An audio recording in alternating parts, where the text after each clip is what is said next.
Your life at every level of attractiveness. Level 1. Bro, it's over. Give up.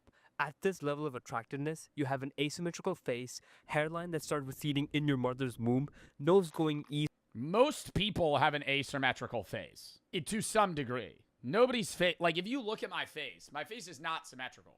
Like if I started inverting, wait, actually, can I do that? If I can invert my camera, but if I invert, yours is super bad. You're super bald. Okay, I'm not super bald, dick. But everybody has an asymmetrical face. I don't think you should be, like, insecure about that. While the chin goes west, your teeth pointing in 6 different directions like they're all trying to escape your mouth at the same time. The kind of face that makes babies cry and dogs bark. And you're probably in a wheelchair too. Nah, just kidding. Oh my god. But real talk, daily life at level 1 is genuinely rough. Walking into a room. What is level 1 attractiveness? Like a 1 out of 10? A level 1 attractiveness would be like 4 or below on a scale of 10. If average is a 7. I feel like it's very rare you meet somebody that you would describe that low of attractiveness. Like the average person I see in everyday public, like I would rate like a 5. Nah, I would rate like a 6. It's like, oh, you look like a normal dude. 6. Or worse, feeling people actively look away. Trump's a 1. Yeah, Trump is also a 84-year-old man with a spray tan that has semi-annoying mannerisms and is also severely balding with a toupee-esque haircut. Cashiers don't smile at you. We're talking about, like, the average, like, 30-year-old. Strangers don't hold the door. In group conversations, nobody makes eye contact with you. And on dating apps, you get no matches. But bro, you're getting no dating. You're getting no matches on dating apps, even if you're like a 6. Here's the thing. There's plenty of people at this stage living a life. Remember that one guy on YouTube who straight up called himself super ugly and made it his whole brand? He got millions of views, built an entire community. Are we talking about the guy that made a video about how he's ugly and now he has a wife that was one of his viewers? So first of this guy is not a 1. Like, what are we fucking bro? When I think, like, what a 1 would be, I'm thinking, like, you don't look like a person. Like, what are we talking about? This guy's not that. This guy's, I mean, like, yeah, he's not fucking Brad Pitt. What, he's like a 3? Chat, I would rate him like a 6. 5. I have a big forehead. Same here. And my hair is making me look really good, but if you would take away the hair, like, I got pretty bad pop. Bro, he literally looks like Luke from the Outdoor Boys, but like younger. He's not. I don't think he's bad looking. Like bro, we're sitting here. He's saying, oh, this is 1 out of 10. People aren't gonna open the door for you. What the fuck? What type of rude shit is that? You're walking into a fucking Target. Or well, Target has automatic doors. You're walking into a local coffee shop. You swing open the door, you turn around, you're like, oh, let me hold it. Fucking shut it in their face. Like, that's never going to happen. This is what a 1 looks like. I'm not clicking that link. I am not clicking that link. That is an I've Been in the Hills video link, and I'm certain of it. I'm certain of it. It's me. Around himself. And eventually, even found himself a girlfriend who approached him first saying he was cute. He got set up for life. He found a girlfriend who genuinely loves him. Because the truth is, at level 1, you're forced to develop things that most people never bother with. A personality. Dude, that's why, like, people talk about this shit, and I feel like it upsets, like, a big level of, like, the BP community. But there's, like, a lot of very attractive women that get with men that are, like, way on, like, there are a lot of men that get women that are way above their league.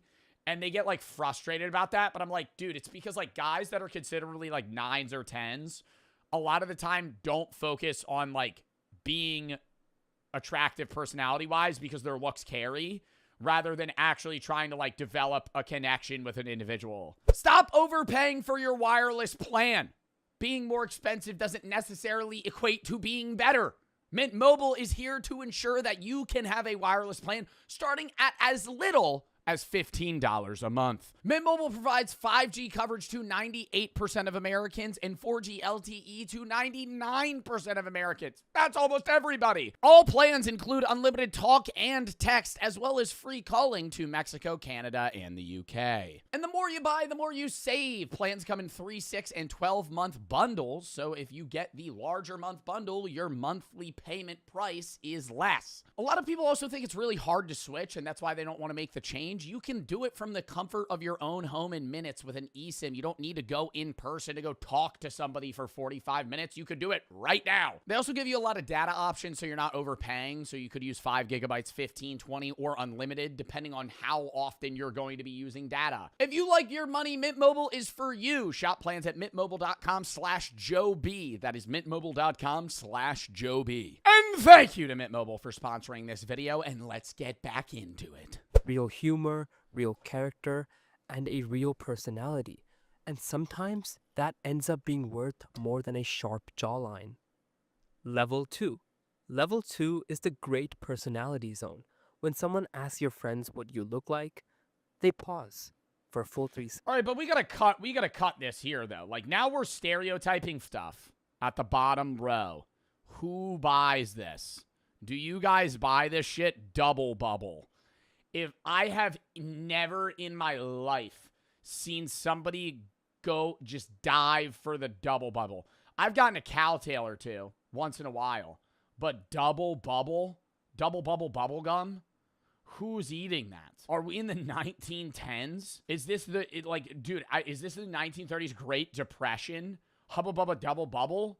Hubba Bubba Double Bubble Bubble Gum? That shit is disgusting. It's like chewing fucking cardboard. Cardboard and like whale fat.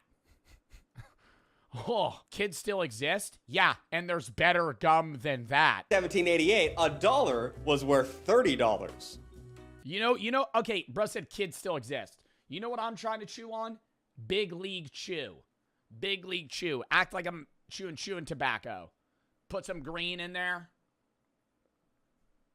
Chew that up. You think I don't get money. How can that be true? Which is why the first discount stores were actually called 5 and 10 cent stores. Hey, you see? The first of which was created in 1878 by the most 1878 name I've ever heard in my life, Frank Winfield Woolworth.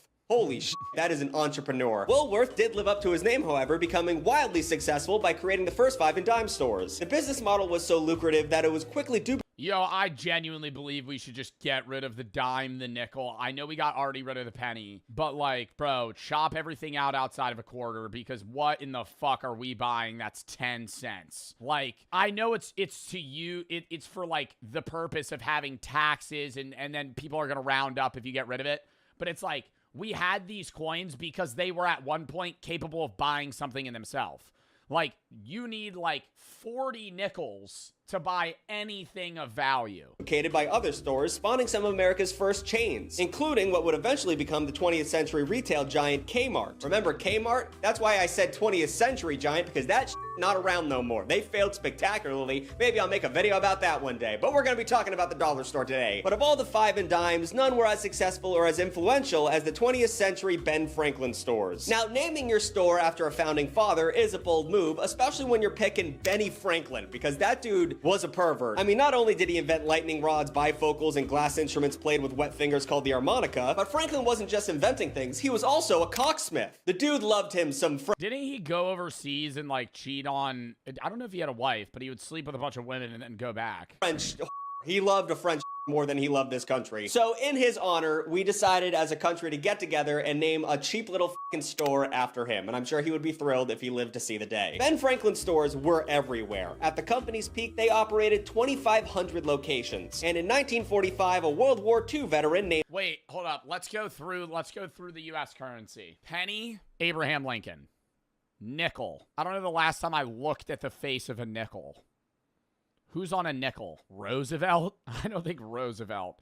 I would assume like Alexander Hamilton or some shit.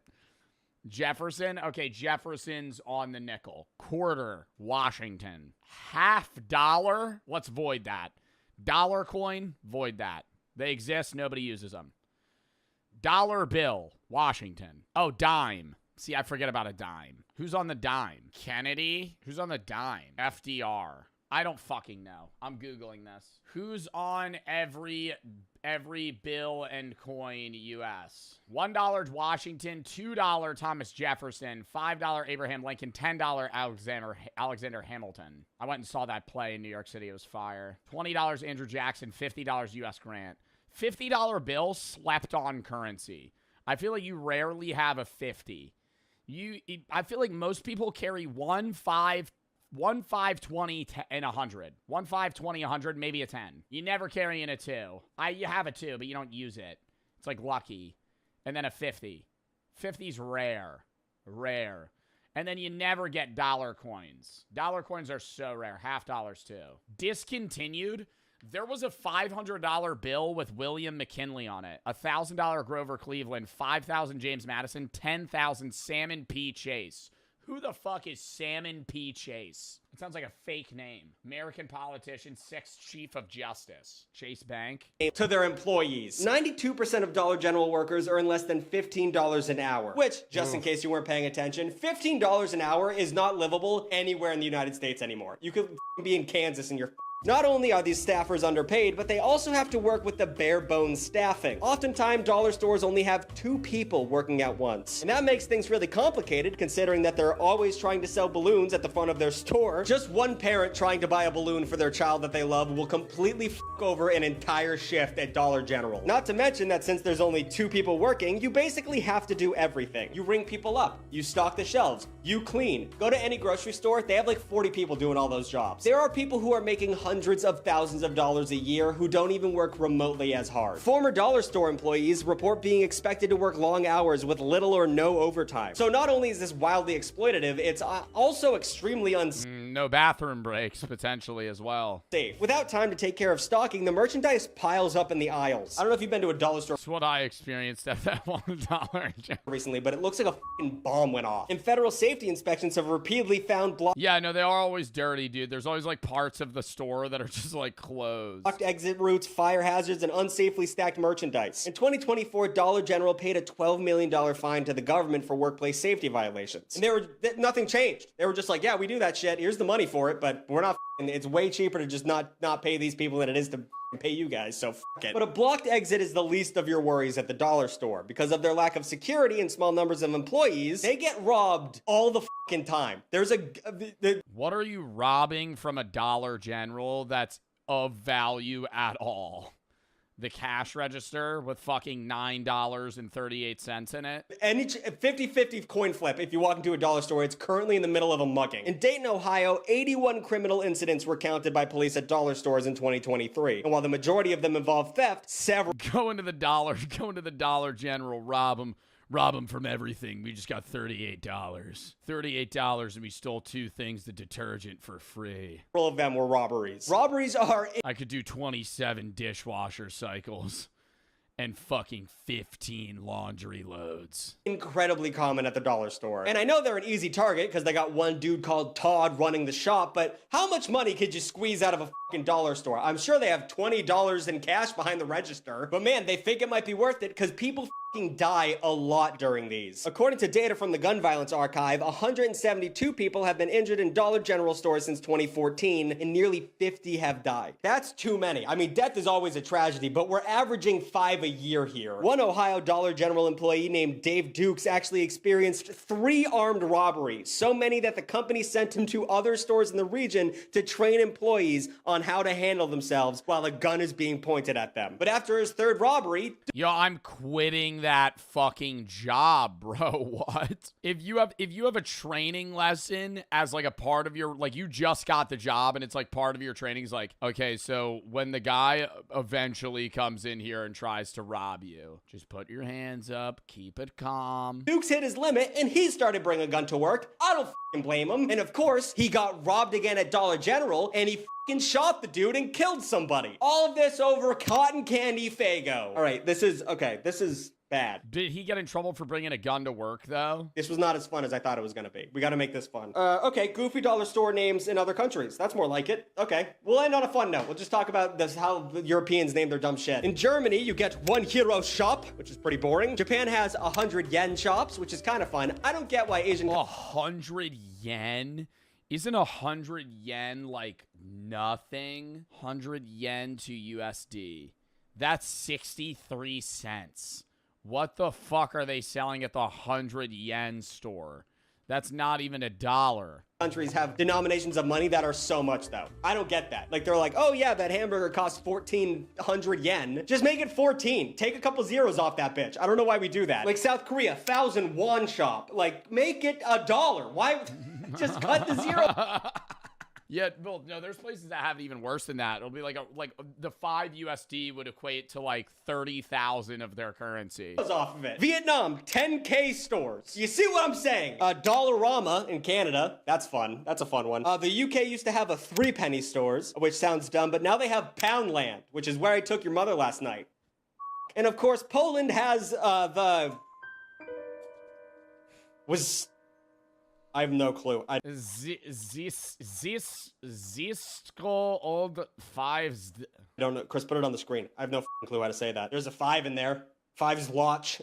Nothing like a little xenophobia to take the edge off. But before I go, I want to make one thing abundantly clear. I don't think it's bad to shop at the dollar store. I don't think that's a bad thing to do. And I'm not shaming anyone for doing it. You guys aren't the problem. That's absolutely fine. Sometimes you can really stretch your George Washington shopping at these fine retailers. However, I think it's important to realize just how these stores work, and that's by feeding off of our misery. They give less, they charge more, they destroy small businesses, and create practically death traps. As one retail researcher expertly put it, what the dollar stores are betting on in a large way is that we are going to have a permanent underclass in America, based on the concept that the jobs went away and the jobs are never coming back, and that things aren't going to get better in any of these places. So on that super fun note, thanks for watching Big Tug. New videos every Saturday and sometimes Wednesday. Like, comment, and subscribe. Do all those things. Shout out the extra Tuglets. All my little bargain boys. They're all... He does promote his fucking Extra Tug website very well. $4 a month. Oh, he's a shitload of subscribers. Those are all A's. Wow, he has fucking 9 people subbing to him, all called Bigger Tug. WVid.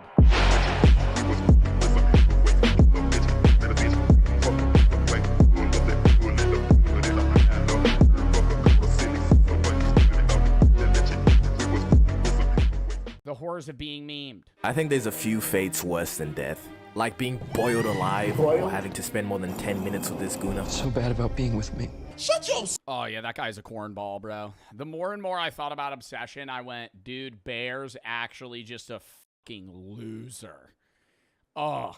And then the worst fate of them all, being memed. Now, is being memed a fate worse than death? No, I dragged the hell out of that. It's really dependent on the circumstances, but it can get pretty bad.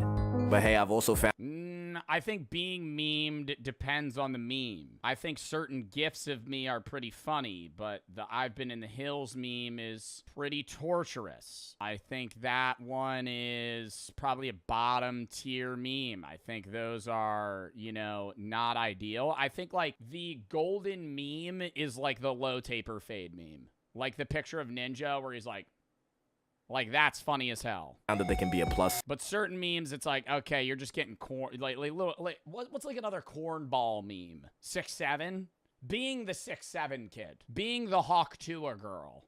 That's the worst. But I think the best way to see the effects is by looking at some cases of people who have been memed. Now, obviously, being memed has to be tied to a real person. Something like Triple T doesn't really affect anyone. You know, maybe except this guy who people say looks like Sahur. I can't lie, I kind of see it.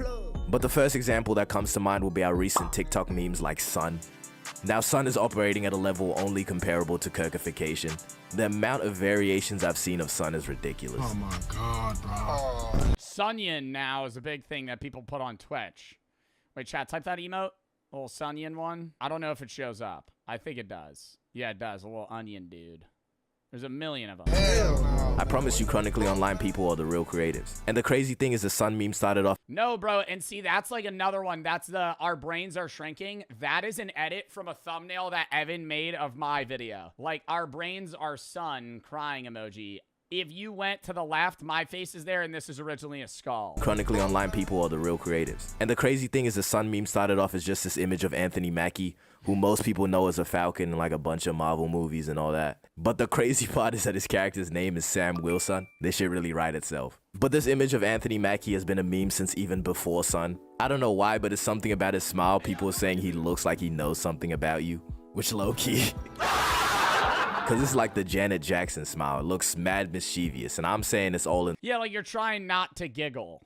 Like if a teacher's yelling at you back when you were in fucking school. Mischievous, and I'm saying it's all in the mouth and cheeks. But someone like Anthony Mackie, it's hard to really assess how he'd react to these memes because he just mainly avoids it. And the only thing I could find of Anthony Mackie, Bro, that is true. I feel like when you have like a Hollywood celebrity, they don't really like address those memes. You know what I mean? Like, has Anthony Mackie seen these memes? He had to have. It's like every comment section's just a fucking gif of his face. Like, he has to know.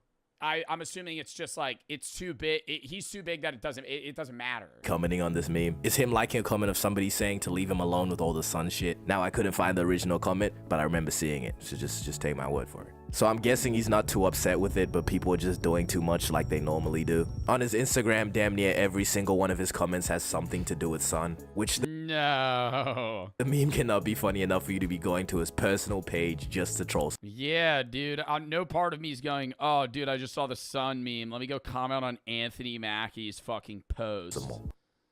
Okay, maybe he can, but Okay, Sam Sun's pretty funny. That's a good one. still. And the only other thing I can And why do they always, what is with memes? Why is it like every meme of a person ends up devolving to just making them morbidly obese? Like, why is that a thing as well? Like JD Vance. Like every time there's a meme image, it's just like, we're just gonna make them really fat and old. but still. And the only other thing I can find of him reacting to his memes is this interview of him being asked about the he looks like he knows something about you meme. I've seen this before and I still don't get it. I want to get it. I want to be like The same one? yeah. I still don't. Do you get it? Don't look at me like that. You don't know anything about me. This nigga's trolling. But someone like Anthony Mackie, you know, they'll definitely be fine. He's making millions of dollars off all their movies. You know, he's in the highest grossing movie of all time. Yeah, like how much money does Anthony Mackie have? Bro, from being in the Marvel movies, 100 mil. I mean, he's had his own movie. More than 20, bro. I feel like he got paid more than 20 just for his Captain America. He's the one that dropped this mean ass line too. On your left. Yeah, he'll be fine. This isn't the worst way to get memed. But for something like music, Fuck no. Really? being memed is like this Charlie Kirk looking ass nigga. You want to avoid it. I really don't like this bad nigga, by the way. Shout out the actor though, you know, he did a good job. Let's separate the actor from the role, please. It's also No, and I do feel bad for actors that play like objectively unlikable roles, and then the actors themselves get hate for that. Like the wife in Breaking Bad or Bear, or like even in like kids shows. Like if you're playing like Norna, what is her name in fucking iCarly, and she's like really fucking weird. Like there's so many characters where it's just like they get so much shit, but it's like, yo, they're just playing Nora is her name. Yeah, like so many people, it's just you're playing that role to be unlikable. But then people associate you with that character. sending Black Snape death threats. We got to draw some lines. This shit getting out of hand. Now, I was segueing to talk about music memes, but let me do this little side rant real quick, which is sort of on topic if you consider Black Snape a meme. Which, take a look at this. This shit's a meme, right? But one small little tiny thing, right? The smallest, most petite little minuscule thing. Why did whoever this jester of a casting director is, right? Why did the character that gets bullied for the way that he looks and people don't trust him for the way that he looks, why did they make him black? Everybody racist in Harry Potter, I guess. Which they low-key already were. Alright, I could make a whole video on J.K. Rowling and the bullshit she put on the page. But back to the music. Doobie Scoot. Full copyrighted. That's a copyrighted song? That's crazy. Just me, or am I seeing this absolutely everywhere? What is it? To be scooty-doo. It's overdone. And looking at if it had a net positive or negative on who people are calling Withered Lucky and Funtime Drewski, it's gonna be kind of hard. Because on one side, Funtime Drewski Funtime Drewski sounds like a compliment. I'm not gonna call him that. But on one side, he's probably making more money than he ever has in his whole life, just on how big this song has gotten. But on the other side, people are drawing these fuck-ass comparisons on how he looks. It's fully copyrighted. Because if you look like them, I mean, you look like them, what else can you really do? And at first glance, it really just looks like people are making fun of the song, which it's insane. Bro, that's how they make money too, bro. I feel like, yeah, his listens are one thing. Any video that plays that song gets full copyrighted. Full copyrighted. You get a video with 2 million views, all that money goes to him. Oh my God. Shit. You can see why somebody would be inclined to hate on it. But the guy who made this song, whose name is beyond my tongue, I don't think he's really... I got that, no problem. Kishkrieg.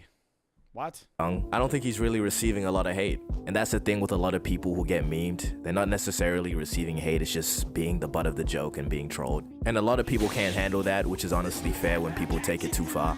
But I would say a good amount of people are just enjoying the song for how fun and catchy, versus something like coworker music. I'm the fucking king of the sea.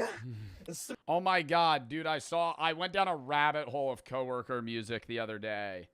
His name's like Hobo something. Hobo, what do you mean by weird? Give me like an example. What else could I mean by weird? Like a gross food. Okay, when I said like one of the weirdest things I ever had was cow heart. I had cow heart. It was kind of weird. It was like strange. I've had like canned octopus. I've had... Not that crazy. What else? Chat, what's like something weird I've eaten? I've eaten dog food, yeah. A tarantula. So you've ate a tarantula, but draw the line at pickles. You see the shit I'm saying? Bro, but I'm not drawing... I didn't like the tarantula. Like, I could eat a pickle, but I wouldn't enjoy it. Like, if Yeah, I'm I feel getting... like tequila A tier is good. I've never had... I don't know if I've had vermouth. I've definitely had vermouth, but I don't have, like, straight vermouth. So, like, I'll just throw it in, like, C. Okay, that's solid. That's solid. All right. Do you want to do Nice, man. weed intake method? Yes. Joints. Yeah, S tier. Solid. I mean, I feel like all these are pretty good, bro. I'm not gonna lie. A pipe or a bowl? My this girl could be like pipe loves bowl. pipes. Yeah, my girl loves pipes. Pause. Pause. Oh my God. Pause. I don't like a bowl or a pipe nearly as much as anything else on this list. Personally, I love pipes. Pause again. I know pause, bro. Yeah, I love pipes. I think pipes are really fun and really cool. So and I mean, like, I love to have like a dressed up pipe. You ever have a dressed up pipe? I love when the pipes are all like cool. Mm-hmm. So yeah, like, I'm a big pipe guy. I'd put it in like A.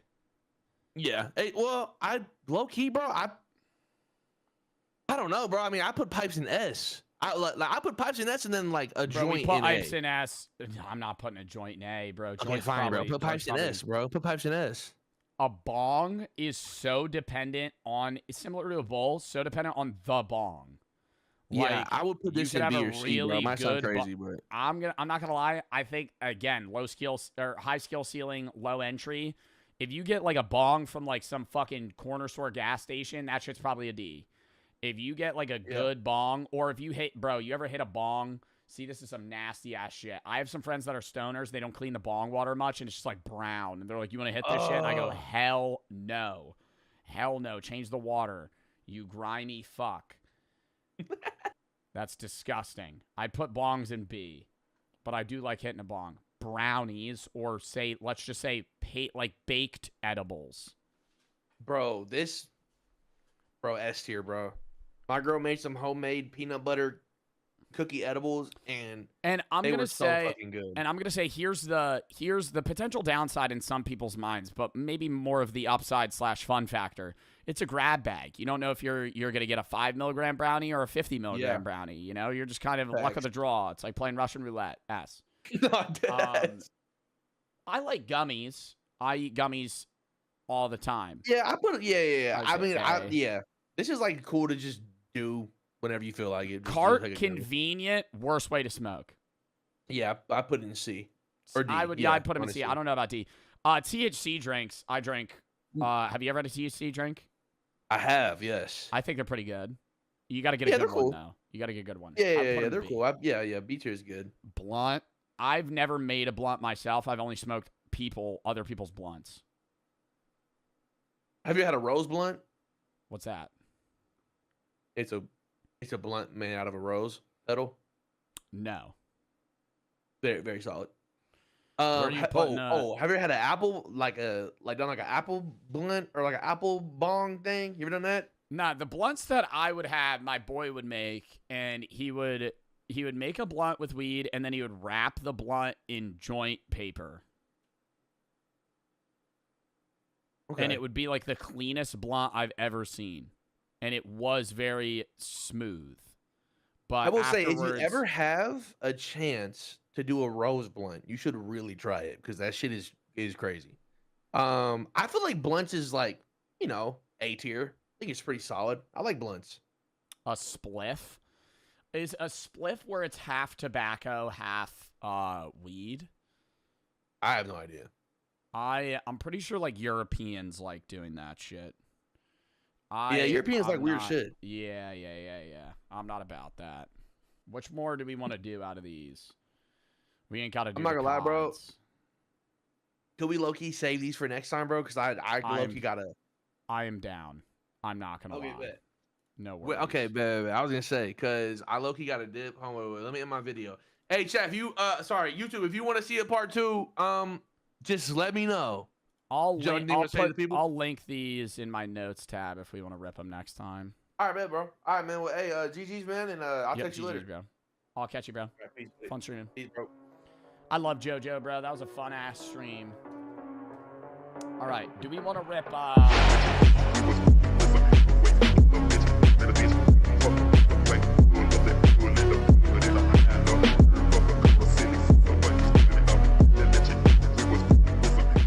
Twitch streamer arrested after forgetting to feed her son for a week. Jesus. Good God. And when they say Twitch streamer, do they mean big Twitch streamer or just like somebody who streams on Twitch? God. She's been a just. These were the exact reactions of officers who just encountered one of the most horrific scenes of their lives. A 2-year-old boy was found lifeless in his crib, a scene that still sits heavy on everyone who saw it. Nothing's gonna bring him back. It was already hard enough to want to live. They were my only motivation to get us out of here. But you didn't check on them for a week, and they were in the same house. What? On the 16th of March, 2023, officers responded to an emergency call at the home of 26-year-old Jonathan Matthew Cheat and 29-year-old Sierra Pearl Zaitona. When officers entered the home, the first thing that hit them was the smell, followed by a stillness that felt completely wrong. They eventually moved toward a small bedroom, but nothing could have prepared them for the horror they were about to encounter. Should I scan this? I feel like they'd blur it because they already blurred something else. The only thing that I could think is like maybe she was just in that room for a week and thought that her husband was feeding the kids. Like if she's a Twitch streamer and was like actually doing a subathon or some shit. But like even then you would like if the second you enter the house it smells. I don't see how you wouldn't notice. No excuses for that. I agree. I'm saying, like, I'm just trying to understand the point of view of, like, she's getting this emotional and saying she cared so much about her kids. They're the only reason that she had motivation to get out of there, but she didn't feed them for a week. Fire department, get down. Hey, come on. Yeah. Wait, they got a call? Wait, why are they here? I wasn't paying attention. Let's go. Bring the baby out here. The dad called. Back up. Bring it out here. Bring it out here. Bring it out here. Let's go. Let's go. Come on. Come on. Go. Get down here. Hey. Yeah, it's like, let's get the dogs out of the fucking house. Holy shit. Hey, there you are, Holly. Hey, firm.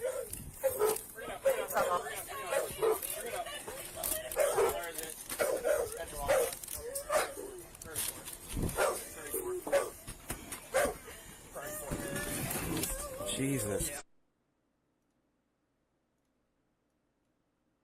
Why is it muted? Oh my god, is that the fucking crib? Jesus. What is he holding? Oh my god.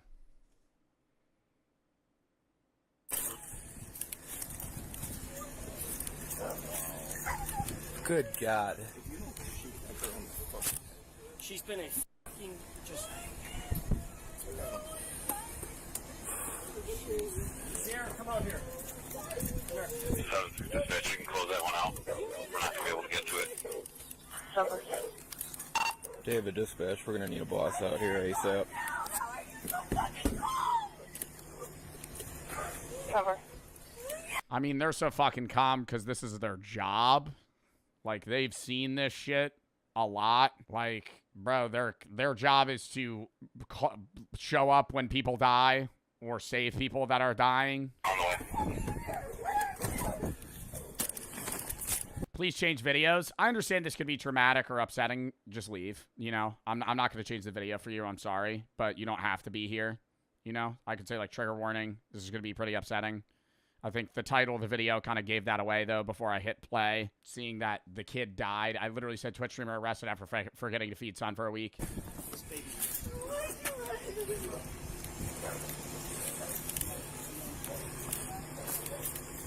But, like, what do you do in this situation? Like, do you, like, I understand the EMS has to respond in case they're able to, like, somehow save the kid if the kid still, like, you know, has a heartbeat or is breathing or something. But what's the next step? Just arrest the woman and then fucking have a funeral for the child? Like, what do you do?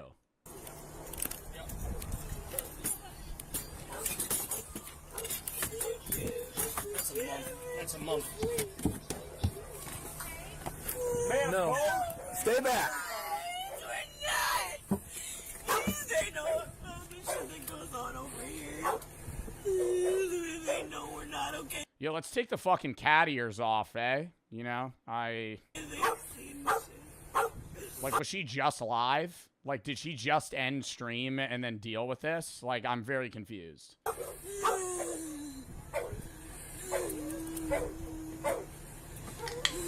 What happened? Hey, stay right there. Sit down. Sit down. Sit down. Sit down. Sit. They've seen it all in this house. Who? John. Who's John? John's the dad. He's the man that lives in Xena. She's nice, I promise. Fuck out of here. He breaks me. Fuck out of here. Get out of here. I already said that too. I've been trying to get away from his abuse and save him, and half the time he's like, no, you sit right there. You want to see? Him? Did you see Sierra? Yes, I've seen him. No, look now. Look. Did you just tell her to look at the dead body? Look.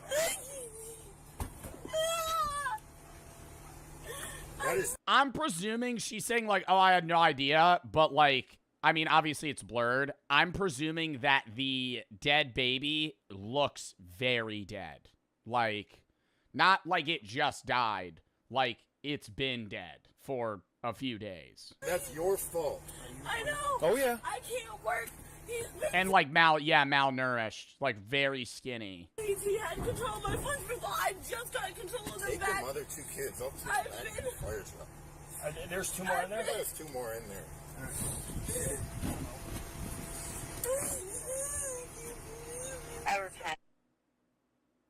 It's not messed up when he's telling her to look at the end result. I'm not saying it's messed up. I was just like, I didn't know what he was saying. Baby's been dead for about a month. It looks. What? I thought it. What the fuck is this title? The baby was dead in the crib for a month? Bro, wouldn't it be rotting? Baby's been dead for a month. So it was just sitting in the crib. And the rotting stench, I thought it was because the house was dirty. The rotting stench is from the fucking decaying corpse. It's like. Bro, oh my god. And she's just streaming with like a dead fucking baby in the back. Yeah. Right there. I got this last report. 42720 place on 33. I'm going into the neighbors. Come on. Go down there right now. Anybody else inside? There's 2 more kids in the house. No, yeah. No, On his way. watch her. Wait, there's 2 other kids in the house that have been living there? I mean, there's nothing in there. 0. That's been a week. I'll get your shoes. I'll get your shoes. Oh, that is so fucking sad. So the kids knew too. Yeah. Christ. How old? I don't know. I thought it came out as 2 years. Inside the house, the officers found an unresponsive 2-year-old boy, and by mere observation, the officers discovered the boy had clearly been gone for a long time.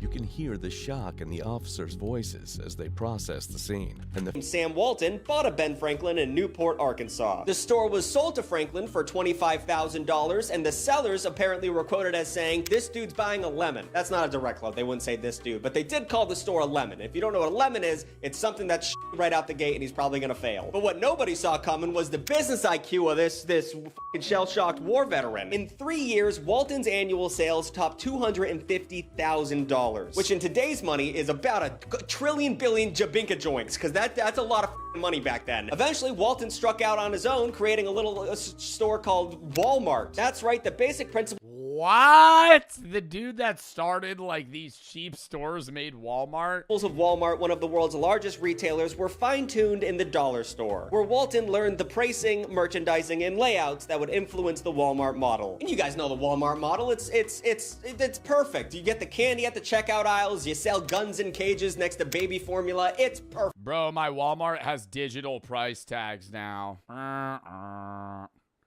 F. We're in a dystopia. They change it.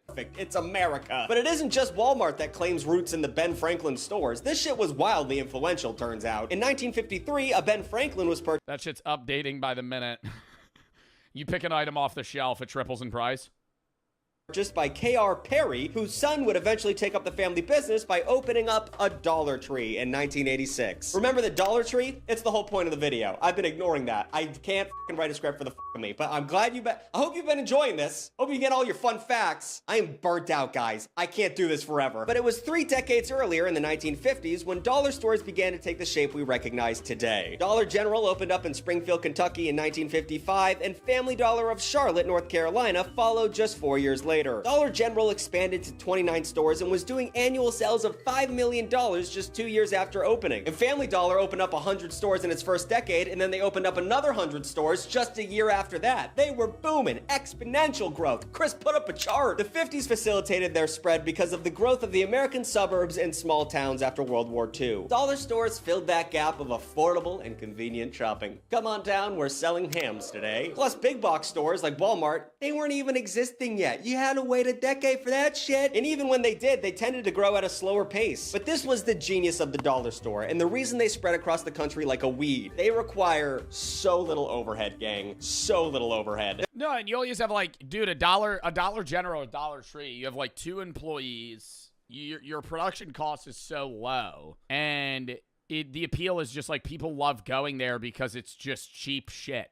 You go in, you spend $5, you feel like you spent nothing, and you got 5 items out of it. Their buildings, inventories, and employees are a fraction of those needed by regular retail shops. Because I'll let you in on a little secret, okay? If you have an entire store dedicated to shit that costs less than $1, you can only imagine how little that costs to actually produce and sell. They were making a crazy margin on all this shit. I'm a manager at Dollar Tree, bro. Yo, sorry, I'm gonna say this. Some Dollar Tree employees smell like actually fucking dog poop. Wait, no, Dollar General, not Dollar Tree. There was one Dollar General I went to in PA, and the employee literally reeked of shit. Like, I was standing there, and I'm just going, you find everything you want today? Yeah. Yeah. Yeah. I'm just trying to, just give me my bag, bro. I'm trying to get the fuck out of here. Stench maxing, bro. I remember she was talking to the other guy. It was either her or him, well, maybe both of them. She was like, oh, I can't wait to go home. I'm like, oh, I wonder why. There's a fucking mud sandwich in your fucking pants right now, buddy. Holy shit. She smelled so bad. It was like eye-watering. Footprints allows them to thrive in communities often overlooked by bigger retailers and places where it isn't practical. I can't wait to go home right now. You just hear a plop onto the ground.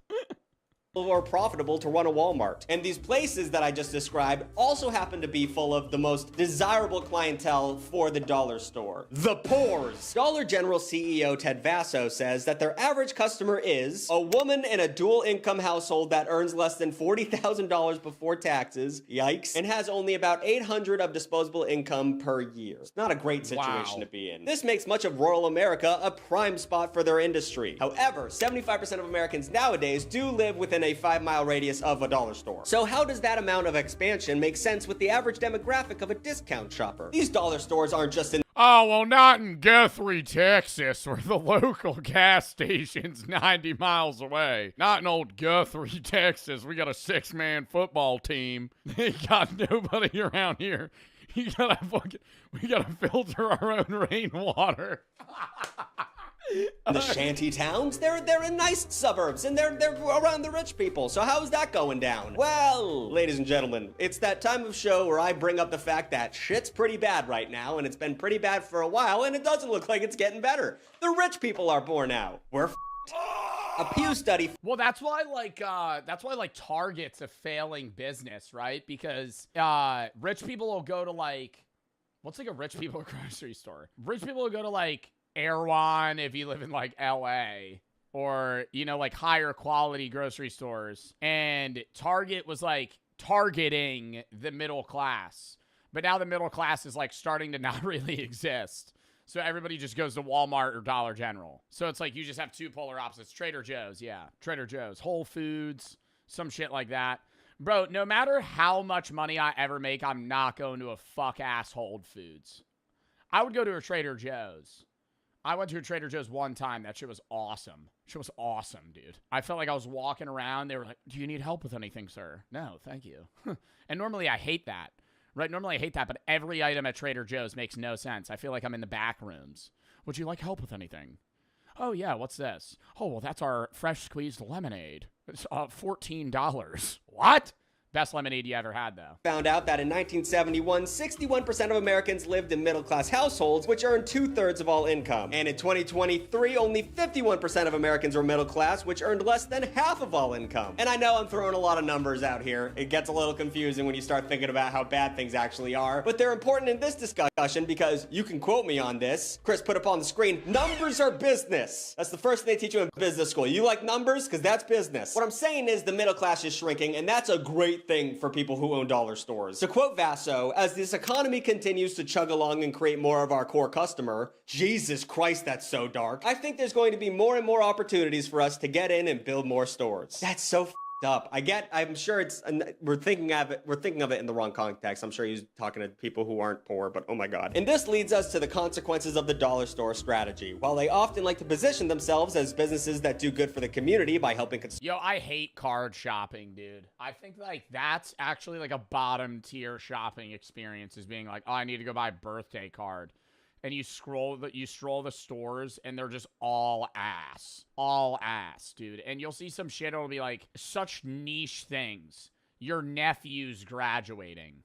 Why do we have a card for that? Why do we have a card for that? We have a business we have a factory that's printing out cards for your nephew's baby shower. Why is that a subsection? Just have birthday. Marriage. Your nephew's friend's bat mitzvah. And it'll just be a card that has nothing to do with the relation of that to you.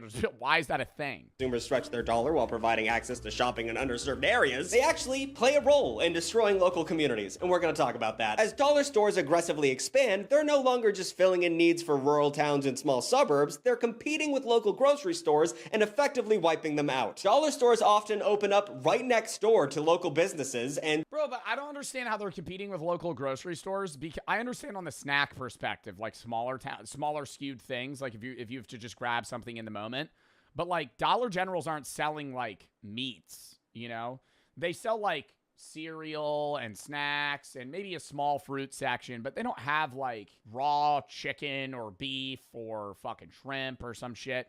But then I'm forgetting that the average American's diet is so piss poor that it's like they're probably just eating fish sticks from Dollar General. What do you can't compete with someone selling a $1.25 cotton candy Faygo. Reports suggest that it's typical for mom and pop sales to drop by roughly 15 to 30% after a dollar store opens, driving many of them out of business. Studies have found a substantial decline in the number of grocers within a 2-mile radius of new dollar stores, which lead to food deserts. And that's when an area it's really hard to get good, healthy food, so they have to go to like 7-Eleven and buy donuts in order to survive. It's a big issue, and dollar stores contributing to that. And this cycle continues as fewer grocery stores mean more business for dollar stores, leading to more dollar stores opening, destroying even more grocery stores. So at this... Bro, and the fruit that Dollar General has is like the runt puppy in a litter, bro. You get an uncle that you don't like. We can make a new tier list. Like a distant new relative. I don't want to make a whole... Bro, we have way too many sections. We can't make another section for this. Look, I'm just saying, like, this dude, like, I mean, I don't know him, so I'm not gonna speak on him like that. But yeah, I'm not smoking weed with it. I'm not doing any drugs with this guy, except maybe like fucking ketamine. Maybe I do ketamine with Nick I 830. feel like there's a world where Nick this. 830 comes. You want to do whippets? Like something You like go to that. fucking TwitchCon in Europe, bro. He's like, "You want to do whippets with me, Joe? Joe, let's do whippets." He sounds like this dude. Joe, Come out let's to do my fucking car. whippets. Come out with to my me. car. I'd be like, "What's up? What's up, Nick? Yeah, take a hit of this shit." It's like fucking. Hey, yo, it's like toad venom. Don't tell Mr. Beast, but I'm doing whippets Don't right tell now. Mr. Beast. Like, all right, bro, relax. All right, so you're gonna Yeah, have bro, to I put don't this know, bro. bag over your head and huff this chemical that I'm gonna squeeze into the top of it. Hey, Joe Bartolozzi, you want to huff paint with me today? It's like, no, Nick where are 830. I don't where want to are huff paint. Where are we putting him? I'd rather die, I guess. Yeah, probably. Yeah. At the top of it, though. Yeah. Kind of on the bro, cusp of I'd rather not. Yeah. Tyler won. Tyler won, bro. I put him top tier. He's pretty. I wouldn't say Dream Blunt. Dream Blunt's a little. Yeah, top tier is good. Top tier is good. Phantom. I don't know. I really don't know. Every time I've ever met Phantom, I would say is like at least it's a vibe. Yeah, every single time me and Phantom meet in real life, he always greets me the same way. He yells, "Jojo, you a bitch," and then I turn like, "Who the hell just said that?" And then it's him smiling with his hand up, ready to greet me, and that's just kind of our thing. Yeah. But So it's a vibe. Yeah, it's a vibe for sure. It's a vibe. Okay. It's a vibe. Duke Dennis. Dookie. My bad. I don't know, man. Smoking with Duke Dennis would be a little uncanny. Could I say Kind of like that? smoking with your dad. I feel like, yeah, bro. Like maybe put him in Middle East too. Like I don't know. I feel like smoking with Duke Dennis would be like smoking with an uncle. Like, yeah. No, but like not with my dad. Like it would be a better smoking with your dad. You know, like I think smoking with Duke Dennis would objectively be better than smoking with Shroud. But like, I don't know. Neon. Yeah, Neon, I have no words. I'm Neon's- good with Neon's in an I'd rather die. Agent. I like Agent. I like Agent's Agent. up there. Agent, smoking weed with Agent though. Love Agent. Love him to death. Does he smoke? Smoking No, weed with Agent. I don't think he smokes. No. smokes. So that means it would probably be pretty bad. Yeah, I'll put him in like mid vibe for sure. Is that Ginge? I think that's Ginge. I have no idea. I love Angry Ginge. I would put. Do you know who Ginge is? No. Oh God, see, then I can't put him in Dream Blunt. We have to both. No, know. you can. You can. That's fine, bro. But I feel bad putting Ginge in Dream Blunt if you don't know who he is. Bro, but it's kind of a thing where it's like Ginge is fucking hilarious. Ginge is like the funniest guy ever. There's also like I've been getting on my For You page clips of Ginge in the UK, pissed drunk, got kicked out of a bar, he just has a fucking full handle of like vodka in his hand, and somebody will walk, like a fan will walk up to him and record him, and he'll just be like, "Oh, and that's and he's just like speaking gibberish, and the next day he'll go on stream and he'll go, oh, "I went too hard last night."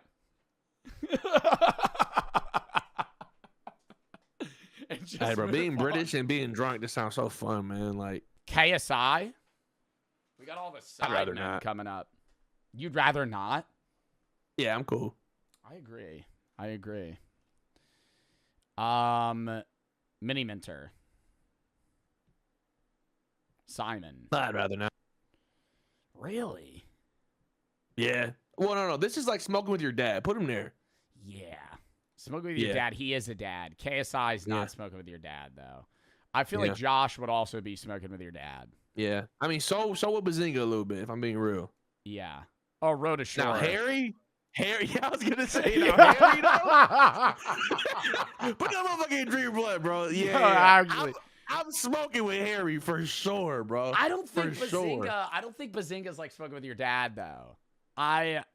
He's definitely smoking with your dad, bro. I'd I've rather seen keep some him recent there than TikToks from low. him. He's definitely smoking with your dad. Muda. I'd rather not, bro. Love Muda. I'd rather not. Shout out Muda, bro. I mean, we don't know each other, but I can only go off what I've seen on clips. I'm cool. Shout out Muda, Muda's though. very high energy, very loud. But like, I don't know. Muda is hilarious. Yes, but you know, I imagine you're smoking with Muda and he's like, this is good shit. Where do you get this? I'd die, like right there. So I'm not gonna lie, bro. Ron is top tier, bro. I love Ron. Yeah, I think Ron I mean, is I've never talked to hilarious. Ron. Yeah, me and Ron have never interacted, but that dude is funny as shit, bro. I'd definitely smoke with Ron. Ron, you For think sure. Ron top tier? Yeah, Ron top tier. Jason. it's a vibe. I would put Vibe. Jason in It's a Vibe, and I'd put Lacey in mid. That's fair. Cinna. I think Senna is also it's a Cinna vibe. is the nicest. No, I feel like Cinna's higher, bro. Cinna's like the nicest person ever. And No, just she's gets really nice. clowned on. I feel like it would be fine. Like, I feel like I would put Yeah, it. you know what? Top maybe- tier. Top tier is cool. I feel like top tier. Put her above. I'm not gonna lie. Put Queso below Senna. Yeah, there you go. Solid. Okay. J Schlatt.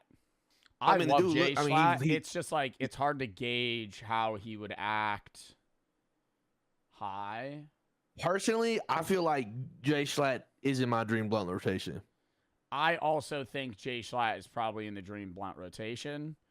But The we're gonna dude have is to. We're gonna too have fucking to. funny, bro. We're gonna have to. Let's do this, then we'll do honor. We'll reformat and then do honorable mentions. Yeah. Steak, you don't know. Nope. Funny All you. guy. He kind of looks weird in that picture, but Yeah, a little bit. yeah, no, he's. I think he's chill. I feel like I would put Steak in It's a Vibe. Okay. Okay, now do we want to change this list? Okay. Should we do Dream Blunt into a list where we should actually try and get the people to then do a stream together where we're all high? Is that how we want to format it? I feel like we just got to rank it genuinely. Like, Okay. not even just for the idea of a stream. Like, this is just like, because you got to keep in mind, if we were doing Dream Blunt for a stream, there's other names that I would shout, you know? Yeah.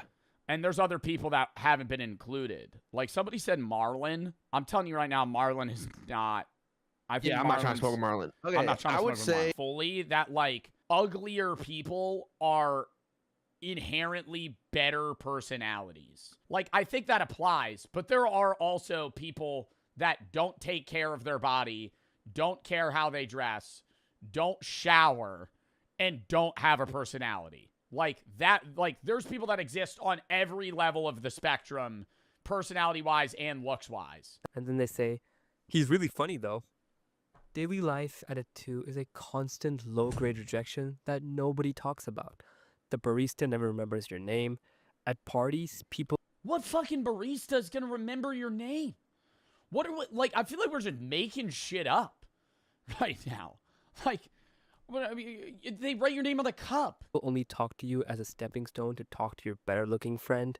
Getting a haircut feels pointless because the barber can only do so much with what he's working with. Yo, on God, though. No, that's actually like facts, dude. I feel like every time I get a haircut, I feel like my hair looks like shit. And then like a week later, I think it looks great. Grow out your hair? Bro, my hair looks better when it's grown out. But I want to get a haircut. I don't want it too long. But it requires maximum effort. The DMs have to be perfect. The texting game has to be elite. One awkward photo on your profile and it's over. The first date has to absolutely carry on personality alone, because physical attraction is not going to do any of your work. But here's the hidden advantage of being a 2. The gap between a 2 and a 4 is literally effort. A solid haircut. You pay extra for a good barber, but yeah. Bro, a 2 is crazy. Like, I don't know.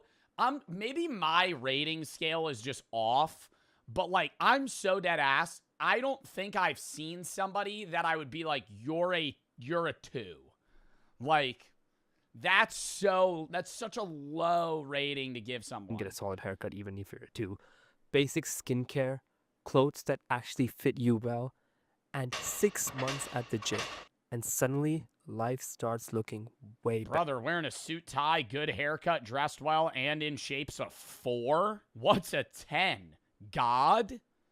Like, what is this scale we're working off of? Most 2s are honestly just lazy 4s who never put in the work. Your potential is sitting right there. Level 3. Level 3 is the I shouldn't be getting laid, but I do. And this is quite interesting because I have a personal story. I have a friend who's in my college, who's black, 200 and... All right. Did we need to... I mean, I guess it's descriptive for the story. I follow suit. Friend who's in my college, who's black, 280 pounds overweight at like 40% body fat. He's built like Winnie the Pooh. 280 pounds overweight. So he's morbidly obese.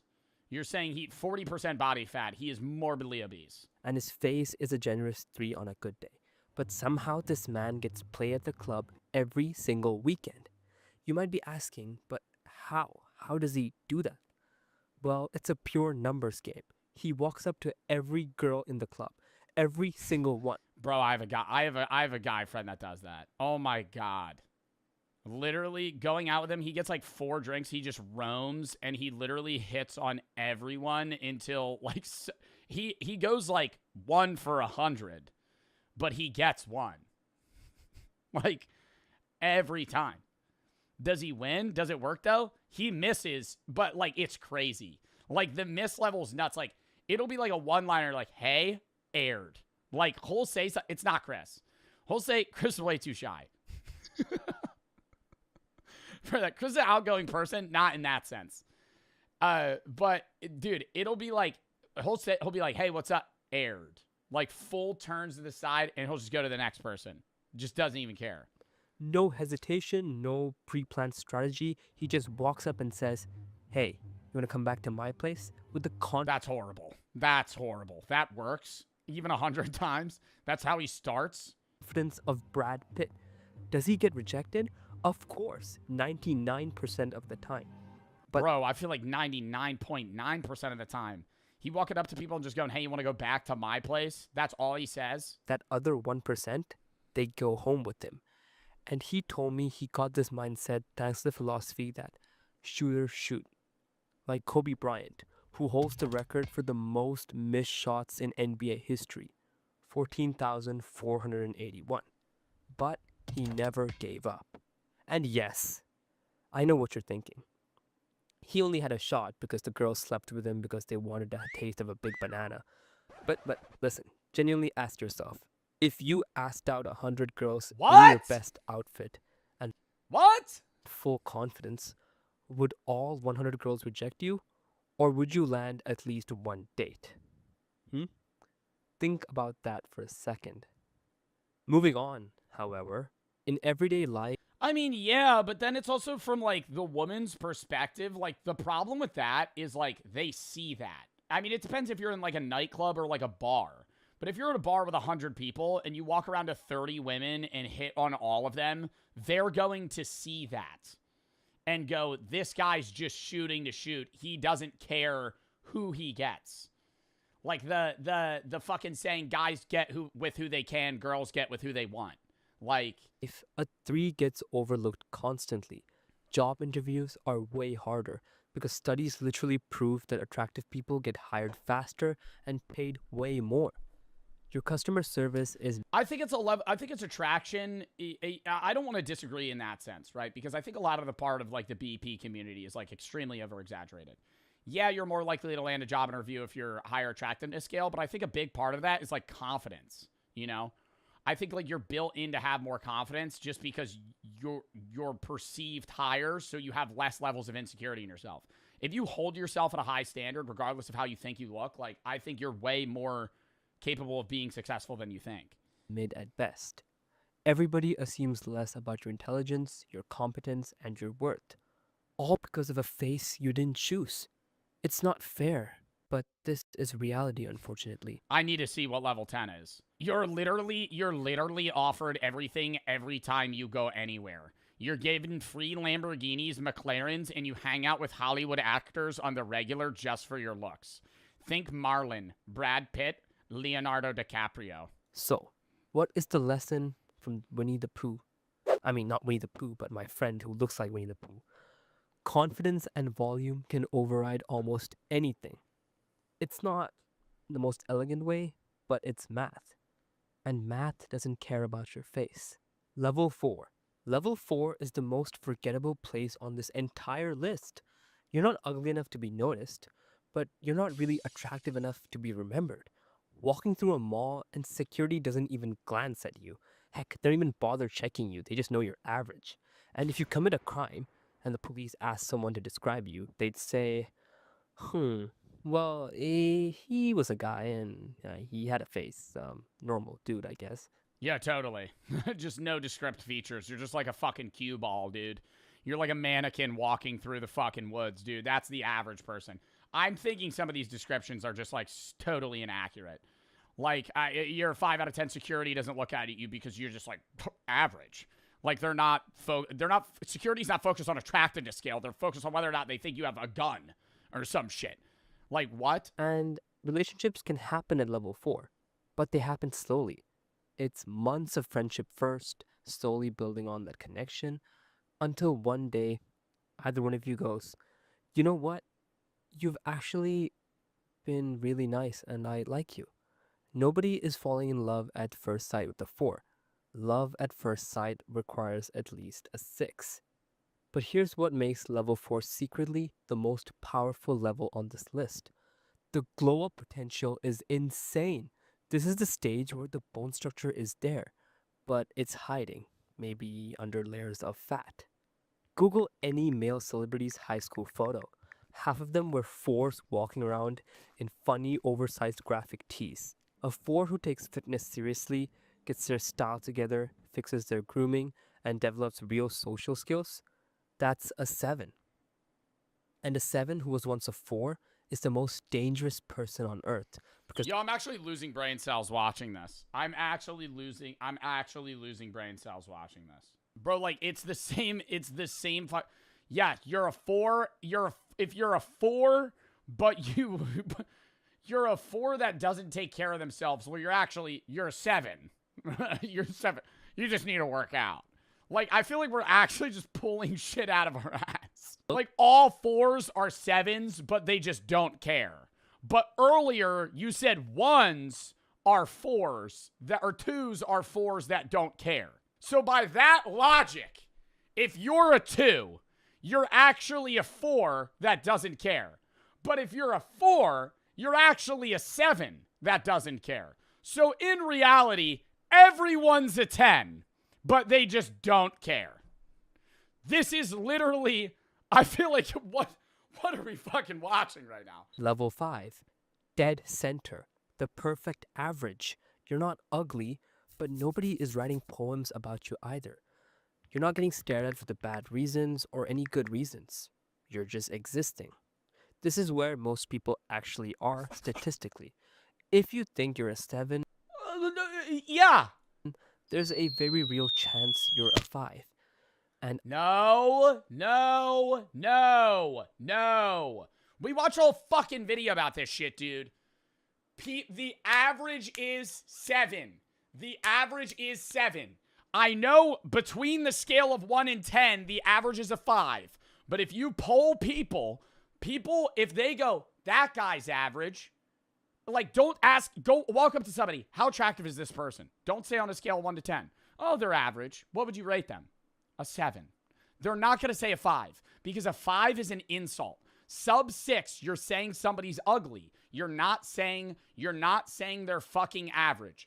If you go a little below average, 3.5.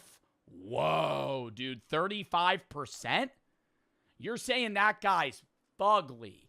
I'm so sorry to break the news to you, but if your mom and grandma kept calling you handsome for the most of your life, they only did that because they love you. What the fuck are you talking about, bro? Everybody's gonna do that.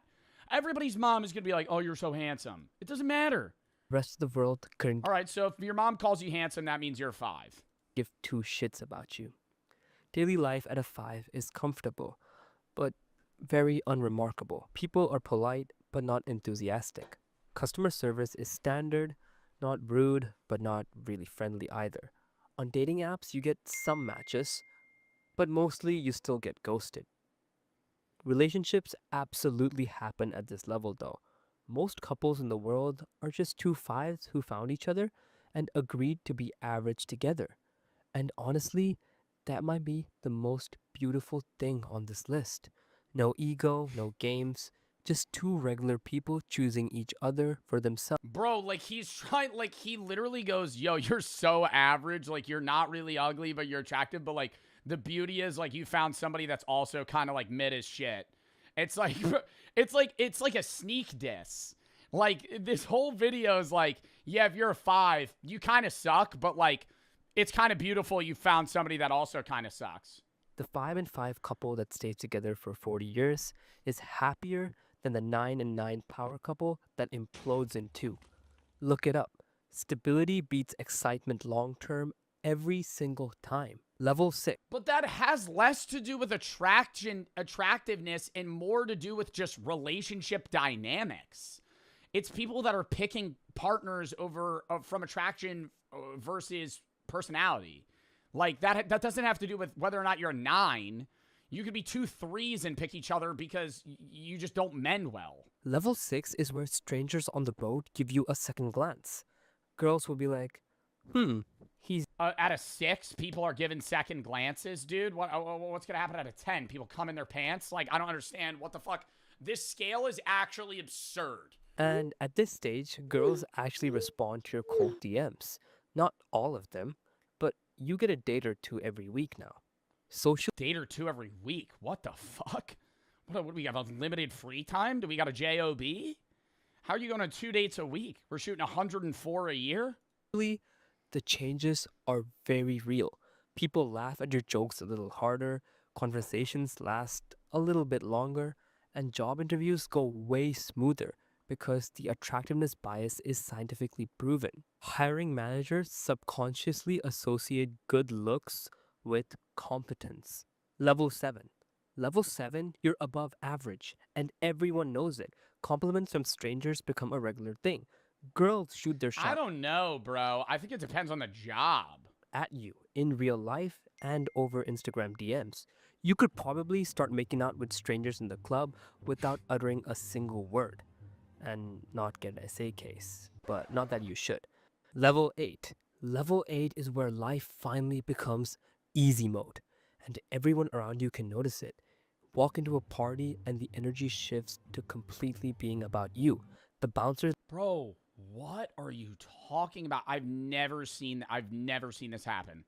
I've never seen this happen. Have you ever been in a public setting where like somebody you would say an 8 walks in and everybody just goes, sorry, George is here.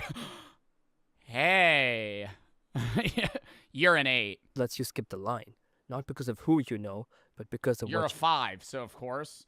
Yeah, Face IQ did say I was a normie. I was a 5. you look like. At this level, dating and getting laid So maybe I just don't notice it. becomes almost absurdly easy. Multiple people are interested at you at any given time. The paradox of choice kicks in very quickly. Too many options leads to picking nobody.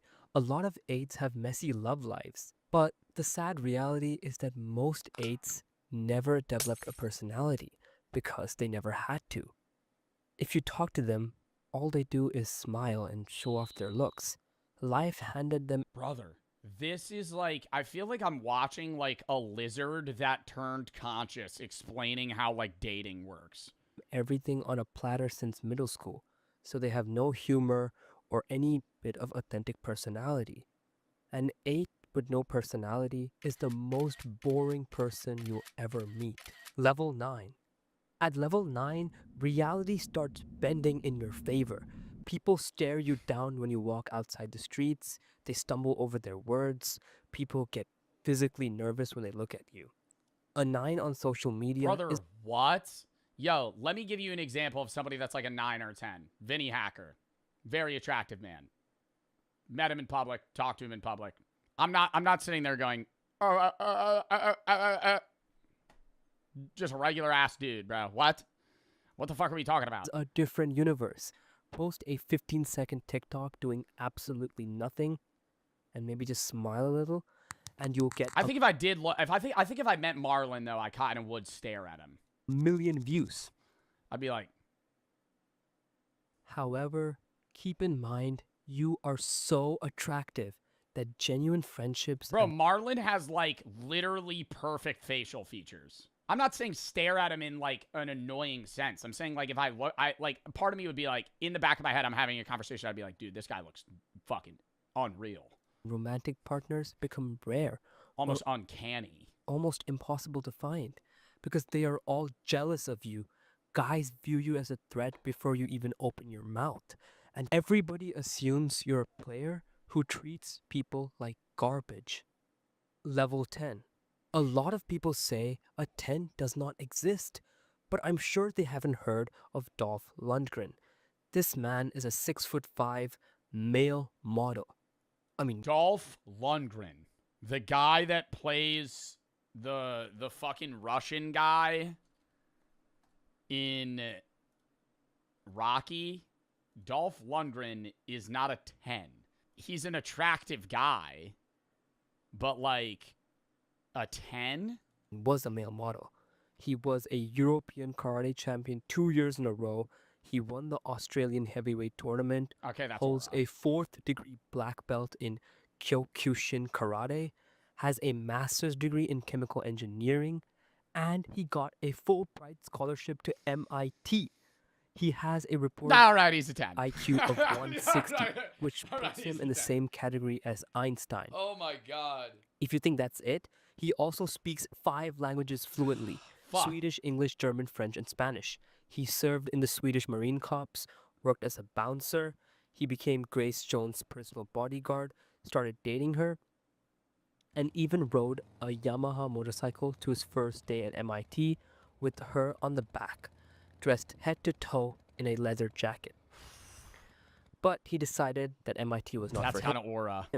At this level, reality doesn't just bend, it surrenders. Every room rearranges itself when a 10 walks in. Conversations stop. All right, yeah, Dolph Lundgren, bro. I mean, like, I feel like this is an anomaly. People forget what they were even talking about, and jobs don't get applied for. They get offered to you on a silver plate. Relationships, you don't have to work for them. They all come to you. The word no becomes something that other people experience, but you don't. But here's the twist. Even Dolph Lundgren, the closest thing to a real-life cheat code, was once a scrawny, weak kid who got bullied and called a loser by his own father. He described himself as a runt. The 10 you see today was built from pain, discipline, and an insane refusal to stay where he started, which proves the most important point of this entire video. If you're a 2, you're actually a 4 that doesn't care. And if you're a 4, you're actually a 7 that doesn't care. And if you're a 7, you're actually like a 9 that doesn't care. God has given everybody different cards to play in this life. Some are born really attractive, and some of us are not born with the best facial features. But this shouldn't stop you from trying your best, because somebody who's a 1 can ascend and become a 10, and also somebody who's a 10, if they don't work hard, they will lose the features God has given them, and they can end up being a 1. Okay, but I think it also depends on subjective attractiveness based on a populace. That was a good video. It was it was a fun video. All right, chat, hold up. W React segment. Now it is time, chat. Hold up.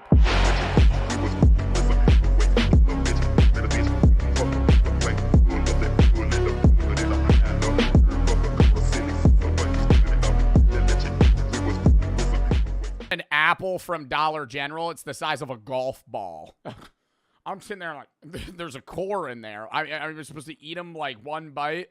What am I buying? The blueberries are like fucking grains of sand.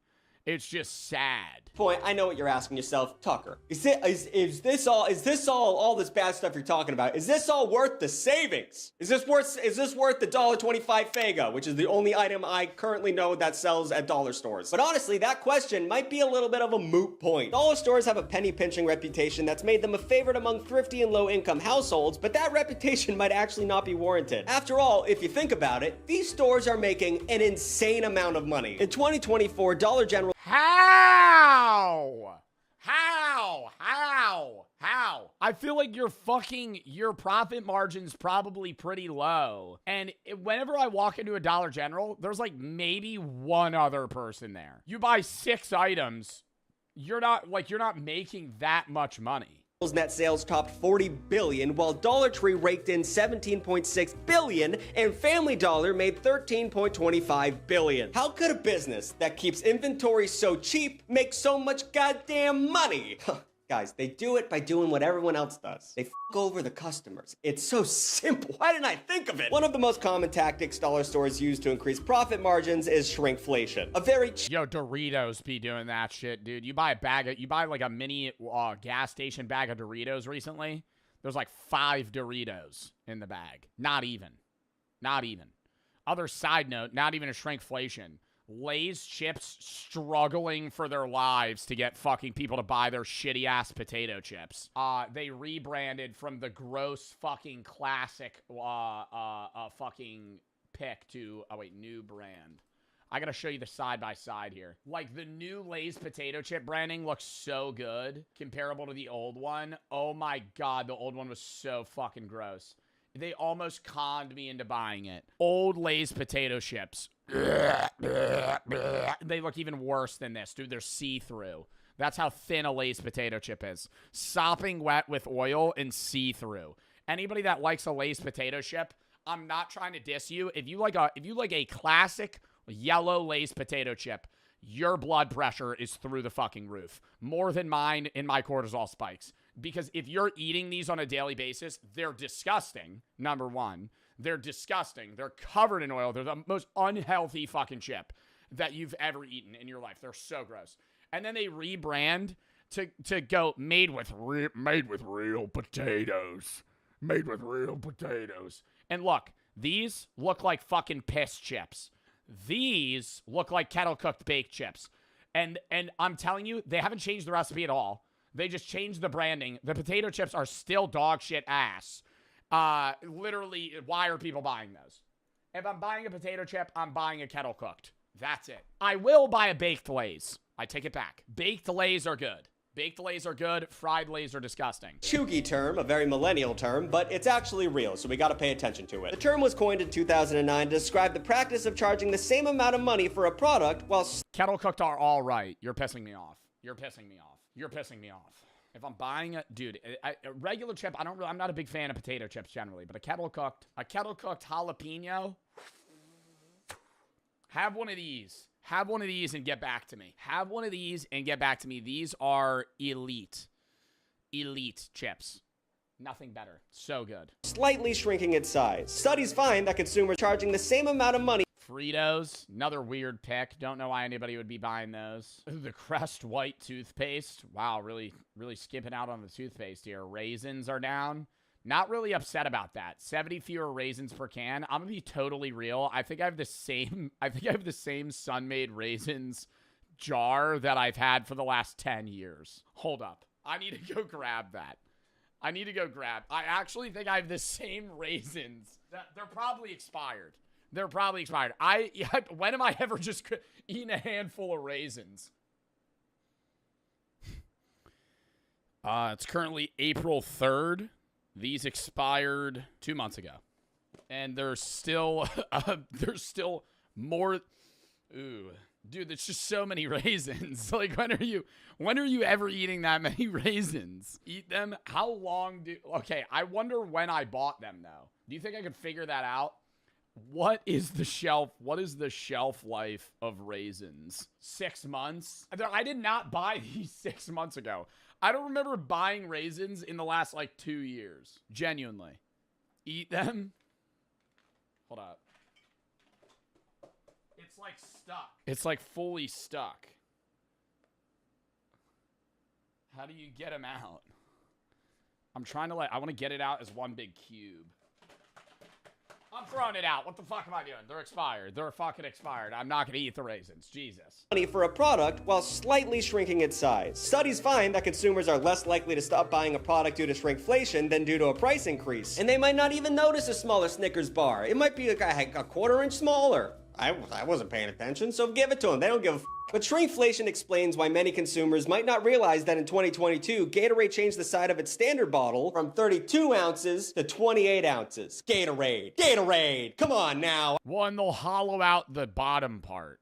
You ever see that? So instead of it having a flat bottom, they'll just make a big hole. So it looks exactly the same, but they save 5 ounces of liquid. I need that lemon juice. I need that yellow juice in my body when I get a cold. But unfortunately, shrinkflation is a strategy that dollar stores use to exploit the vulnerability of their primary customer base. Now, considering practices like shrinkflation are going on, it's kind of hard to think about if you're actually saving any money shopping at these stores. And that's why we came up with a brand new game to help you navigate the discounts in the dollar store aisle. It's time to play Deal or No Deal. That cannot be right.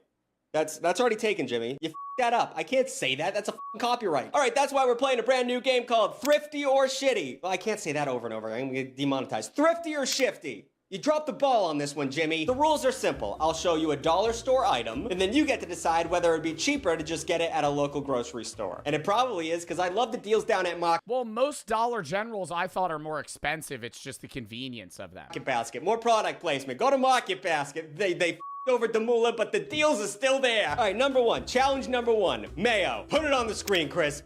Is mayo cheaper at a grocery store? Yes, because they're buying it in bulk. Jar of mayo. This 8-ounce jar of Kraft Real Mayo sounds like a steal at $1.25, which equals about 15.625 cents per ounce. Holy, what a steal. But honestly, I've never heard of mayo coming in an 8-ounce increment, so I'm already confused and a little bit suspicious. I also hate how I don't know. I do like the convenient size of the mayo. I'm not a big mayo guy. I like the squeegee mayo for my sandwiches.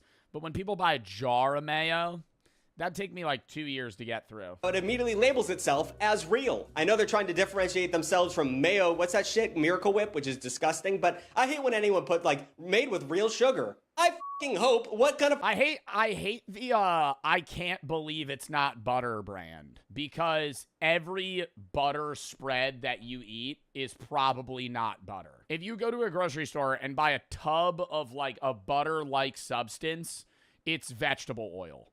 That's what it is. Country Crock is not butter. I can't believe it's not butter is not butter, right? Land of Lakes might be butter. I don't know if it is. But most of that shit's, it's just canola oil. Fake sugar can you use? I don't know. Calling it real mayo makes it seem like it's a naturally occurring element on this earth instead of being whipped up with a shit ton of oil and eggs. It doesn't grow on a tree, gang. It's not, real is a big word. Okay, so it's time to decide, Tuglets. Thrifty or shifty?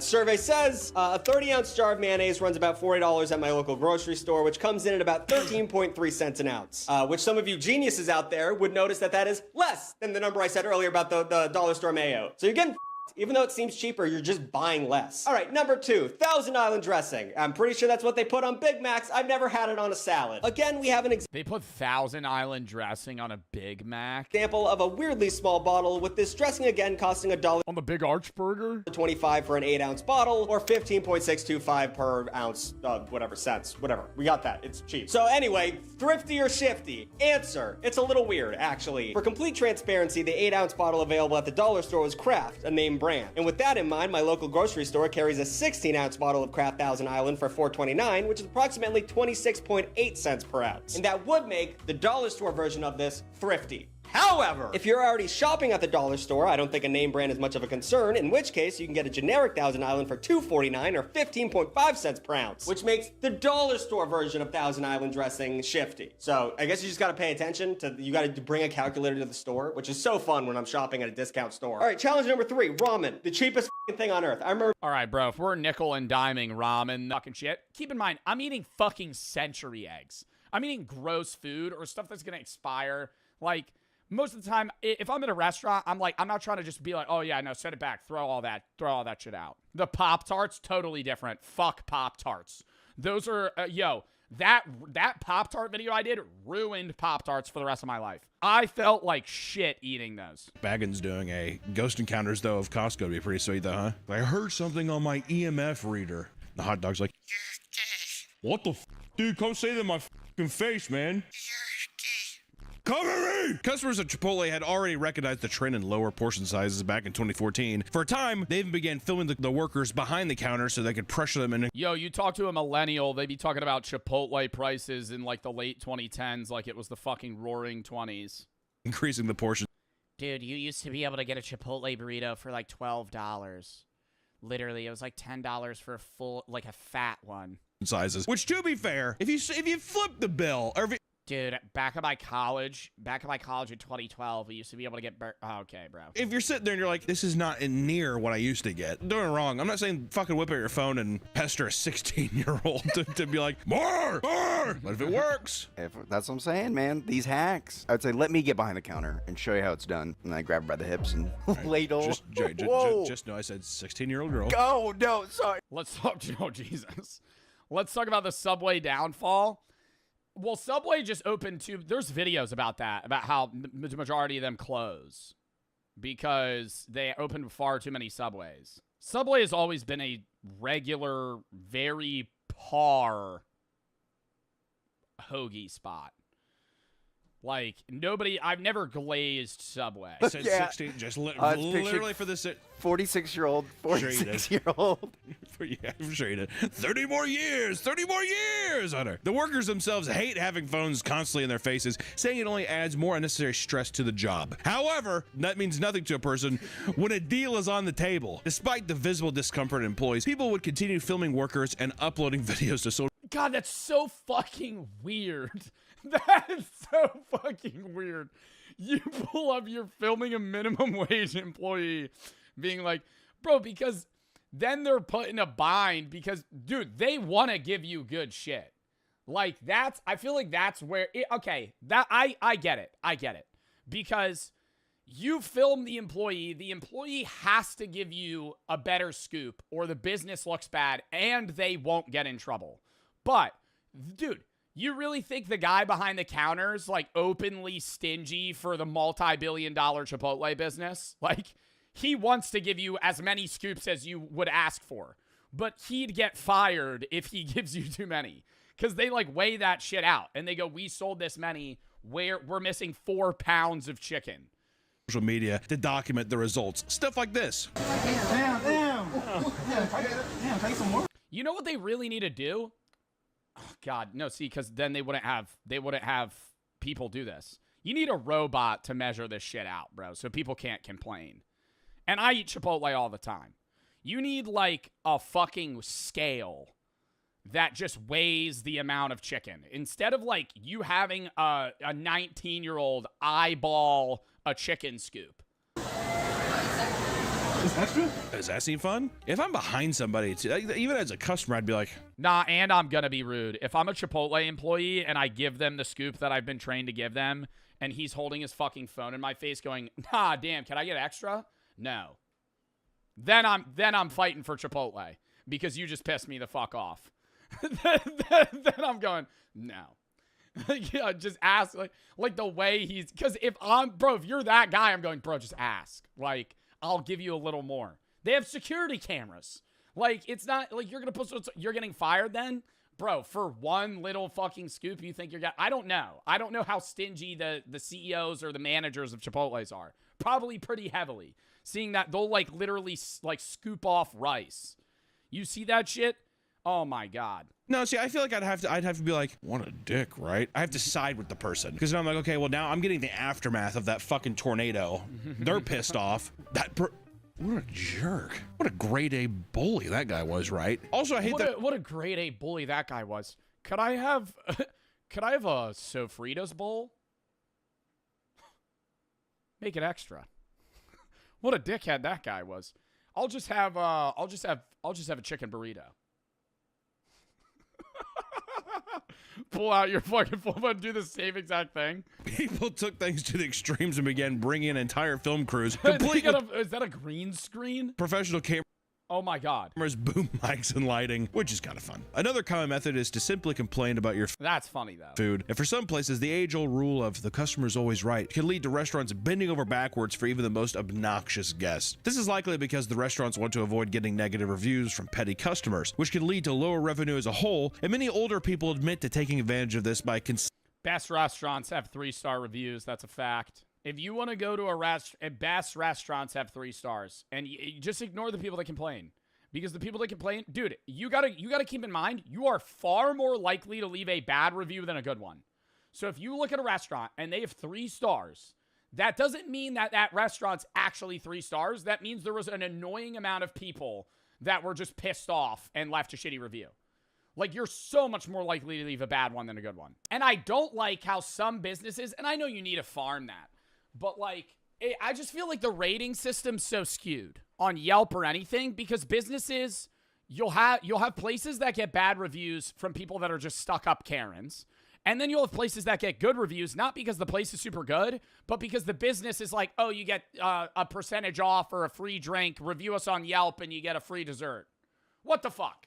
Like, so now it's just you're getting a 5-star, but not because your business is actually a 5-star restaurant. It's because you're offering people incentives to do that shit.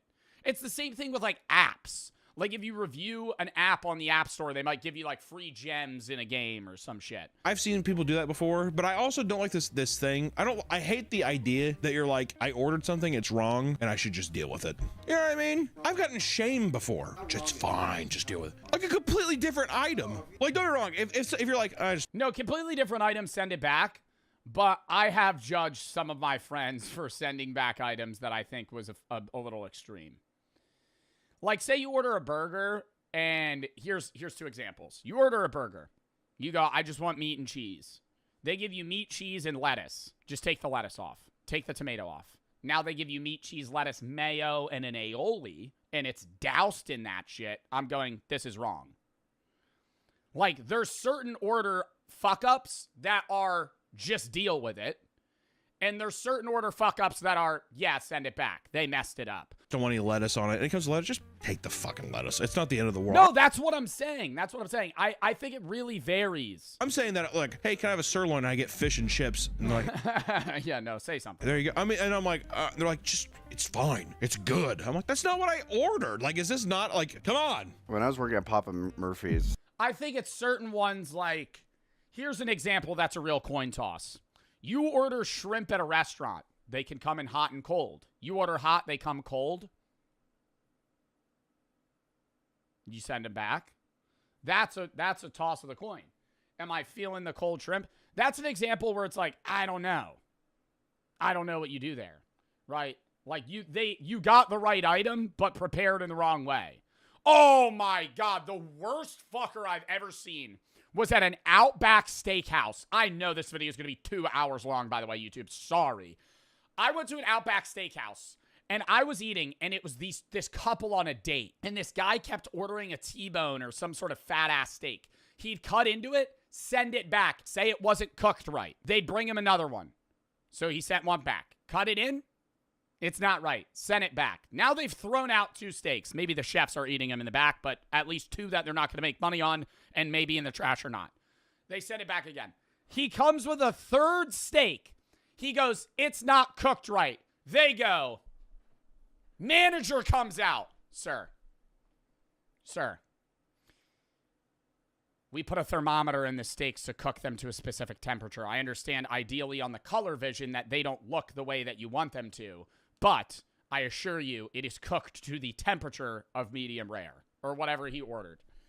And the woman that's sitting across from him, I'm going, she's getting the ick. If they're together, woof. If they're I don't know if it was a date or what, but in my head, I'm like, yo, this guy's a fucking douchebag. Like, how bad of a steak would you have to have? That's an example. How badly cooked of a steak off do you send it back? If you order medium rare and they give... The fact that the first responders visited the resident often says a whole lot. Officers continue to process... Okay, I'm going to have the take that she didn't take care... Well, she's probably not taking care of the other kids very well either, but they're at the point where they're able to, like, somewhat feed themselves. But the 2-year-old probably wasn't fed, died. She knew it died and went, what do I do? And kind of just let it sit.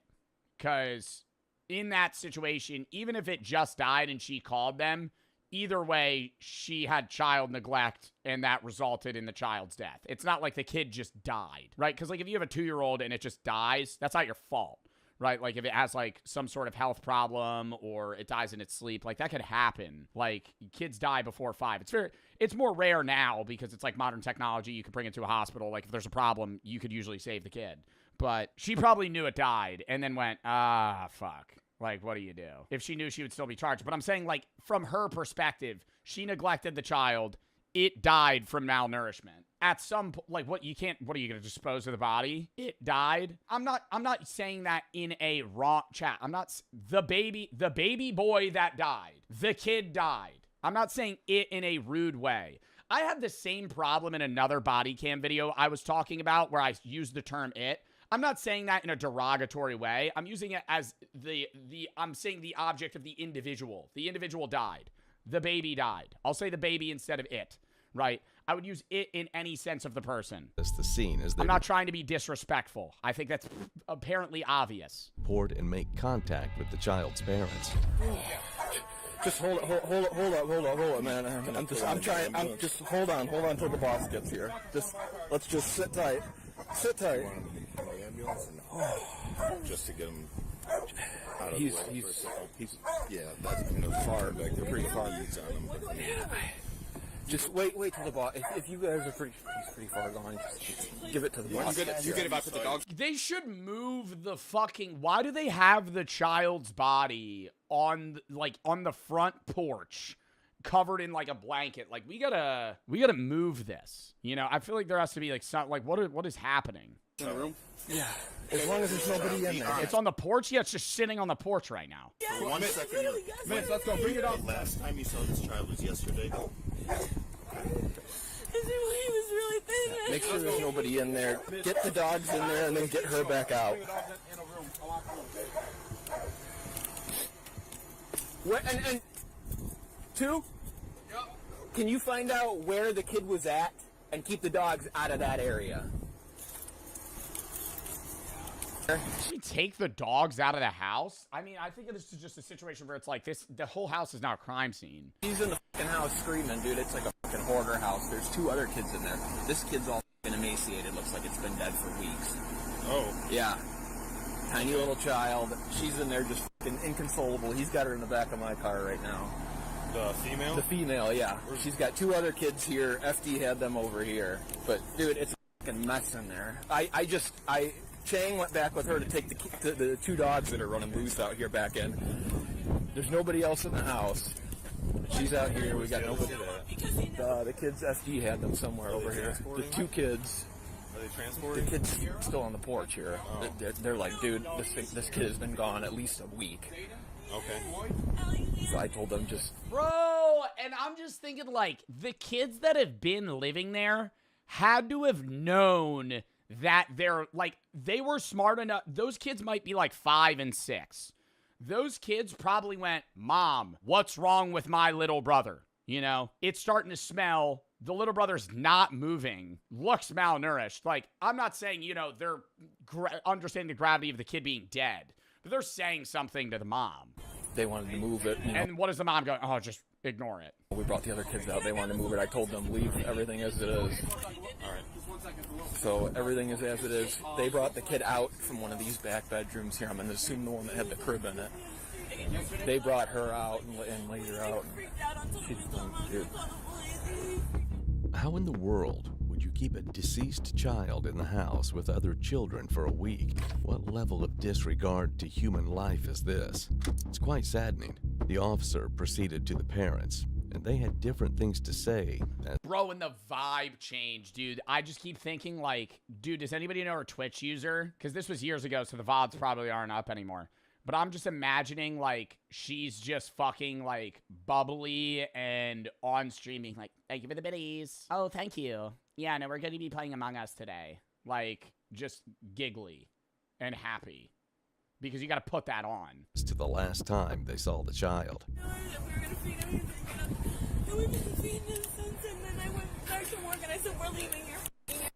Her TikTok's luna.blaze. I feel like this might be, like, some motherfucker self-promoting. Oh, nope, this is her videos. And that's copyrighted. Yeah, she just films, like, e-girl content. So, wow. I'm gonna see if I could find her Twitch. I don't think I'd be able to, unless it's the same username. Luna.blaze420. So she's fucking smoking weed around the kids, too. Nope. Yeah, it's probably banned, if I had to guess. That or it's just, there's a Luna Blaze, but it's not the same person. It's a VTuber. And I've been grinding and grinding. The username Luna Blaze was live 20 hours ago. Yeah, it can't be her. I finally got us a car, which he's controlling it. He's using it right now. Where's the child? Where's the dad? Where's Dad at? He's avoiding coming back, and I think he What's his name? I think he knew this morning when he left that Satan was gone. What? When's the last? Well, it's as much the dad's fault as the mom's because they were both living here. So I don't want to just blame her, but they both knew the baby was dead and did nothing. Last time that you knew of that Satan was alive? Yesterday. Yesterday when? Yesterday morning. How do you know? Before I went to stream, I made sure he was eating a pot. Some of these you feel a little bit bad. Yo, yesterday morning you gave it its bottle and you gave the baby its bottle and went and streamed. And then it died and started smelling like a rotting corpse in 24 hours. No. Oh my God. No, she's out. Yeah. We come on her all the time. She goes. Not anymore. Drugs. Not anymore, guys. I gotta assume this is gonna be the end of this one. I hate when they put streamer or TikToker when they have like 100 followers. I mean, I think people could call them. I don't think there's like a definitive number where you have to call yourself a streamer or a TikToker. I think like if you're calling yourself a streamer as like a job though, you have to be making job level money from it, right? You could be like, oh, I stream, but like if you go, I'm a streamer, you have to be like consistently streaming. You're not a streamer if you stream 1 day a week for 3 hours.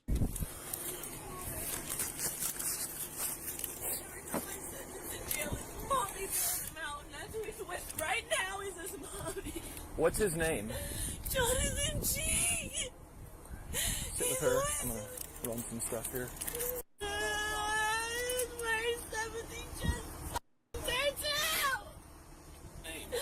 Jonathan G. She's always. Can I just grab the phone where it has the proof, please? We'll grab it for in a little bit, okay? He's gonna rip. Okay, it's not like we don't believe you, okay? You just gotta give us some time, okay? Nothing's gonna bring him back. It was already hard enough to want to live. They were my only motivation to get us out of here.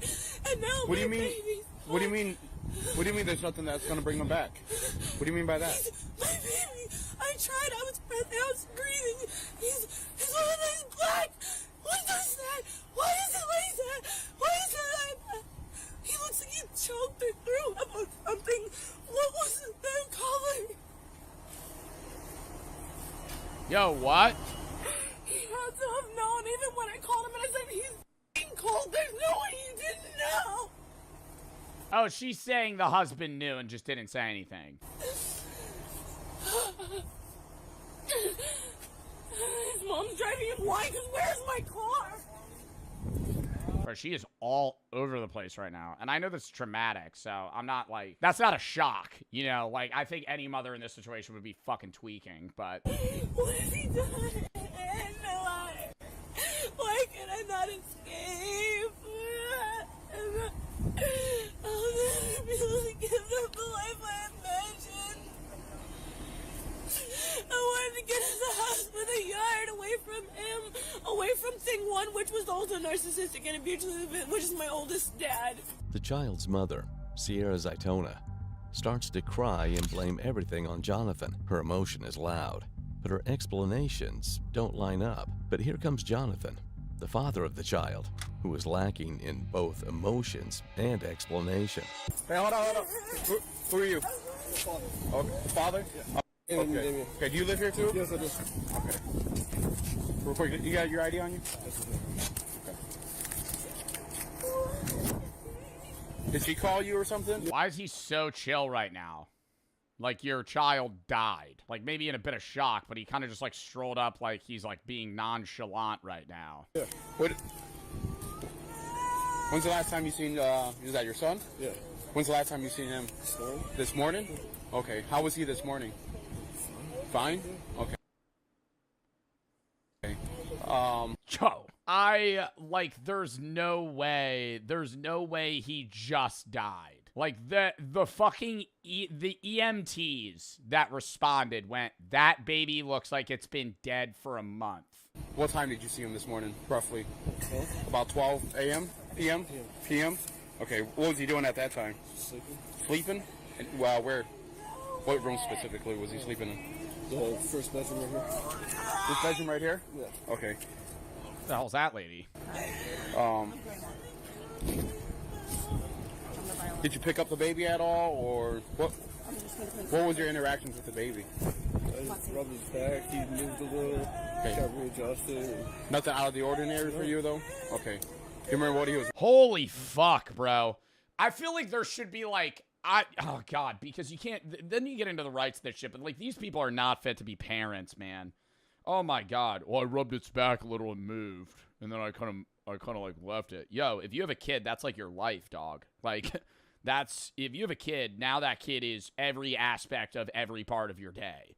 Like, and maybe not when they're older, but like, if your kid's 2 years old, like, you're the thing keeping it alive. Wearing? Just his diapers. Just his diapers? Okay. And about what time did you leave here? About 2:30. 2:30?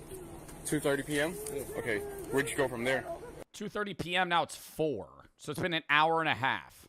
So the baby died. He's saying the baby died an hour and a half within the last hour. I went straight over to my dad's house because we were wearing the brakes on her car. Okay. We were going to do it before the snowstorm, but okay. Didn't have enough time. Okay. What did, when you have a kid, you no longer live for yourself, you live for them. Yeah, no, I agree. I mean, like, I'm not a parent, but I think like a W parent thing, God, that sounded so Twitch streamer cringe. A good parent generally has the take that, like, once you have a kid, your life is about them in some way. In that, like, you would die for them. You know, I think that's like I think that's the vibe and mindset you have to go in. Is like, if I'm having, the day that I determine I'm going to have a kid, I'm dying for that baby. You know, that's not even a ride or die. Like, I would eat a bullet for that kid, you know, like that's what you got to do. Okay. And you live here? Okay. How long have you two been living here? About 3 years. About 3 years? Okay. Any medical history? Did the baby wake up at all or cry today while you were home? We cried this morning. Yeah. Cried this morning when you were here? Yeah. Okay. I was supposed to go to an orientation for work, but I slept. Okay. Who else lives here with you? Just me, Sierra. That's Sierra right here? Yeah, Damien, okay. which is Mine and her old. I don't know. I feel like there has to be like a level of like being able to prove, like, back to what I was saying. It's like these people are unfit to be parents, and it's like you have to prove that you're like financially capable and logically able to take care of your child's life. Like, they have 2 kids. They're saying they financially can't support those 2 kids. They have a 3rd kid. They don't have time to even feed the child. Like, you should not have a 3rd child. You should not be allowed to have a 3rd child. I'm not saying this is just like something that needs to be put in place governmental wise, because how the fuck are you going to gauge this? But it's like, I mean, there are 2 people that are basically incapable of raising one kid, let alone 3. Like, how many other kids do you guys have? That's just the babysit for her oldest. You babysit her oldest? Yeah.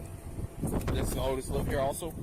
Just only a few times. babysit the oldest. Brother, aren't you 2 live together? You're the pseudo father. Let's just say it how it is, okay? I babysit for the oldest. It's not mine. You're the dad. You're the dad. Doesn't matter if you're the blood. You're the dad. You're the dad. You're in the relationship. You live there with the kid. You take care of the kid. You're the pseudo father. You're the stepdad, effectively, even if you're not married. Just maybe for a few days. So it's just you, Sierra, and I understand it, like, takes some of the blame off of him, but it's also, like, if you're getting into a relationship with a woman that is not raising her kids in a way that's, like, keeping them even alive, get the fuck out of there. Like, don't be like, oh, well, I kind of just, like, babysit them. How many kids do you have with her? Two. What's you? Like, you being in that relationship is signing some sort of unwritten contract that now you're taking care of the kids. We'll call CPS first. Yeah, I know. But I'm saying, like, he shouldn't have gotten into that relationship if he knew. You told my partner what the name of the 2 were? And then we babysit her oldest. The oldest. Yeah. Was everything okay with Zayden? we'll still investigate. Maybe he thought she was a rich streamer. Really, the smallest little dude. You think that? You think so? They have trash in their yard. Yeah, both. 95 both, or? Yep. Okay. Both our car. In one car? No. Okay. Yours and mine. The kids out of your car? They're in 14. No, they're in 14. Okay. I'll take this. Again, the father claimed he saw the child that morning and he looked fine. That would have been believable, but the cause of the child's death totally nullifies this. The medical examiners eventually confirmed the cause of death. It's starvation. The parents... Like, the easiest thing to avoid, mind you.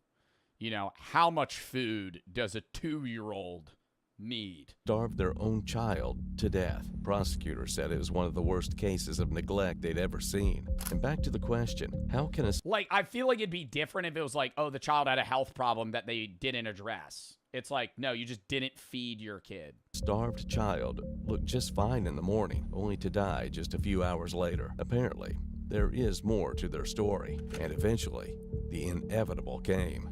Can I just have you put your hands behind your back, okay? Interlace your fingers. Yep. Anything in your pockets that you know about? Okay. Nothing that's gonna cut us, poke us? Okay. No drugs or anything in your pockets? He said no? Okay. I got it.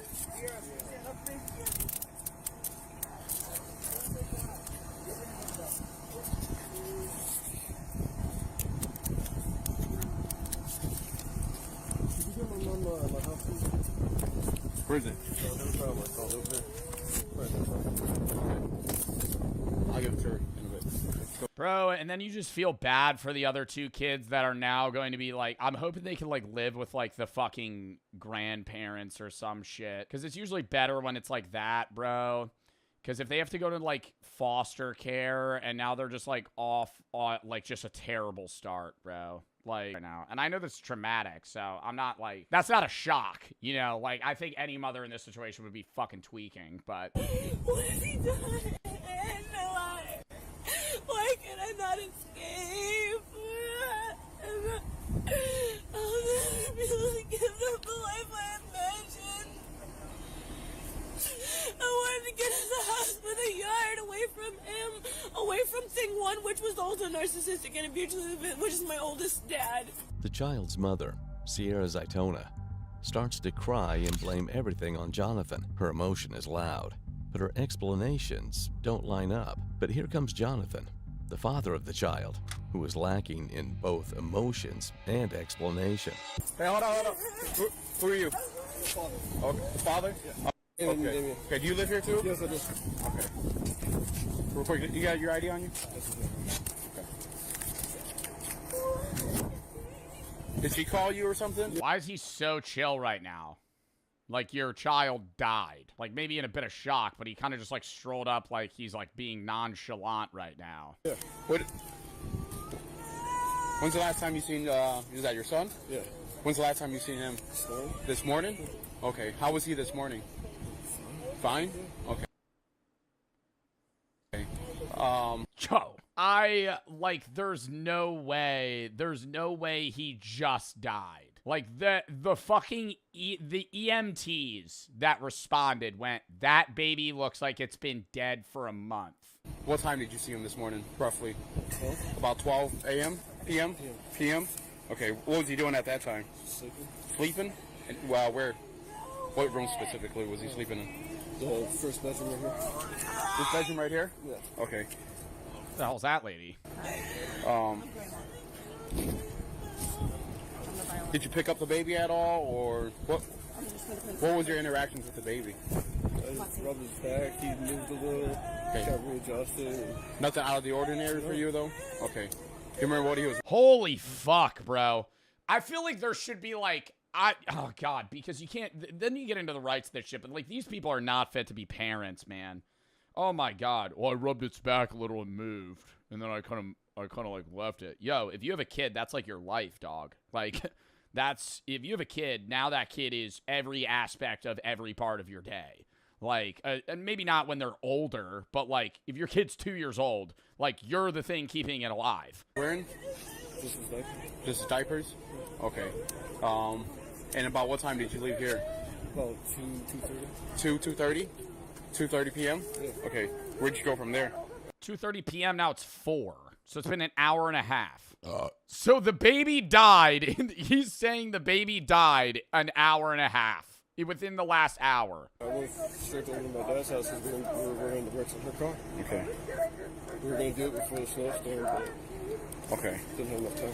Okay. What did when you have a kid, you no longer live for yourself, you live for them. Yeah. No, I agree. I mean, like, I'm not a parent, but I think like a W parent thing, God, that sounded so Twitch streamer cringe. A good parent generally has the take that, like, once you have a kid, your life is about them in some way. In that, like, you would die for them. You know, I think that's like I think that's the vibe and mindset you have to go in. Is like, if the day that I determine I'm going to have a kid, I'm dying for that baby. You know, that's not even a ride or die. Like, I would eat a bullet for that kid, you know, like that's what you got to do. Okay. And you live here? Okay. How long have you two been living here? About 3 years. About 3 years? Okay. Any medical history? Did the baby wake up at all or cry today while you were home? He cried this morning. Yeah. Cried this morning when you were here? Yeah. Okay. I was supposed to go to an orientation for work, but it sucked. Okay. Who else lives here with you? Just me, Sierra. That's Sierra right here? Yeah, Damien, which is mine and her old. I don't know. I feel like there has to be like a level of like being able to prove, like, back to what I was saying. It's like these people are unfit to be parents, and it's like you have to prove that you're like financially capable and logically able to take care of your child's life. Like, they have 2 kids. They're saying they financially can't support those 2 kids. They have a 3rd kid. They don't have time to even feed the child. Like, you should not have a 3rd child. You should not be allowed to have a 3rd child. I'm not saying this is just like something that needs to be put in place governmental wise, because how the fuck are you going to gauge this? But it's like, I mean, there are 2 people that are basically incapable of raising one kid, let alone 3. Like, how many other kids do you guys have? That's just the babysit for her oldest. You babysit her oldest? Yeah. That's the oldest live here also? Just only a few times. Babysit the oldest. Brother, you 2 live together. You're the pseudo father. Let's just say it how it is, okay? I babysit for the oldest. It's not mine. You're the dad. You're the dad. Doesn't matter if you're the blood. You're the dad. You're the dad. You're in the relationship. You live there with the kid. You take care of the kid. You're the pseudo father. You're the stepdad, effectively, even if you're not married. Just move it for a few days. So it's just you, Sierra, and I understand it, like, takes some of the blame off of him, but it's also, like, if you're getting into a relationship with a woman that is not raising her kids in a way that's, like, keeping them even alive, get the fuck out of there. Like, don't be like, oh, well, I kind of just, like, babysit them. How many kids do you have with her? Two. What's you? Like, you being in that relationship is signing some sort of unwritten contract that now you're taking care of the kids. We'll call CPS first. Yeah, I know. But I'm saying, like, he shouldn't have gotten into that relationship if he knew. You told my partner what the name of the two were? And then we babysit her oldest. The oldest. The Was everything okay with Zayden? we'll still investigate. Maybe he thought she was a rich streamer. Really, the smallest little dude. You think that? You think so? They have trash in their yard. Yeah, both. 95 both, or? Yep. Okay. Both our car. In one car? No. Okay. Yours and mine. The kids out of your car? They're in 14. No, they're in 14. Okay. I'll take this.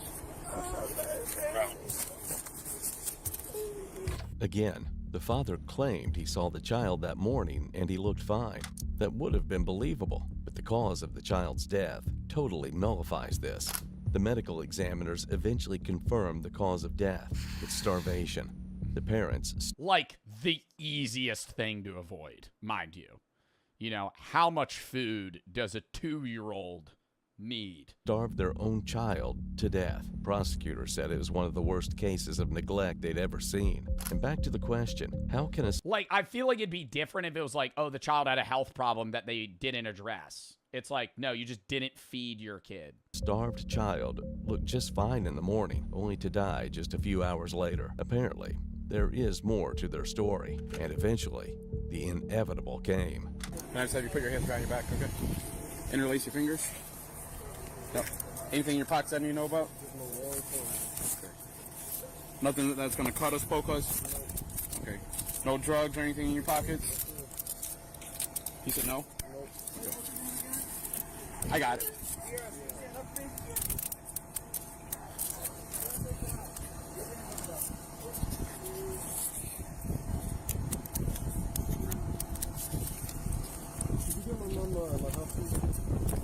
Where is it? I'll give it to her in a bit. Bro, and then you just feel bad for the other 2 kids that are now going to be like, I'm hoping they can like live with like the fucking grandparents or some shit. Because it's usually better when it's like that, bro. Because if they have to go to like foster care and now they're just like off on like just a terrible start, bro. Like... This way.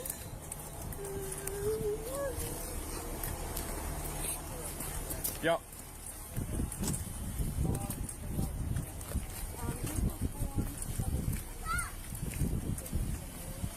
Bro, if you don't want kids, just give them up for adoption. I understand what your take is. And I mean, that's like a thing a lot of people say about abortion as well. But it's like, you realize like the adoption system in the US is like pretty bad. Similar to like foster care. Like there's probably people in my chat that have been in or are currently in foster care. And you would just be bouncing around houses. You know, I think it's a person-to-person basis on, like, some people having a decent experience. But, like, most of the time, it's, like, not great. Getting your chest against the car.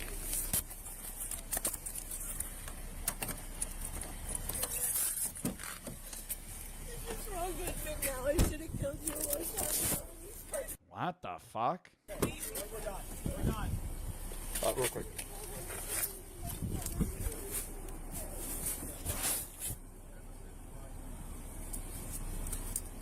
She said she should have killed the husband? Or the boyfriend? I don't know.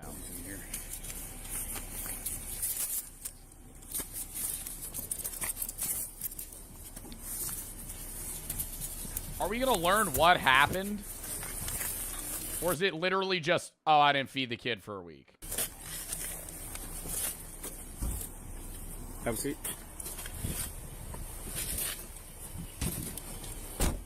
Miss, what's your name again? Zia, you stand up for me? Yeah. Turn and face your house.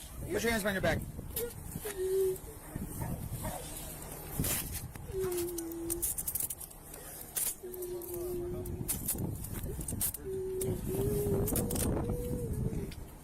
But, like, the other kids are alive. Do you think those other kids were feeding themselves, or are they feeding those kids but not the baby? Like, this is what I'm very confused on. Because the other kids are alive, so they were eating. But are they eating at, like, school? Or because, like, they're probably going to school. So are they feeding themselves?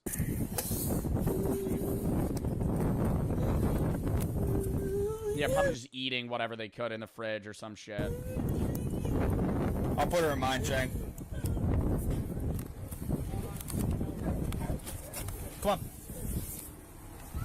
Why didn't he read them their Miranda rights? I'm not really caring about that right now, big dog. I think these people are clearly going to fucking jail.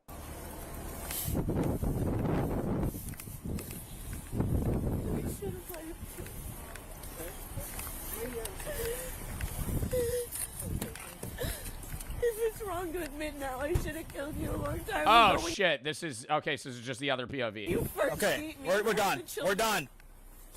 It's more worth it than losing my son. I wish Okay. he was the one dead. You got a bra on, I see? Yeah. Okay, I'm gonna search my body cameras now, okay? This is fine.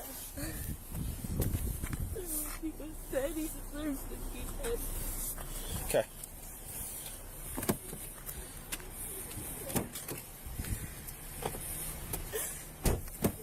Have a seat. Bro, don't tell me the video just fucking ends, dude. Step out this way.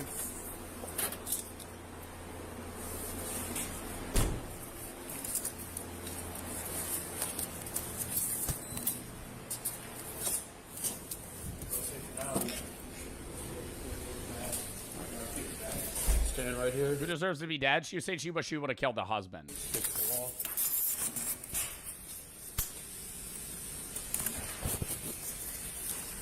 We're gonna take all his clothes right now. Okay.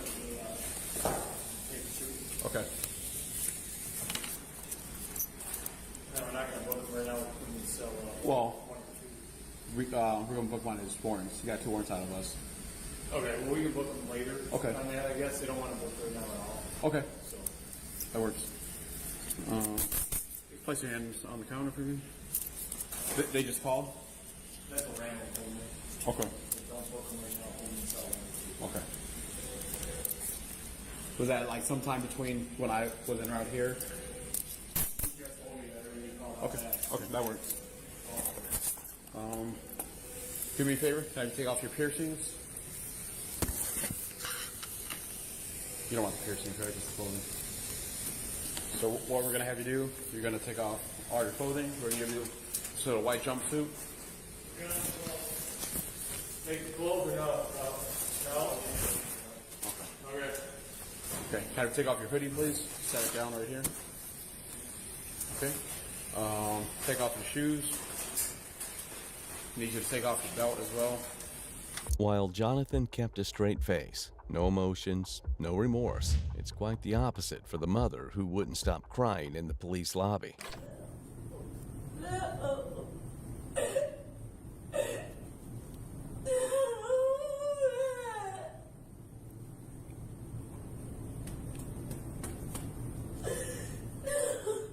Let's not do that, okay?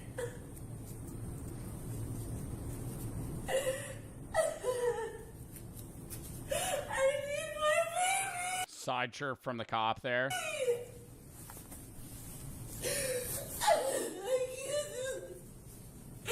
He's really crying. Yeah, he's dead. I mean, what the fuck? I see, I don't want to say, like, I'm not trying to be an asshole to, like, in this situation, but it's like, she's just saying the same thing over and over again. Like, she didn't know the kid was dead. Like, the kid's been dead. Like, maybe she wasn't fucking coming to terms with it and just ignored it until the cops showed up, but...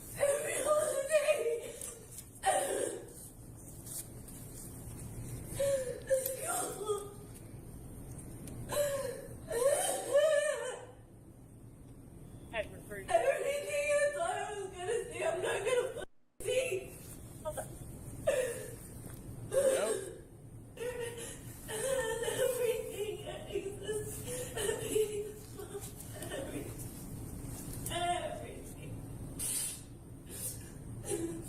Bro, the video's just gonna end. I'm gonna fucking freak out. I need to know what happened. You're dead ass. In the end, Jonathan was sentenced to 24 to 50 years on a charge of second-degree murder and Wow. Wow. 86 months to 10 years on a second-degree child abuse charge. Sierra Zaitona was also sentenced to 24 to 50 years for second-degree murder and 43 months to 10 years for second-degree God damn, dude. child abuse. Second-degree murder and 10 years. 10 years. Dude, she could be in jail. She's going to be in jail for the rest of her life. Not saying she shouldn't be, by the way, but wow. I want to read the comments. Sorry. Anybody over here a hungry baby? Pretty impossible to forget. Yeah, actually, though. 2-year-old child starving. Bro, you're going to be hearing that. You're going to be hearing that. I don't care if you got a headset on and you're fucking streaming. That's going to be the loudest thing ever. Looking at your phone, supposedly crying for your dead baby's wild to me. Forgets to feed the child. Remember to put one of those stupid cat ears. Actually. Remembers to fucking change the OBS scenes. Can't feed her kid. Can't afford to feed the child, but can afford color hair, tattoos, streaming setup, and fake animal ears. Actually. Like a $3,000 PC setup. Literally zero chance she was making that much, too, to be like, oh, yeah, this is definitely fucking worth. That's so upsetting.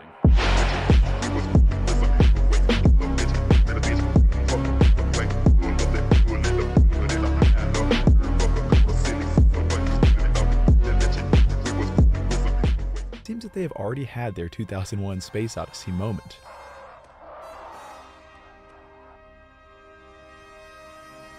So chimpanzees use rocks to crack open nuts, they fish for termites, and they even stab. I mean, in the same sense, though, there's other animals that use tools. Like otters have like a lucky rock that they keep to crack open like clams and other things. Prey with spears.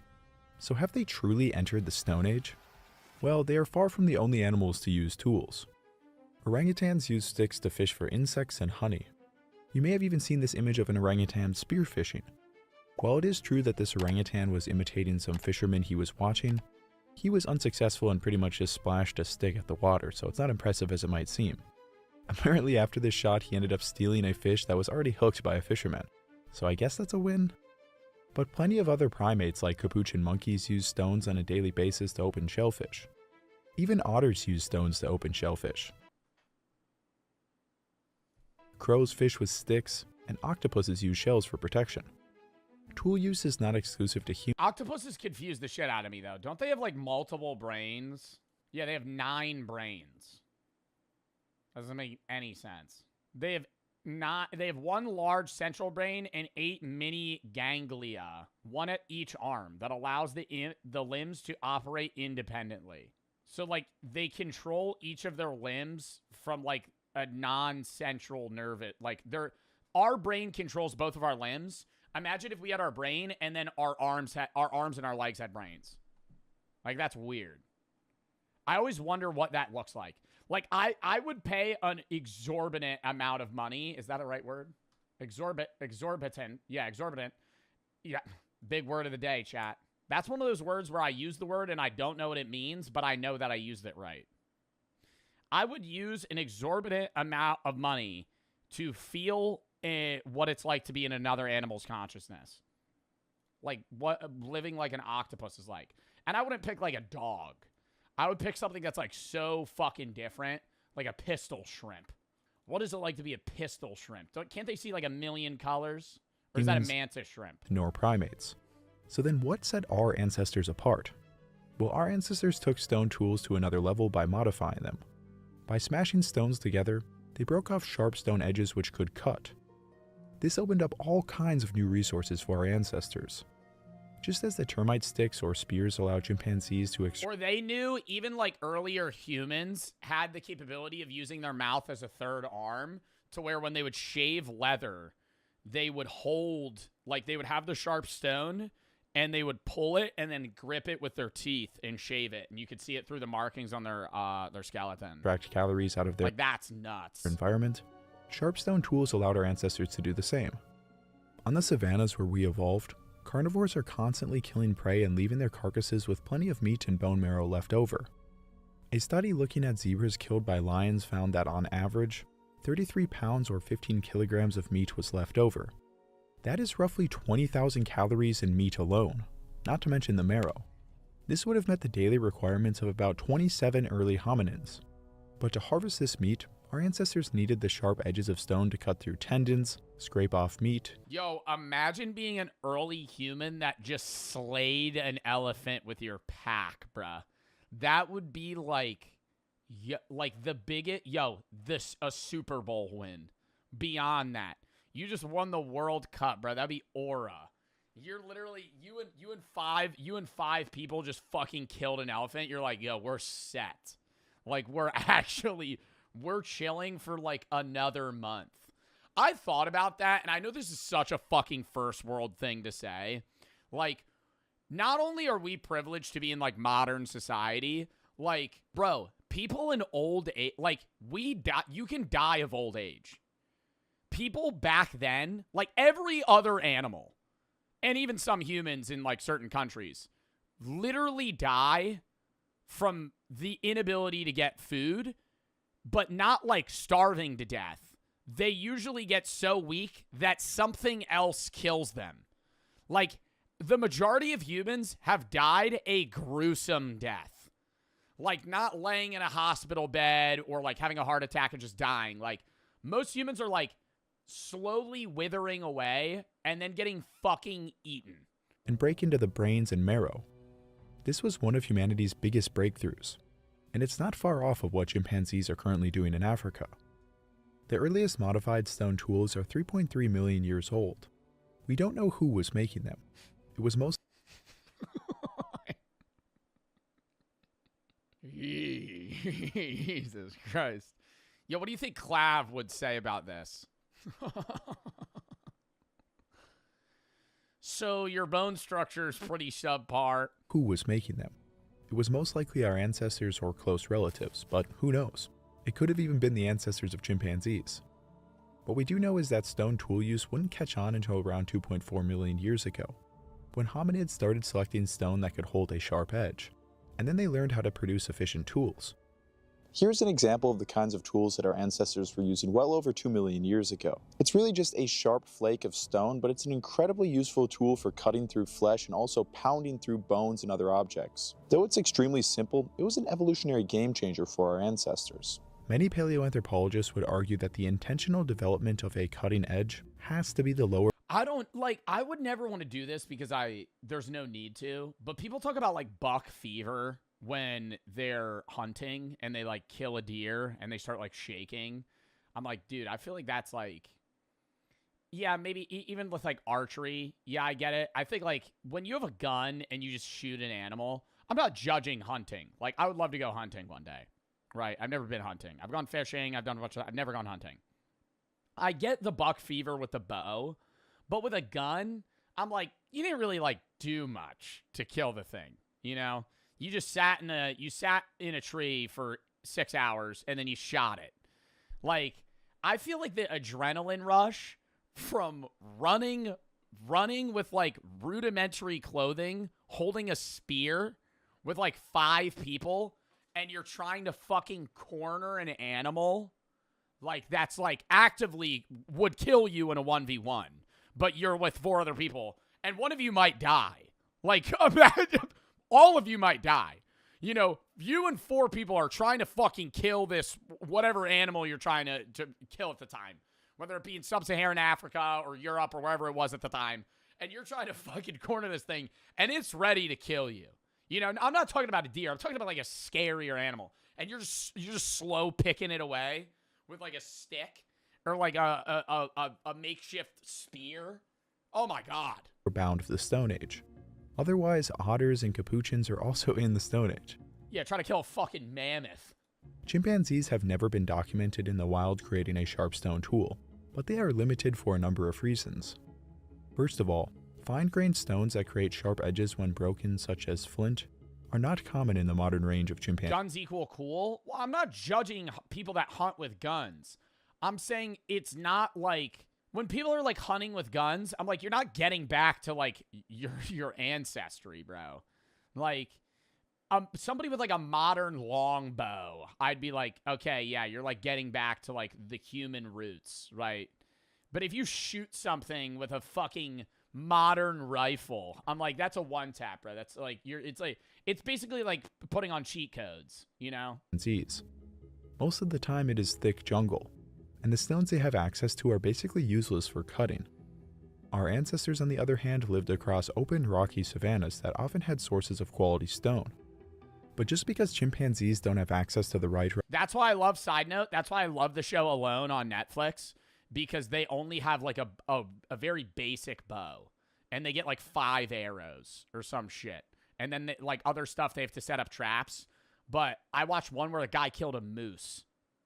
He clipped it. He went... And it hit him in an artery, but the moose still lives for a while, so it ran away. And then he's like filming himself, and he's shaking, and he's just watching it for like 4 hours. And then finally it drops, and he filmed it, and he was like, "Oh, it just died." And then he went and he ran towards it. I was like, "That's nuts." We evolved, bro. We didn't evolve from the time of bows to now. We just technologically evolved, right? Like physically, we haven't. For cutting. Like if you're trying to get back to like the roots of hunting. It's not with a gun. Our ancestors, on the other hand, lived across open, rocky savannas that often had sources of quality stone. I don't believe in evolution.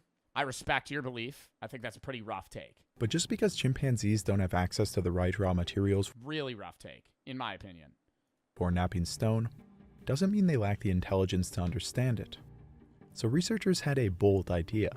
What if we simply taught a chimpanzee how to flint nap? Meet Kanzi, a language competent bonobo, who was taught to flint nap in the early 1990s. Wow, y'all did him dirty with that first picture. He looks so much better there. My God.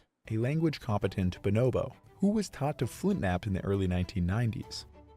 Bonobos are a closely related cousin of chimpanzees, often seen as more socially intelligent.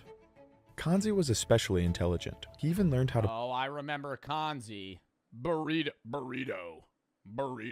play Minecraft. But it was this video of him flint napping that honestly blew my mind. They first focused on showing him how to knock off flakes through percussion, which is what I'm doing here. You literally hit one rock against another rock in order to knock off a stone flake. So now let's watch some incredible close-up footage of Kanzi napping. Oh, look there what Kanzi made. That's really perfect. Oh, look at that one. Oh, thank you. They would really cut things good. Kanzi was able to knock off flakes consistently, and after a while, he even came up with his own methods of flint napping. Instead of using the hammerstone in his hand, he started throwing it at the core. This may have helped him. The drink I'll give a 5, but the vibes, it's like, I mean, it's cool, but there's no one there. It's just the guy at a booth. Yeah, not much to do with the world's smallest bar. I'll give that a 2. Wait. You think he would, like, attack us?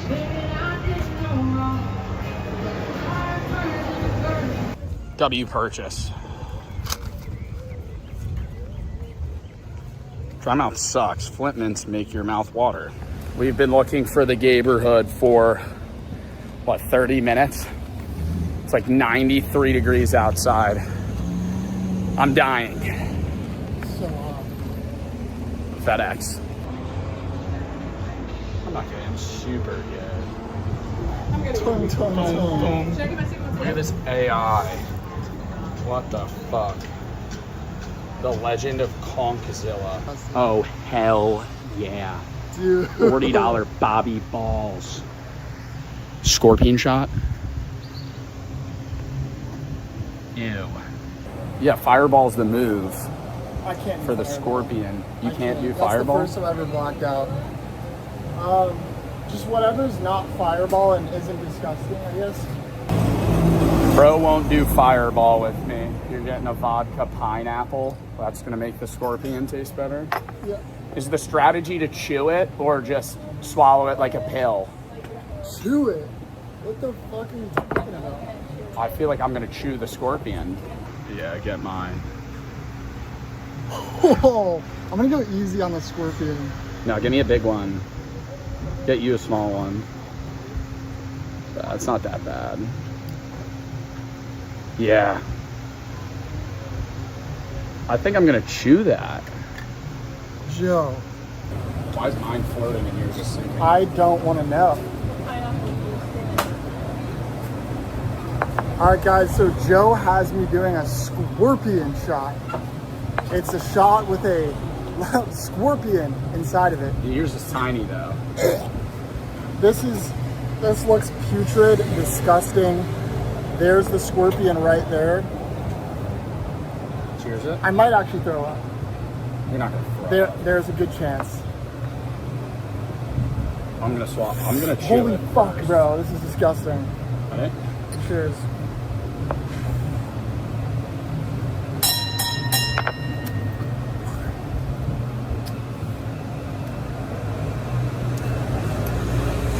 It was like one of those mealworms that you get at like a zoo, like the little cheese worms. Wasn't bad at all. Oh, that was pretty disgusting. Look, that was a 10 out of 10. I got a spicy margarita. Bro made that perfectly.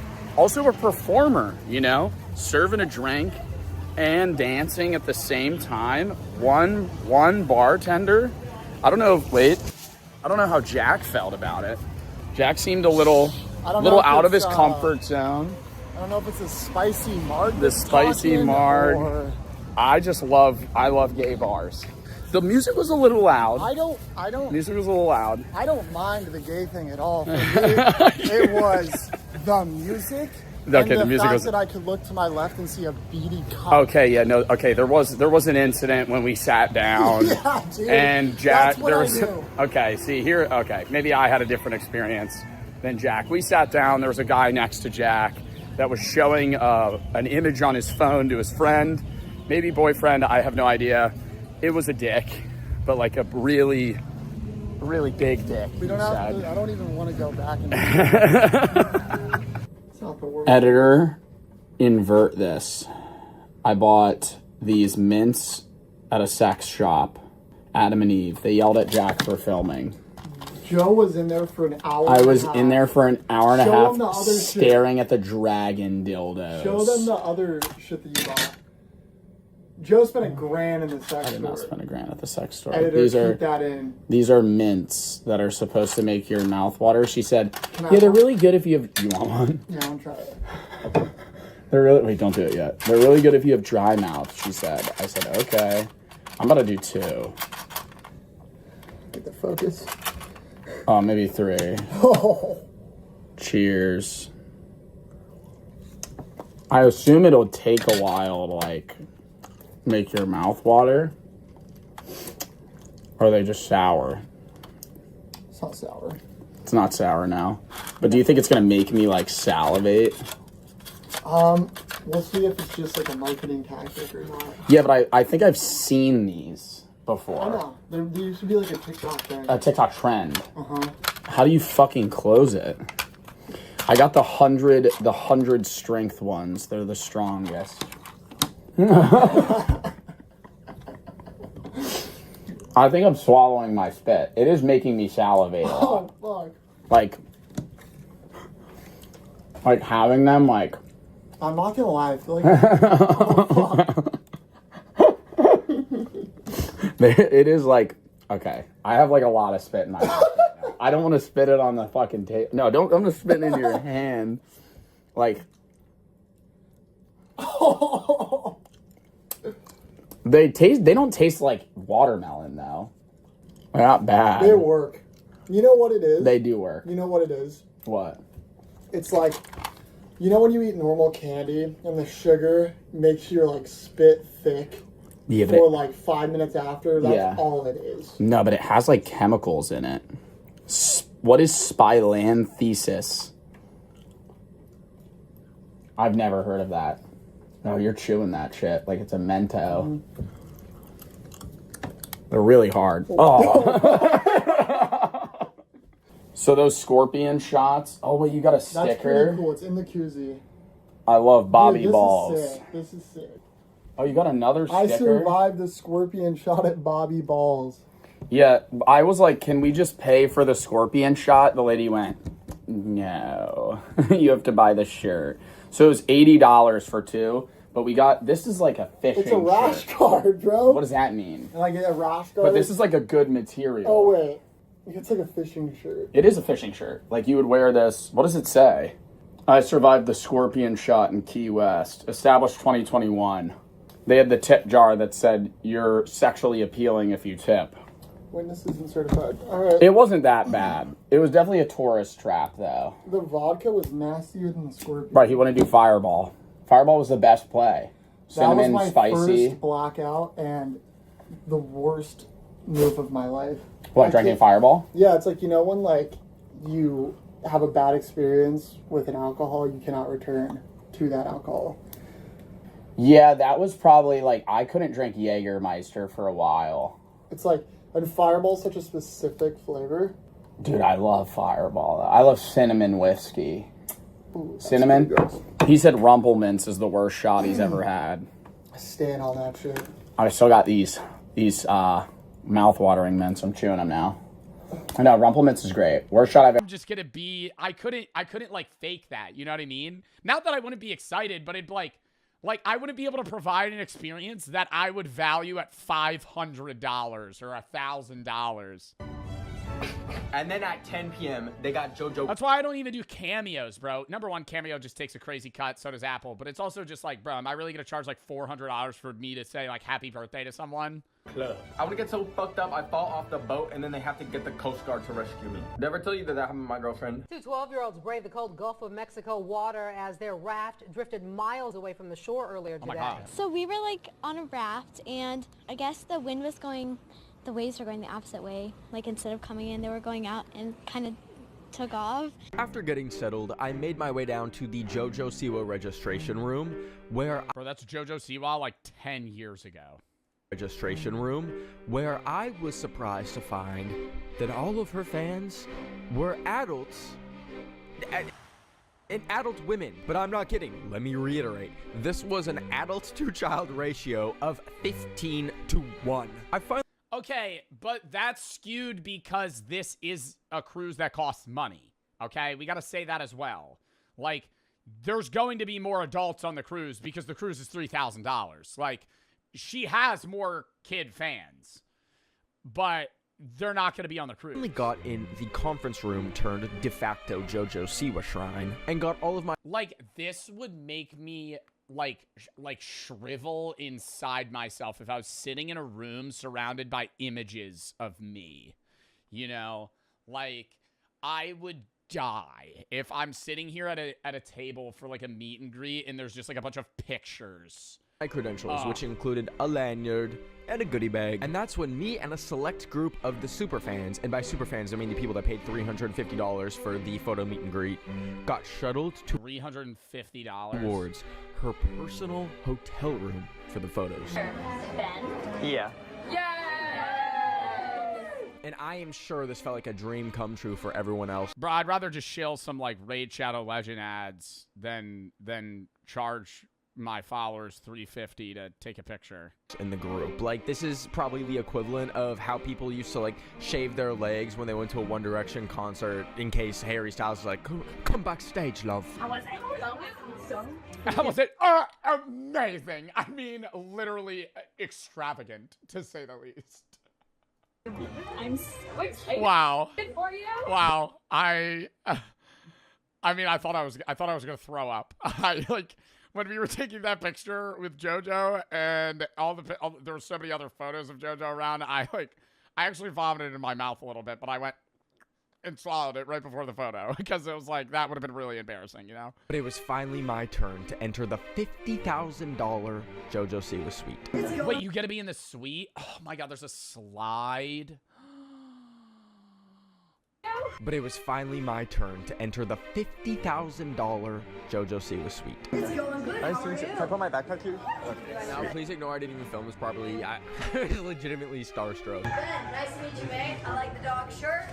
It's good. It's cute. I'm here for it. Here for vibes.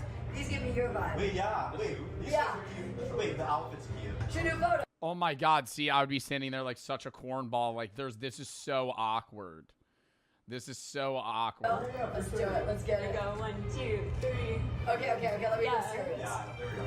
1, 2. Look at this ocean vibes now. I will say, bro, she gets so much hate, and, like, I used to clown on her a lot. Like, you know, I respect the hustle to a degree. Like, I can't sit here. Like, I used to be a JoJo hater. Like, I used to be a JoJo hater, and now I'm more on the guise of, like, okay, bro, she's a cornball sometimes, but, like, who cares? Like... Yeah. Oh, we're moving. We're moving. Yeah, we're moving. Happy sail away. Welcome to the Utopia. It's a good place to start. Awesome. Well, so nice to meet you. Back at you. It's going to be a great weekend. What do they call it? Like the ultimate weekend. Where are they going? He said they're going to the Bahamas. Are they leaving from... If it's a 3-day cruise, they're probably leaving from Miami. Hating's fun, though? Yeah, bro, but it's never that serious. Right? Ultimate weekend. Slamming ultimate weekend. Thank you. Thank you. They got, like, shuffleboard on the carpet. Oh, my God, I'm getting cheered off. It was so fun. How much for... No, I'm not even going to ask my audience this. I'm going to ask myself this. How much would somebody have to pay me to take 5 grams of mushrooms and then pull up to the JoJo meet and greet? Wow, that would be terrifying. Maybe like 80 grand. I think I would have like some sort of everlasting damage. Enjoy. Then right after that interaction, they printed off our photos for the bedazzling class. And I go, what you have in front of you is you have the sparkle. So then you also have the glue. Then you have the detail tools, right? And then your fan brush is kind of at the end. We had a tutorial picture that we were able to bedazzle first, and thank God for that, because when I tried bedazzling her and putting glitter on, I made her look like Rue at the end of Euphoria, so... Be smooth. Look like it has a lot of lumps. I was attempting to... Bro, I could not participate in this. This would be, like, I would rather go and have to redo the swingers cruise with Jack again. Like, I would rather go around and get another reverse pineapple tattoo and be like, we're swingers. Are you, like, that's easier for me than having to, like, sit here and bedazzle a picture of JoJo Siwa. Like, small talk with the other participants. Are you gonna do a glitter? Nope. But then JoJo Siwa herself appeared to adjudicate our bedazzling. Wow. How? How much do you think she's making, bro?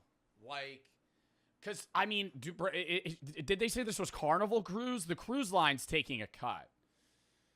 Like, the cruise line has to be taking a cut. Unless they made some sort of deal where, like, the room itself is whatever they make money, and then JoJo's just getting whatever's the add-on. $1 million? Bro, no. I think she's getting, like, 30K. Like, 50K. Which is still crazy. But, like, I don't know. Like, I don't know how many people are paying. Like, this seems like a fairly small room. And it's just, like, okay, 50 grand to the average person, my God, 50K in a weekend, fuck yeah, all you guys could bedazzle pictures of me, you know? But, like, she has to have, bro, she sold so many bows. So I'm like, in perspective, I'm like, this isn't that, like, there's no way she's making in her, like, retrospect to her overall net worth. It's beautiful. You're doing wonderful. You fixed my hairline. That's all that matters. Goodie bag unboxing. That's funny. See? Gotta give credit where credit's due, JoJo. That was a good joke. I didn't buy a Hashtag relatable. t-shirt or anything because I thought they would just give one for free, considering I spent $2,600. Wait, how much was that shit? All that matters. Goodie bag unboxing. I didn't buy a t-shirt or anything because I thought they would just give one for free, considering I spent $2,600. You'd think I'd get one for free, but I did get this goodie bag. Would you like to see what's in it? My official JoJo Siwa Cruise passport. We got a beautiful AI sticker on it. For each activity you do, you're supposed to put the sticker of each activity in the passport. Yep. I have a JoJo Siwa Cruise rubber ducky. Bro, like, this shit's just so parasocial, too. Like, that's why, like, bro, imagine I did this, and it was, like, instead of, like, glittering, you had to, like, the photo shoot was you recreating the I've Been in the Hills picture. And, like, you hold the B movie, and you sit on, like, a broken bus seat. Like, that would be, like, cornball. That would be like, like actually so cringe, dude. I would do that, bro. That would be so lame. Like, I wouldn't ever do that off the, I would not let you guys do that. I would be like, no, you're actually gonna get clowned on.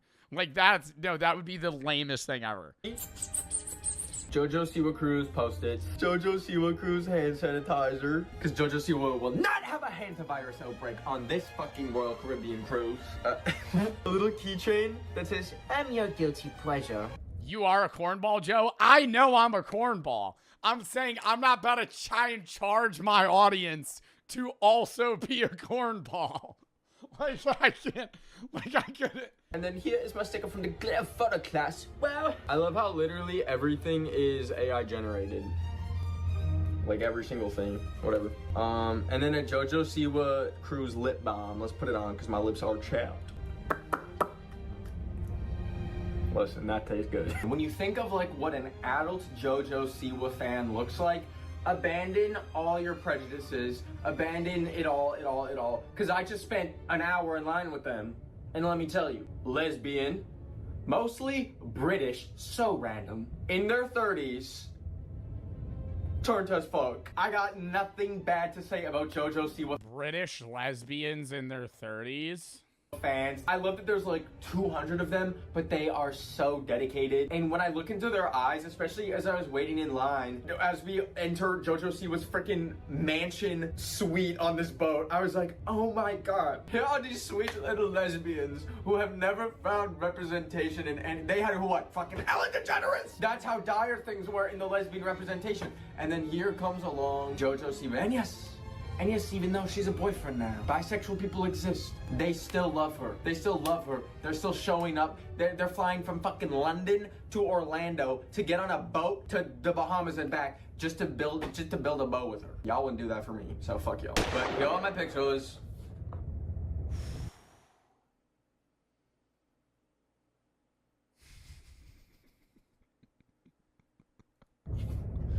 Anyways, I had a few hours to $350. Sell that shit on eBay. spare to explore the ship before the JoJo party that night. I don't know how to describe this boat other than it felt like it was co-creative directed by Mr. Beast and the set designer for Love Island.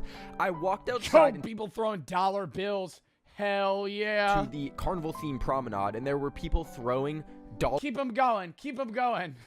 I start throwing quarters off the top deck.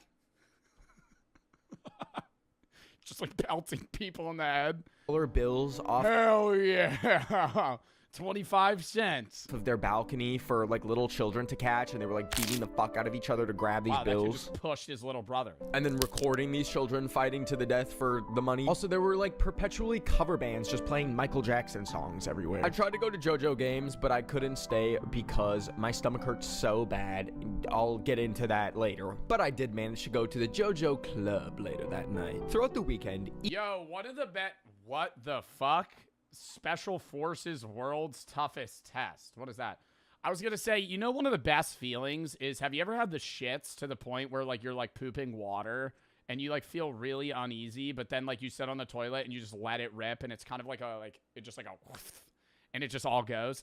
Like the relieving sense of like getting that like just actual piss diarrhea out of your body. Oh my god. Each JoJo Siwa crew. No, it's like it or that, and then what matches that is the relieving feeling of like being sick with a really stuffy nose and you blow it and just like hordes of mucus just leave your nostrils and then you can breathe for like 10 seconds. Event kind of just repurposed the same background step. What makes dollar stores so cheap? Lock in. If I asked you what's the most popular retail chain in America, you Dollar General! It probably has to do with the video, not a pre-watch. You know why I know it's Dollar General, chat? And I'm f***ing certain on this. It's either Dollar General, Dollar Tree. Is because Dollar Generals pop up everywhere. At any corner, dude, flashback 5 years, you probably saw one Dollar General in like your city. Now, every fucking block, there's a Dollar General. At least in the Northeast, Dollar General, Dollar General, Dollar General. You could be in a town in the middle of nowhere, Dollar General. Big city, they got Dollar Generals every 3 feet, you know? And they're not even selling good shit. They're just selling regular freezer goods. They got bananas, apples, and fucking blueberries. And fucking lighters and cigarettes. Probably say something stupid like, it's like Thailand and 7-Elevens.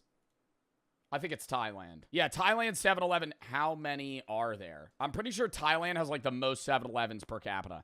There's 16,000 7-Eleven stores in Thailand. Oh my God. 200 stores open per quarter. That's more than one per day. That means if you live in Thailand, like if you're a regular Thai citizen, you're walking around and there's a new 7-Eleven in your vicinity every fucking week. Like, oh my God. Because Thailand's not that big of a country either. Like, there's a lot of people, but it's not a huge landmass. Like CVS, Walgreens, Dwayne Reed. Yo, CVS? No, not CVS. You know what fucking sucks and shut down? Rite Aid. Nobody goes to a Rite Aid anymore. Rite Aids are dead. Or Walmart, or Target, or perhaps BJ's. Do you guys love BJ's? I love. What is Rite Aid? Like a shitty CVS. Perhaps BJ's. Do you guys love BJ's? I love BJ's. That's a real store in New England, and it's very popular, but holy I've been to a BJ's a few times. I've never been to a Costco. I've only been to a BJ's. It's the same thing as a Costco. Like, almost identical. How did they not see that marketing-wise? But the biggest retailer in the U.S. I think it's great marketing. I understand it's a bad name, but, like, same thing with Dick's. Hey, you want to go to Dick's? What? Dick's Sporting Goods. And you know, I'm never going to get over this. How is Richard nicknamed Dick? Like, they're not even the same. It's not like there's no short form. It's just, how's Richard Dick? By number of stores is actually Dollar General. In fact, there are more dollar stores in America. Because Rick? No, it's Dick. Richard, Rick, Dick. But that doesn't make sense. I could understand Richard's nickname being Rick, but Richard's nickname is also Dick.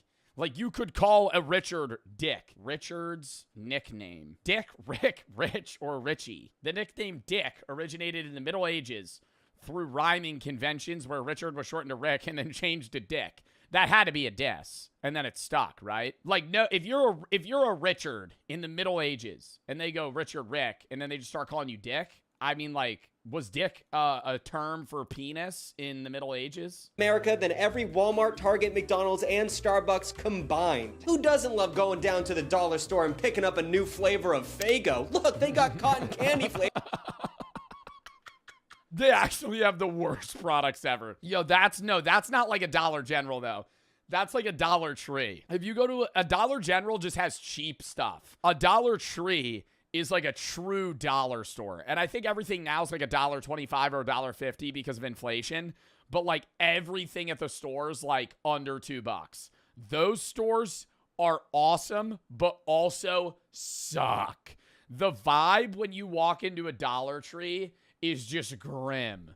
There's like one employee, they have like deflated balloons in the corner, and you stroll in and it's just like old Halloween decorations. It's April. Old Halloween it's April in the corner. There's just weird like gum on the floor, and you're walking around and they just have like single boxes of candy, loose off-brand sodas, Faygo, and then like freezer bacon that certainly has bacteria. That certainly has some sort of bacteria.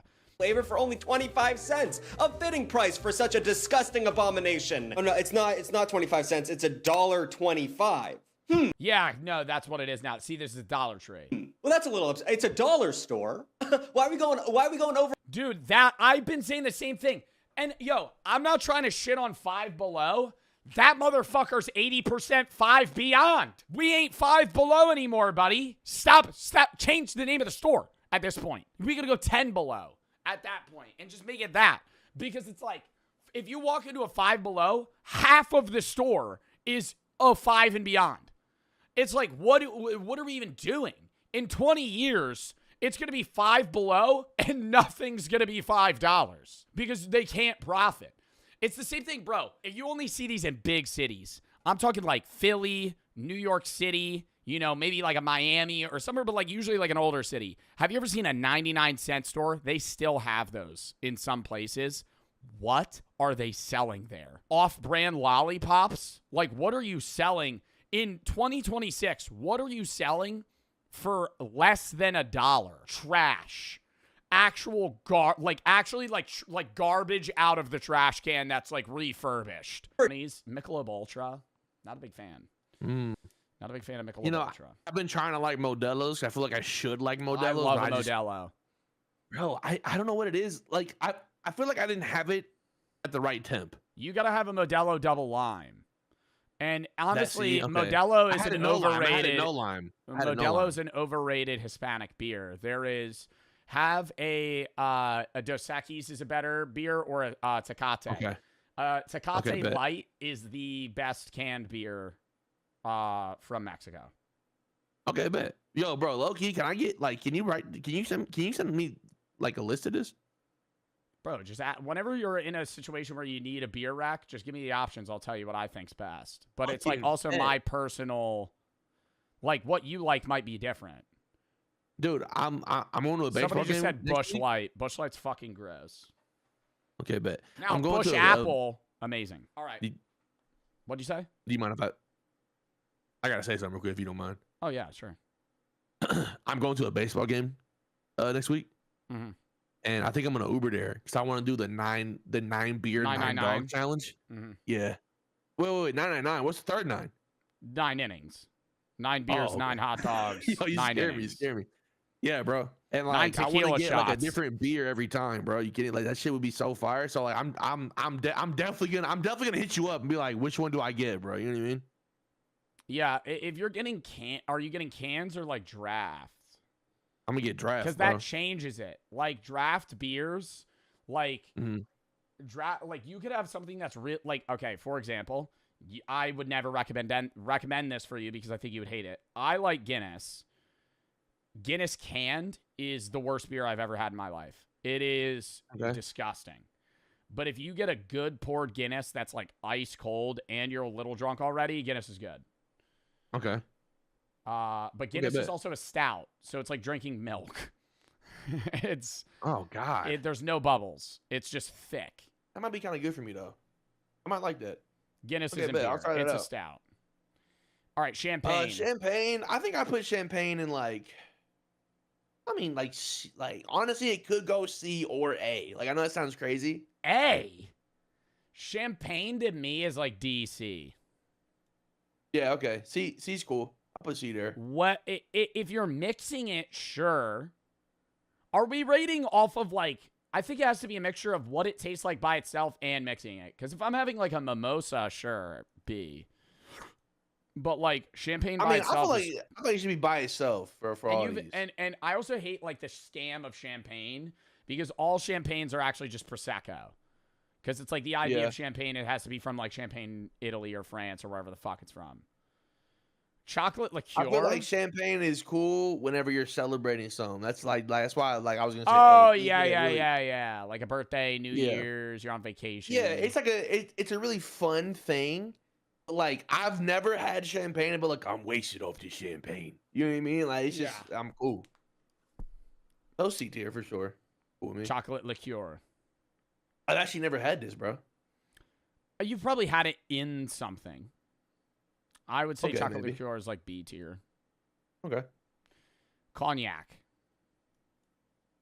Yeah, I was gonna say probably D tier. And another. Now, chat, hold on. That's not saying that I won't. Wait, what's that? Gin? You don't like gin? Gin. Okay. What? Cognac. For the people that don't know, is what Hennessy is, and that shit's disgusting. Okay. Well, hold on, bro. As someone who drinks a lot of Hennessy, bro, Hennessy I just want to say, Hennessy's gross. I just want to say, Hennessy is disgusting. Yes. I still drink that hoe all the time. Yeah, because I just want that out there. Just because it's like an obligation, does not mean you shouldn't drink it. It's like you see Hennessy and most people go, that'd be kind of chill to drink, but you know it's gonna taste like shit.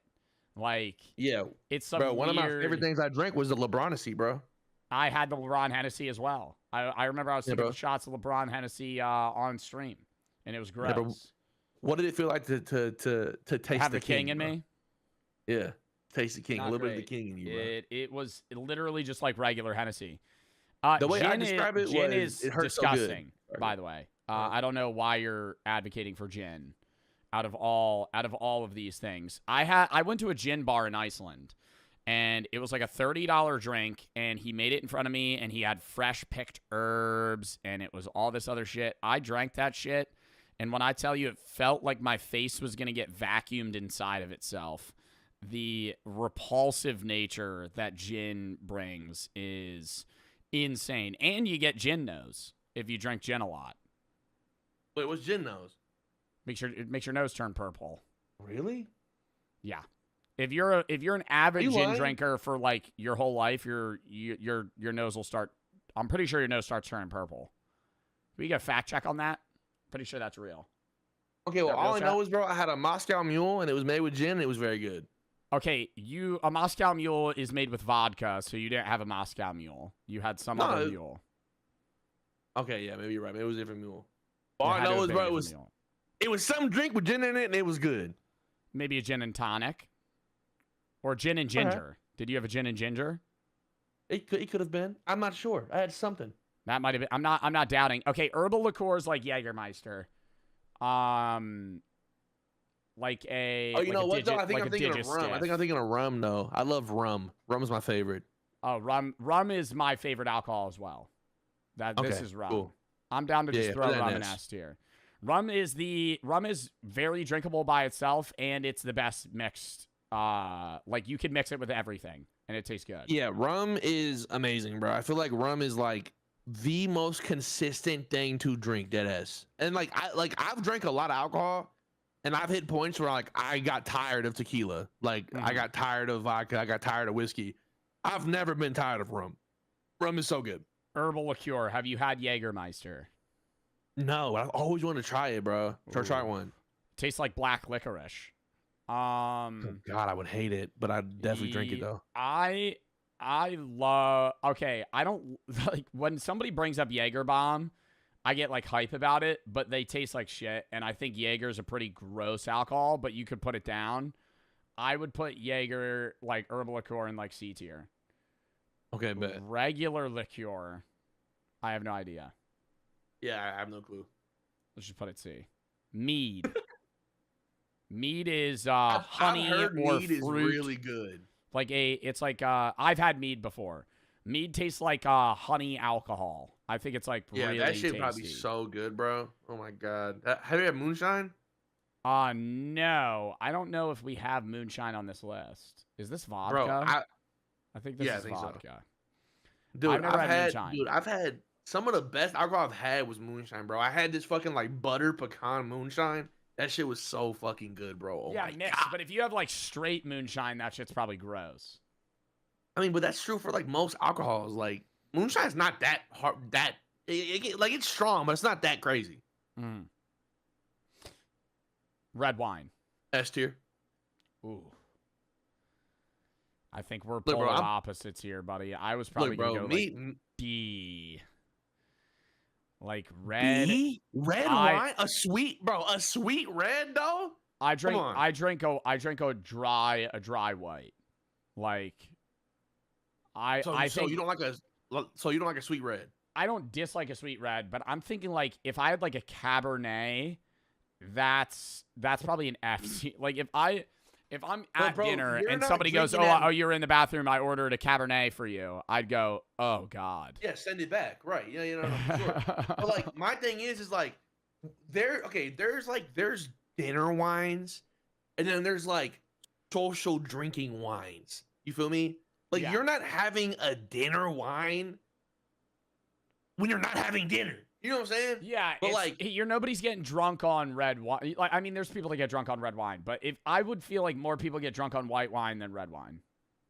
Bro, I'm telling you right now, bro. You and me. Well, this is about to sound crazy. I was gonna say you and me, 2 bottles of wine. We're gonna have a great time. That sounded kind of nuts. Okay. Like there's a brand. It's a sweet red called Porch Swing. Chad, if you ever want to try a sweet red, get Porch Swing. It is so fucking good, and it's not too sweet. It's like nothing crazy. It's so fucking good. Very balanced wine. And you that know shit the right last there, red Joe, I had? What, bro? Snoop Dogg's. All right, bro. Put a B tier. All right. White wine. I would also put S tier. I would put white wine S tier. The hangover's pretty bad though, so I don't know if I should drop it. Wait, bro, I've actually never been hungover off wine. I have, and it's like a pounding headache. Sangria. You know what's crazy? What's the most wine you've ever consumed in one go? One go? Yeah, like just one night of wine, of getting wine drunk. Probably a big bottle. The most I've ever drank was 5 bottles of wine in a night on You had stream. 5 bottles. You had Yes. 5 bottles of wine. Dude, if I can be honest, I have to drink 2 bottles of wine to get drunk. Like that's But where you I just get. had 5 bottles of wine like on you. Oh yeah, bro. I used to stock my fridge every week with like 10 bottles of wine. So you were buying cases of wine. Yeah, bro. You're trying to notice, but 2021 to 2023, I was like borderline an alcoholic, bro. Like I was drinking every stream. It was crazy. Bro, but 5 bottles of wine is nuts. Yeah, I know. It is nuts. That's I know. probably like 2,000 calories of wine. Bro, but that's saying like I wouldn't eat. That's what made it worse. And you weren't hungover from that? No. Wow. Maybe like a slight headache, yeah, but I was like nothing crazy. Sangria, I don't think I've ever had. Dude, it's so good, bro. Vodka. Actually, this was years ago. Like I don't drink this anymore. This is like when I was 21, 22. Like, you know what I mean? Just drinking every night, having fun. But now, bro, I haven't been drunk, Joe, and like you've mellowed out. Bro, I haven't been drunk in maybe a year. Like I'll drink from time to time, but I just don't get drunk. Yeah, sangria is delicious. Vodka, I definitely put an A. I think vodka is like a very vodka actually my favorite thing to take shots of. I think vodka's a good mixer for mixed shots and mixed drinks. I don't like straight vodka though, but still I'd put it in A. Yeah, I feel like vodka is like my favorite hard liquor to take shots of besides rum. Yeah. Now, what about whiskey? Wait, no, this is what is this? Is this bourbon? I think this is bourbon. Isn't bourbon just a type of whiskey though? Am I tripping? I have I have Blue Label right next to me. No, this is whiskey. What do you think? Black Label's whiskey, or is this bourbon? All right, bourbon. I would just put them in the same category. Whatever we rate whiskey, I'll rate the same. I feel like it's Scotch. The older same you, shit. The older you get, bro, the more you appreciate a nice whiskey, bro. Yeah, I would put like whiskey in like high. I would B. definitely put it. Yeah, me too. Tequila. Highest ceiling outside of beer. Highest ceiling, lowest bottom. If you have a fucking gold, like a fucking shitty like Jose Cuervo, that's like an F tier. But if I have like a good fucking tequila, that could be like S. Okay, this is what I say. You know, okay. I used to love bologna. Now walk with me here. I used to love bologna. Okay. I used to love it. I used to eat bologna every like a bologna and cheese or just straight bologna. Bro, I didn't care. Bologna and whatever. And I used to ask my mom every day, Mama, can you get bologna? Bologna. And where I was from, now I don't know if it's like a southern thing or just like we were poor thing, but like we used to get like a bologna slice and like put mustard on it and then like put it on a piece of bread, and that was like what we ate sometimes. Yeah. But one day I wanted to get my bologna and I was like, this shit kind of suck. You know what I mean? Randomly, you went, this is actually ass, like an awakening. Yeah, like now again, mind you, I still think bologna is good now, but for a long time I could not even smell it because it would like make me feel weird. You had That's so much how of I it. feel when it comes to tequila. When I was 21, dude, I was drinking tequila every fucking day, every night. I was on that shit. And now, I will say, oh, you don't like it now? Every time I smell it, I get sick. Like, yeah, that's no, where I'm at. It does have a slightly repulsive smell, but I love a margarita. And dude, you're on vacation, man. Somebody goes, let's get tequila shots, and they line up the salt rim and the lime for you. That's like, it's an activity. Versus Wait, what do you like, think is the best chaser after a tequila shot? Because I got one, and it's my favorite. Beer. Okay. Bro, what I did in the Mexico vlog, right. I had 36 drinks in a day. I would do shot of tequila with the salt on the rim, Lime into a double lime Tecate. Okay, that does sound pretty good. For me, it's just pickle juice, bro. Ew. No, it's not you, bro. You lost me. See how like you said all this extra shit, and I went, that's cool, and then I said pickle juice, like ew. Like, oh my god. First of all, pickle juice, bro. I went to this bar in Austin, and they have like a famous pickle shot. Like it's like what they do. And Pickleback. I don't know what it's called, Joe. It was called pickle shots when I had them. It was probably a pickleback. It's just pickle shots, what they said when I was there. So they have this pickle shot, not a pickleback, a pickle shot. Get a shot of tequila, and then you chase down with a shot of pickle juice. And ever since then, bro, that's how I prefer to drink my tequila, with pickle juice. I just bro. hate It is delicious. pickles, bro. What do you mean you hate pickles? I don't like pickles and I don't like cucumbers. What? You're kidding. I'm not kidding. I've never liked pickles. Do you like tomatoes? No, I like ketchup.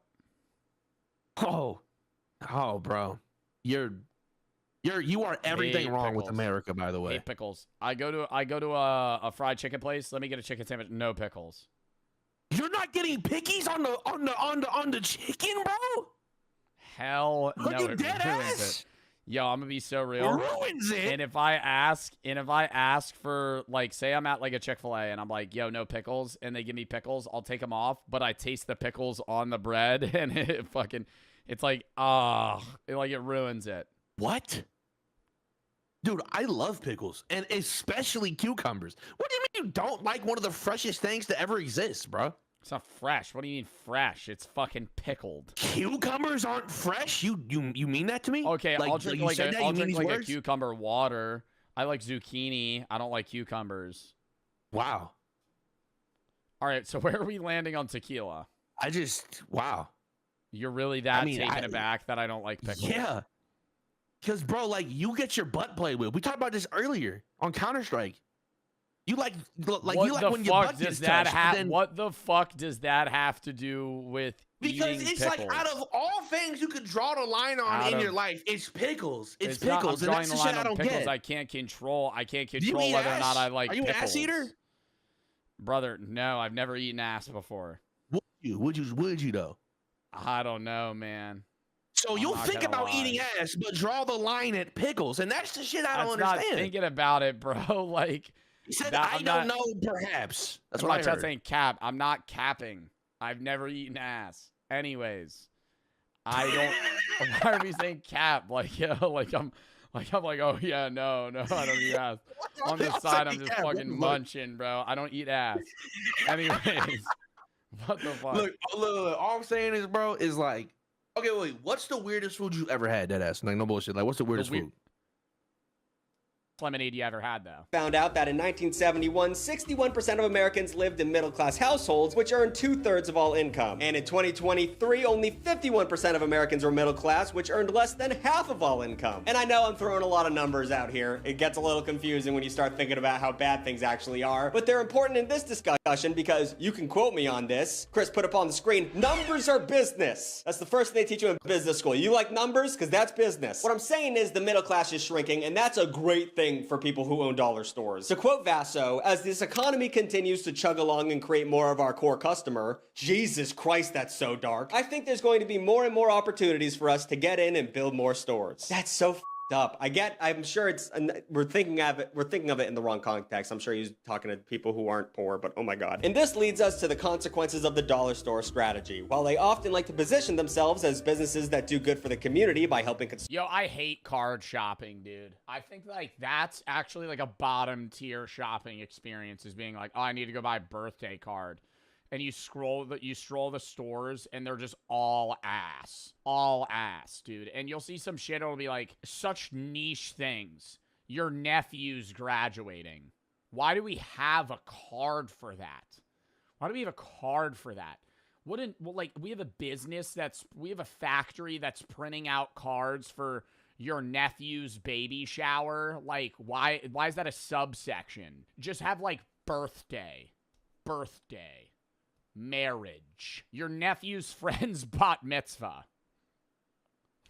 And it'll just be a card that has nothing to do with, like, the relation of that to you. It'll just be, why is that a thing? Consumers stretch their dollar while providing access to shopping in underserved areas. They actually play a role in destroying local communities, and we're going to talk about that. As dollar stores aggressively expand, they're no longer just filling in needs for rural towns and small suburbs, they're competing with local grocery stores and effectively wiping them out. Dollar stores often open up right next door to local businesses, and Bro, but I don't understand how they're competing with local grocery stores. Because I understand on the snack perspective, like smaller skewed things, like if you have to just grab something in the moment. But like Dollar Generals aren't selling like meats, you know? They sell like cereal and snacks and maybe a small fruit section, but they don't have like raw chicken or beef or fucking shrimp or some shit. But then I'm forgetting that the average American's diet is so piss poor that it's like they're probably just eating fish sticks from Dollar General. what do you can't compete with someone selling a $1.25 cotton candy Faygo. Reports suggest that it's typical for mom and pop sales to drop by roughly 15 to 30% after a dollar store opens, driving many of them out of business. Studies have found a substantial decline in the number of grocers within a 2-mile radius of new dollar stores, which lead to food deserts. And that's when an area it's really hard to get good, healthy food, so they have to go to like 7-Eleven and buy donuts in order to survive. It's a big issue, and dollar stores contributing to that. And this cycle continues as fewer grocery stores mean more business for dollar stores, leading to more dollar stores opening, destroying even more grocery stores. So at this... Bro, and the fruit that Dollar General has is like the runt puppy in a litter, bro. You get an apple from Dollar General, it's the size of a golf ball. I'm sitting there like, there's a core in there. I'm supposed to eat them like one bite. What am I buying? The blueberries are like fucking grains of sand.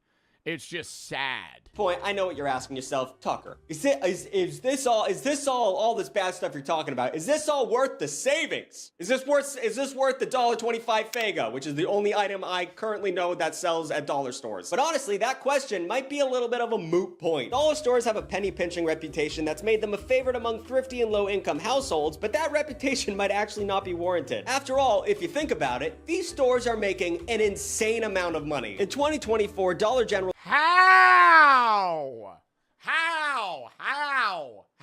I feel like your profit margin's probably pretty low. And whenever I walk into a Dollar General, there's like maybe one other person there. You buy 6 items, you're not making that much money. Net sales topped $40 billion, while Dollar Tree raked in $17.6 billion, and Family Dollar made $13.25 billion. How could a business that keeps inventory so cheap make so much goddamn money? Guys, they do it by doing what everyone else does. They fuck over the customers. It's so simple. Why didn't I think of it? One of the most common tactics dollar stores use to increase profit margins is shrinkflation. Yo, Doritos be doing that shit, dude. You buy like a mini gas station bag of Doritos recently. There's like 5 Doritos in the bag. Not even. Other side note, not even a shrinkflation. Lay's chips struggling for their lives to get fucking people to buy their shitty ass potato chips. They rebranded from the gross fucking classic fucking pick to new brand. I gotta show you the side by side here. Like the new Lay's potato chip branding looks so good, comparable to the old one. Oh my god, the old one was so fucking gross. They almost conned me into buying it. Old Lay's potato chips. They look even worse than this, dude. They're see-through.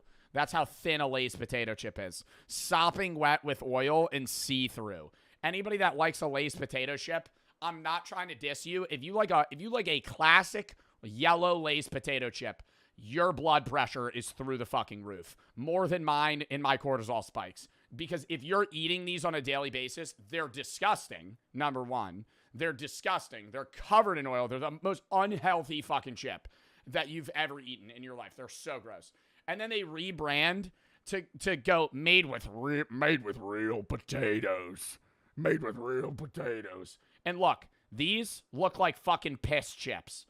These look like kettle-cooked baked chips. And I'm telling you, they haven't changed the recipe at all. They just changed the branding. The potato chips are still dog shit ass. Literally, why are people buying those? If I'm buying a potato chip, I'm buying a kettle cooked. That's it. I will buy a baked Lay's. I take it back. Baked Lay's are good. Baked lays are good. Fried lays are disgusting. Chuggy term, a very millennial term, but it's actually real, so we gotta pay attention to it. The term was coined in 2009 to describe the practice of charging the same amount of money for a product while kettle cooked are all right. You're pissing me off. You're pissing me off. You're pissing me off. If I'm buying a dude, a regular chip, I'm not a big fan of potato chips generally, but a kettle cooked jalapeno. Have one of these. Have one of these and get back to me. Have one of these and get back to me. These are elite. Elite chips. Nothing better. So good. Slightly shrinking its size. Studies find that consumers charging the same amount of money. Fritos, another weird pick. Don't know why anybody would be buying those. The Crest White toothpaste. Wow, really skipping out on the toothpaste here. Raisins are down. Not really upset about that. 70 fewer raisins per can. I'm gonna be totally real. I think I have the same Sun-Maid raisins jar that I've had for the last 10 years. Hold up. I need to go grab that. I'll give it to her in a bit. Bro, and then you just feel bad for the other two kids that are now going to be like, I'm hoping they can like live with like the fucking grandparents or some shit. Because it's usually better when it's like that, bro. Because if they have to go to, like, foster care, and now they're just, like, off on, like, just a terrible start, bro. Like... This way.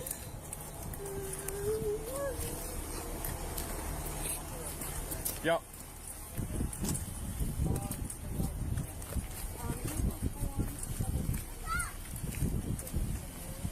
Bro, if you don't want kids, just give them up for adoption. I understand what your take is. And I mean, that's like a thing a lot of people say about abortion as well. But it's like, you realize like the adoption system in the US is like pretty bad. Similar to like foster care. Like there's probably people in my chat that have been in or are currently in foster care. And you would just be bouncing around houses. You know, I think it's a person-to-person basis on like some people having a decent experience. But like most of the time, it's like not great. Getting your chest against the card.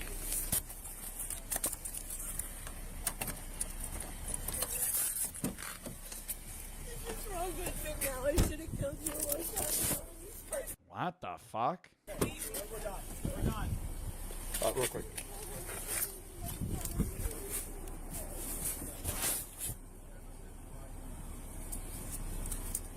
She said she should have killed the husband? Or the boyfriend? I don't know.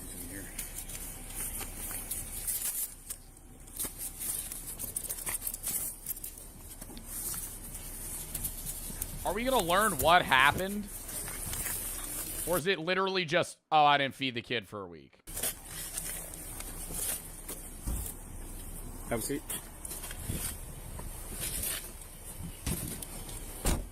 Miss, what's your name again? Zero, you stand up for me? Yeah. Turn and face your house. Put your hands behind your back.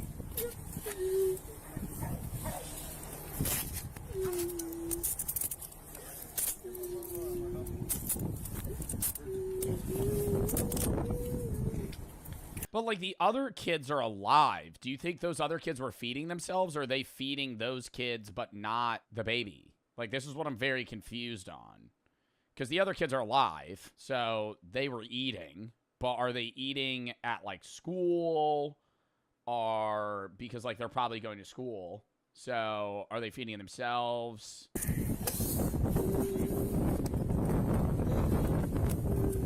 Yeah, probably just eating whatever they could in the fridge or some shit.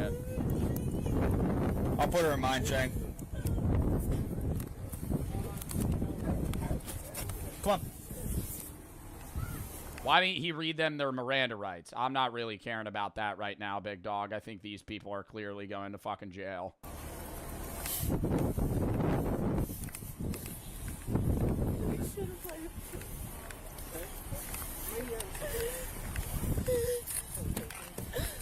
It's wrong to admit now. I should have killed you a long time Oh, ago. shit. This is... Okay, so this is just the other POV. You first Okay, beat me. we're done. We're done. It's more worth it than losing my son. I wish Okay. he was the one dead. You got a bra on, I see? Yeah. Okay, I'm gonna search my body cameras now, okay? This is fine.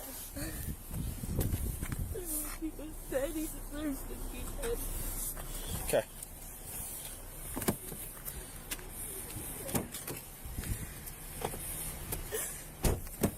Have a seat. Bro, don't tell me the video just fucking ends, dude. Step out this way.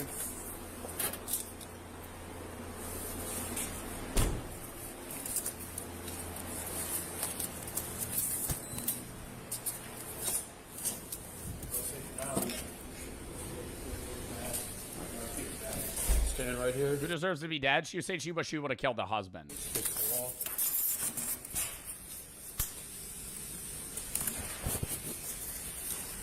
We're gonna take all his clothes right now. Okay. Take the shoot. Okay. No, we're not gonna book him right now. We need to sell Well, one or two. we're gonna book one of his warrants. You got 2 warrants out of us. Okay, well, we can book them later. Okay. I mean, I guess they don't want to book right now at all. Okay. So, That works. Place your hands on the counter for me. They just called? that's what Randall told me. Okay. So don't book them right now. We need to sell them. Okay. Was that like sometime between when I was en route here? You just told me that already. Called Okay. back. Okay, that works. Do me a favor. Can I have you take off your piercings? You don't want the piercings, right? Just the clothing. So what we're gonna have you do? You're gonna take off all your clothing. We're gonna give you this little white jumpsuit. Make the clothes or no? No? Okay. Okay. Can I have you take off your hoodie, please? Set it down right here. Okay. Take off your shoes. Need you to take off your belt as well. While Jonathan kept a straight face, no emotions, no remorse, it's quite the opposite for the mother who wouldn't stop crying in the police lobby.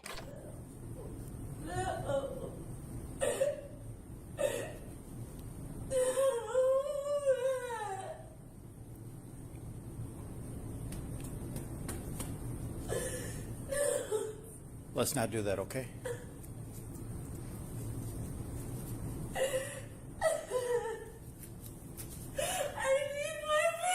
Side chirp from the cop there.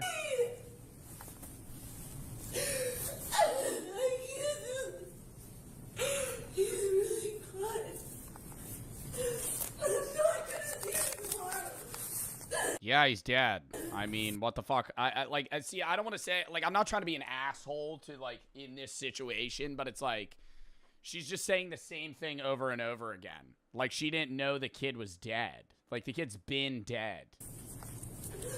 Like, maybe she wasn't fucking coming to terms with it and just ignored it until the cops showed up, but...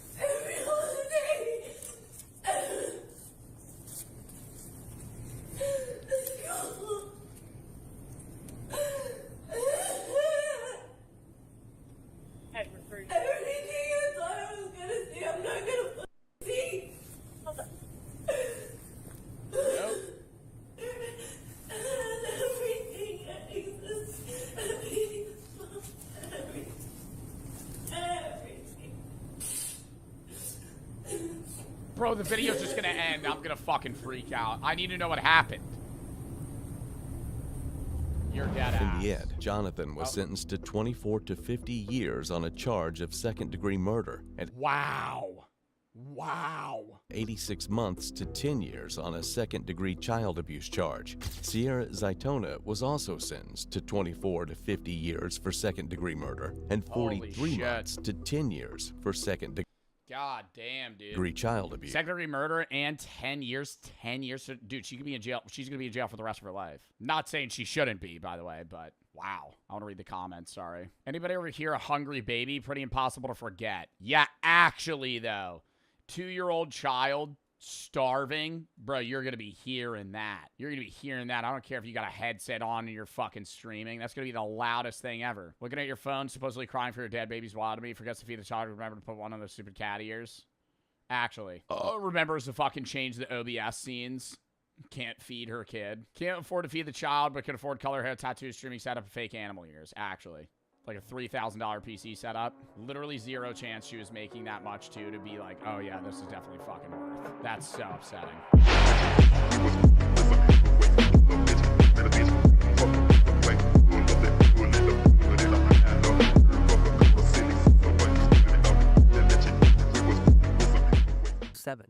Level 7, you're above average, and everyone knows it. Compliments from strangers become a regular thing. Girls shoot their shot. I don't know, bro. I think it depends on the job. At you in real life and over Instagram DMs. You could probably start making out with strangers in the club without uttering a single word and not get an SA case. But not that you should. Level 8. Level 8 is where life finally becomes easy mode, and everyone around you can notice it. Walk into a party and the energy shifts to completely being about you. The bouncer. Bro, what are you talking about? I've never seen this happen. I've never seen this happen. Have you ever been in a public setting where like somebody you would say an 8 walks in and everybody just goes, sorry, George is here. Hey, you're an 8. Lets you skip the line, not because of who you know, but because of You're what a 5, so of course. Yeah, Face IQ did say I was a normie. I was a 5. you look like. At this level, dating and getting laid So maybe I just don't notice it. becomes almost absurdly easy. Multiple people are interested at you at any given time.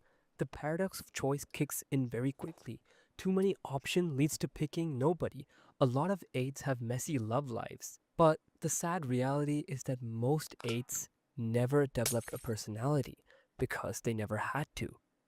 If you talk to them, all they do is smile and show off their looks.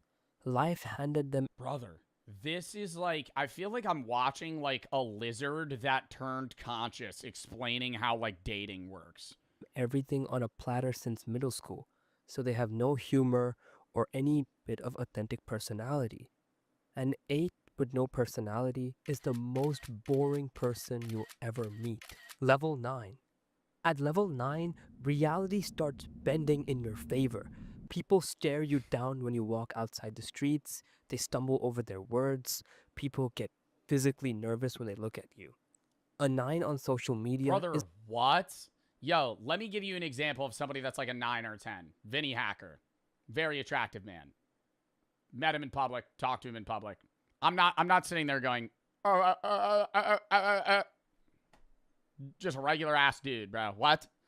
What the fuck are we talking about? a different universe. Post a 15-second TikTok doing absolutely nothing and maybe just smile a little and you'll get I think if I did look, I think if I met Marlon though, I kind of would stare at him. a million views. I'd be like, However, keep in mind you are so attractive that genuine friendships bro, and Marlon has like literally perfect facial features. I'm not saying stare at him in like an annoying sense. I'm saying like if I look, I like part of me would be like in the back of my head, I'm having a conversation. I'd be like, dude, this guy looks fucking unreal, romantic partners become rare, almost uncanny, almost impossible to find because they are all jealous of you. Guys view you as a threat before you even open your mouth. And everybody assumes you're a player who treats people like garbage. Level 10. A lot of people say a 10 does not exist, but I'm sure they haven't heard of Dolph Lundgren. This man is a 6'5" male model.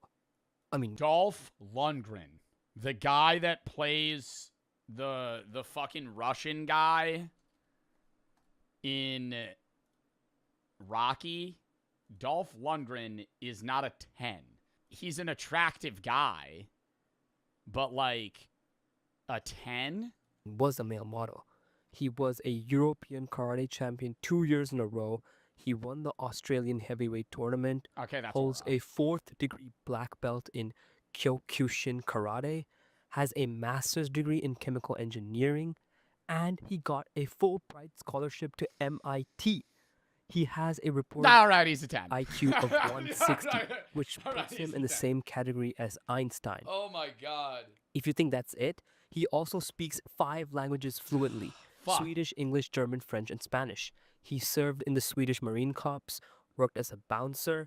He became Grace Jones' personal bodyguard, started dating her, and even rode a Yamaha motorcycle to his first day at MIT with her on the back, dressed head to toe in a leather jacket. But he decided that MIT was not That's for him. kind of aura. At this level, reality doesn't just bend, it surrenders. Every room rearranges itself when a 10 walks in. Conversations stop. All right, yeah, Dolph Lundgren, bro. I mean, like, I feel like this is an anomaly. People forget what they were even talking about, and jobs don't get applied for. They get offered to you on a silver plate. Relationships, you don't have to work for them. They all come to you. The word no becomes something that other people experience, but you don't. But here's the twist.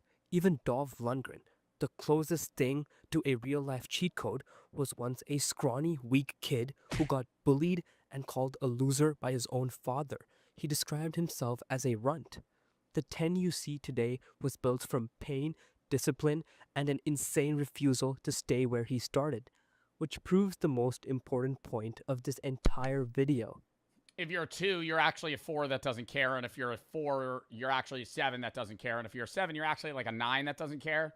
God has given everybody different cards to play in this life. Some are born really attractive, and some of us are not born with the best facial features. But this shouldn't stop you from trying your best, because somebody who's a 1 can ascend and become a 10, and also somebody who's a 10, if they don't work hard, they will lose the features God has given them, and they can end up being a 1. Okay, but I think it also depends on subjective attractiveness based on a populace. That was a good video. It was it was a fun video. All right, chat, hold up. W React segment. Now it is time, chat. Hold up.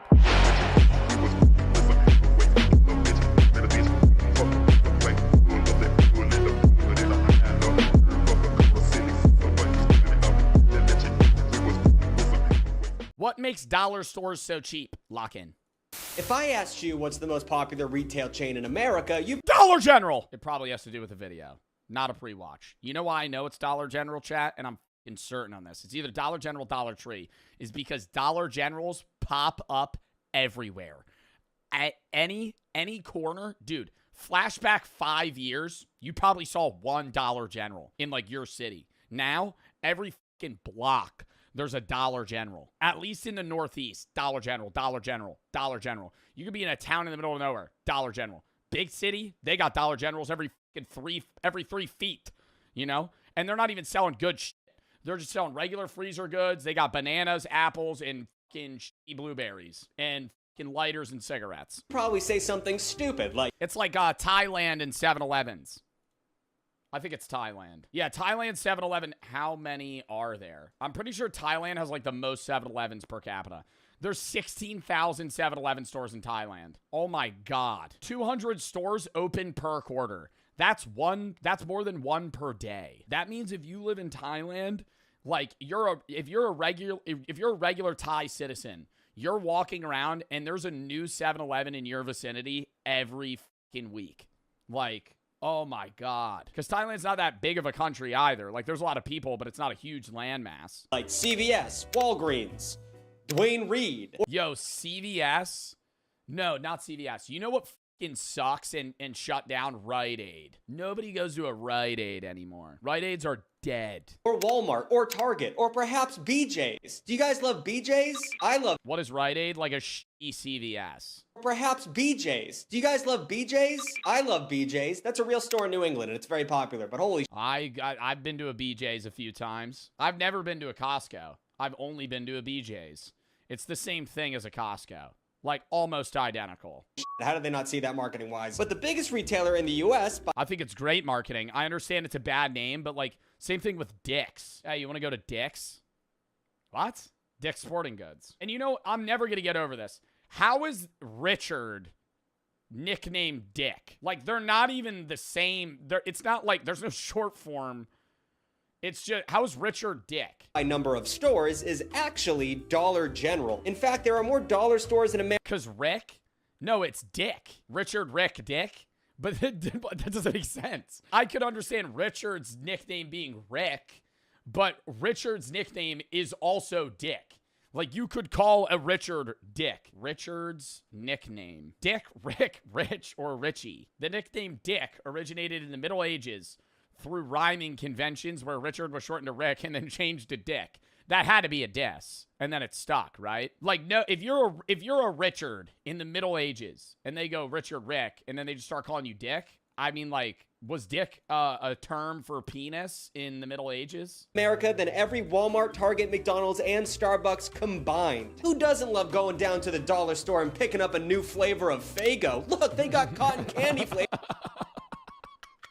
They actually have the worst products ever. Yo, that's not like a Dollar General, though. That's like a Dollar Tree. If you go to a Dollar General, just has cheap stuff. A Dollar Tree is like a true dollar store. And I think everything now is like $1.25 or $1.50 because of inflation. But like everything at the stores like under $2. Those stores are awesome, but also suck. The vibe when you walk into a Dollar Tree is just grim. There's like one employee, they have like deflated balloons in the corner. And you stroll in and it's just like old Halloween decorations. It's April. Old Halloween it's April in the corner. There's just weird like gum on the floor and you're walking around and they just have like single boxes of candy, loose off-brand sodas, Faygo, and then like freezer bacon that certainly has bacteria. That certainly has some sort of bacteria. Flavor for only 25 cents. A fitting price for such a disgusting abomination. Oh no, it's not 25 cents. It's $1.25. Yeah, no, that's what it is now. See, this is a Dollar Tree. Well, that's a little it's a dollar store. Why are we going over? Dude, that I've been saying the same thing. And yo, I'm not trying to shit on Five Below. That motherfucker's 80% Five Beyond. We ain't Five Below anymore, buddy. Stop, change the name of the store at this point. We gotta go 10 Below at that point and just make it that. Because it's like, if you walk into a Five Below, half of the store is a Five and Beyond. It's like, what are we even doing? In 20 years, it's going to be Five Below and nothing's going to be $5 because they can't profit. It's the same thing, bro. If you only see these in big cities, I'm talking like Philly, New York City, you know, maybe like a Miami or somewhere, but like usually like an older city. Have you ever seen a 99-cent store? They still have those in some places. What are they selling there? Off-brand lollipops? Like, what are you selling in 2026? What are you selling for less than $1? Trash. Actual like garbage out of the trash can that's like refurbished. For $1. What for? Meth? Meth is very expensive comparatively, buddy. Maybe crack? Crack pellets? For a Faygo. Faulty condoms? Recalled birth control? Like, I don't understand. Like, what are we selling there that people are buying that? What the I just don't get how you're gonna lie about selling things for $1 and then not only that, sell me something that should be literally a nickel. It's cotton candy Faygo and you're gonna charge $1.25 for that? Have some credibility. But that's just the thing. Hardly anything in the dollar store actually costs $1 anymore. They're all liars. Yeah, but Dollar General, see, Dollar General, right? When you, like, that's the real facade of these places. Some of them stick true to the name. I'm not upset at a Dollar Tree changing it to $1.25 because everything's $1.25. You walk into a Dollar General, they got shit that's $50 in there. You could buy a fucking a big container of fucking laundry detergent for like $20. Actually cost $1 anymore. They're all liars. They all sell things more than $1 and it's in their name. It's damn right unconstitutional. It's like if you found out I had a super small penis. I mean, my name's Big Tug. I gotta be packing down there. Start a rumor that I'm packing down there. And honestly, I can't think of one good reason why the dollar store would need to charge more than $1. Inflation? That's made up, print more money. But still, with prices so relatively low, it's no wonder that studies show nearly 90% of Americans have shopped at a dollar store in the last year alone. Yo, side note, did Killdozer ever do a video where he only ate at a Dollar Tree for a week? Because that video is probably very grim. That video is probably so... Killdozer Dollar Tree. Oh my god, what do you think he ate? Oh. Guys, it is January 1st, and for the next 14 days, I am only eating and drinking from the Dollar Tree. What are you eating from a Dollar Tree that is giving you any rotting meat? Any sort of sustenance. Oh my god, they do have frozen vegetables. Unfortunately, the fruit is going to be a little too expensive. See, $3. Oh my god, wait, no, Dollar Trees don't even follow the fucking rules anymore. What? No, this is actually ruining my fucking vibe. Okay, everything else is $1.25. You could get mustard. I would just start eating peanut butter for a week. We ran out of ketchup. Tuna, we have to get tuna. We need... Oh my. Eating that star-kissed tuna in water. Turkey stick. But as you see, everything here, $1.25. Strawberry freeze-dried stuff. Okay, freeze-dried strawberries, but that's just, it's not like, that's not that gross. Where's like... All done, smells terrible. Dinner! Okay. Yo, that is actually just straight gruel. Like, bro, I love watching his videos because he will eat the grossest thing ever, not really make a face, and just be like, yeah, that's the worst thing I've ever tasted, too. I cut up some of that pepper jack cheese. All done, smells terrible. Dinner! Okay, wish me luck. That's gonna be a 6.3. Tastes like mush on fries. I'm still hungry, so I'm gonna have some of this pop raised beef jerkies. Dude, we're giving that a 6.3. What's the most replayed? Cheese. It is 6 p.m. I'm going to the gym again, doing some more. That is awesome. These buy drinks were really good. We'll grab that even after the... Bro, Next day, we woke up at 1:30 p.m. and last night after that last clip got a little rowdy. We ordered room service, didn't show up till 3:30. I ate roasted chicken, asparagus, and potatoes with my hands, dry heaved a bunch, and then fell asleep. We were really rationing water last night as well. Kind of ran out on that end. Jack spilled popcorn all over the floor and ate an entire like cheesecake dessert with your hands. I don't remember. Yeah. So tonight we're probably going to review some more bars, go to a club, might go to this comedy show, Rob Little. Hype that up real quick. Rob Little. Editor, throw up an image of Rob Little. This guy is the happiest comedian of all time. They're hyping him up on Virgin Voyages. Him sitting there going, every photo. Yeah, one day he goes, dude. So I think, I kind of hope it sucks. If it's good, I'm going to be severely depressed. I think there's a good chance it is good because it's like, why would they hire this motherfucker if he sucks? I'm hoping this is like his first gig because if you look him up on YouTube, he has so many YouTubes. There's like an AGT video from 15 years ago, and it's like blank from then on. So there's nothing. So you think he's been on this cruise? Maybe that's been... He signed like a 15-year contract. He's like, I'll do it for $5 million. He just lives on the boat. Yeah. I don't know. Dude, we'll see. Yeah, we're gonna go. We had the idea. I doubt we're gonna. Do you actually think we'll do that? What? Every time he makes us laugh, we take a shot. That was a hypothetical. Yeah, I think that would be a good future idea to go to like a comedy show or do something where it's like, if you laugh, you lose, but every laugh is a shot. IRL, not Dude. like, oh, I'm watching TikTok. Taser. Well, when you're actually there and we look over at each other and we're like, I think the second Rob Little walks out and goes, I'm dying laughing. I'm going, this is going to be gold. Yeah. We're at the Draught House. It's a beer bar, but they also serve straight shooters, as well as a $35 shot of Don Julio 1942. Love the vibe of the bar. Only downside is, if you pan to the left here, we are literally in the fucking lobby. And I was just telling Jack, I think this should be a bar that is outside, you know, where people can mingle rather than it being awkwardly quiet. And I'm at like a hotel receptionist type spot. The beer we're drinking today is the Affligem Blonde Ale. $9 for a 12 ounce, $30 for a 54. Never had it before. Let's give it a shot here. Cheers.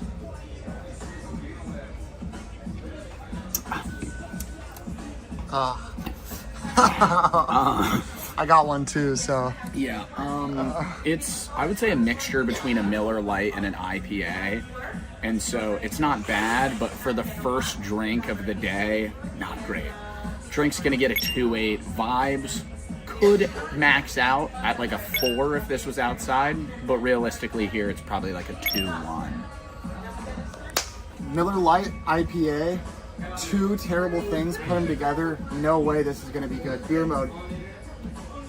Locked in.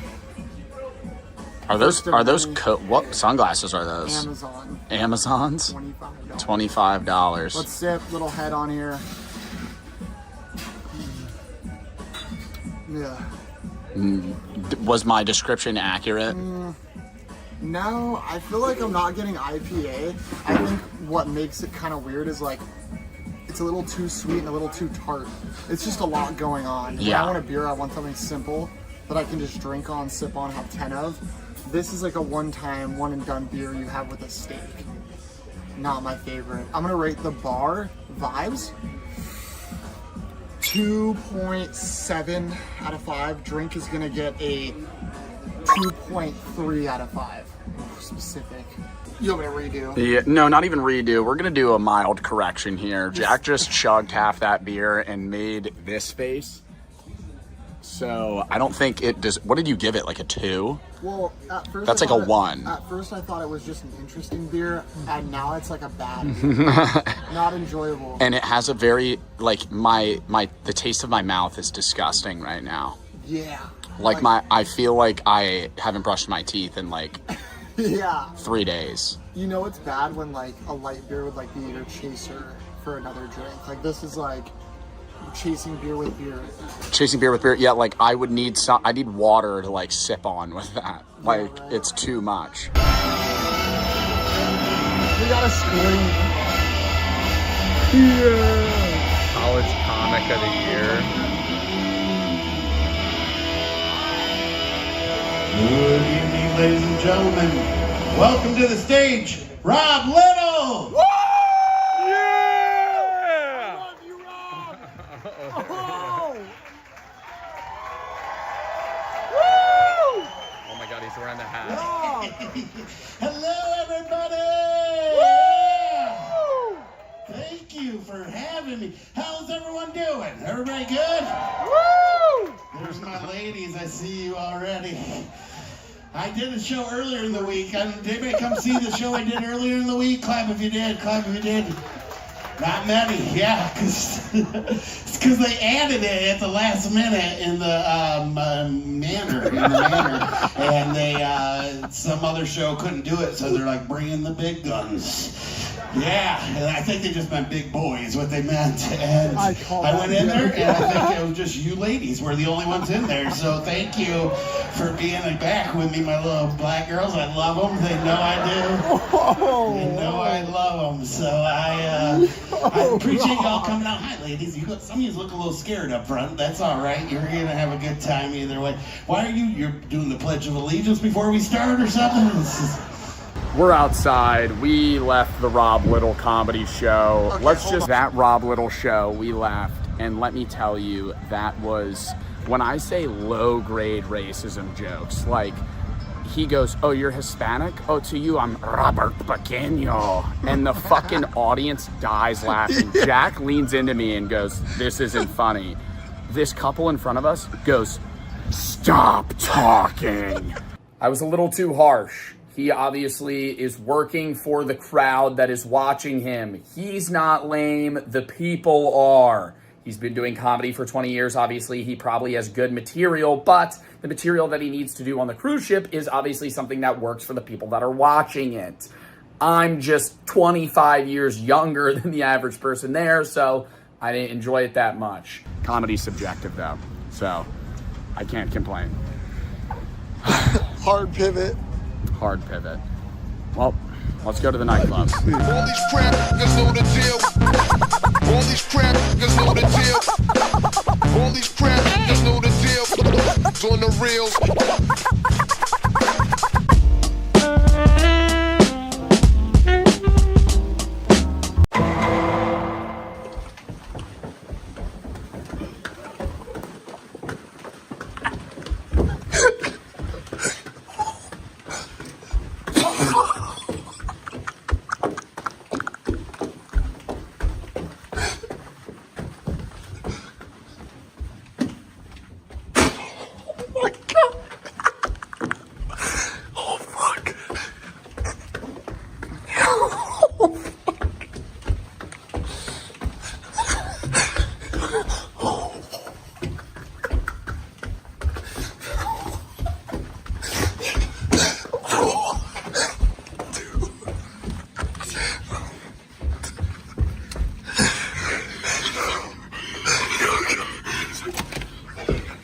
Oh my God. Holy shit, Joe. He was there. He was there waiting. Holy shit. Oh my God. Oh, holy shit. Did you get that? Yeah. He said, "What's up?" Oh my god. He actually did it. Oh my god. I don't know what. I didn't know what to do. I panicked. I darted instantly. I had to act like I didn't know what was going on. What'd you say? I said, I blacked out instantly. I saw his face. I went, "Oh my god, that's him." I went, "How's it going?" Holy shit. Oh my god, he was there. He was sitting. He was sitting waiting.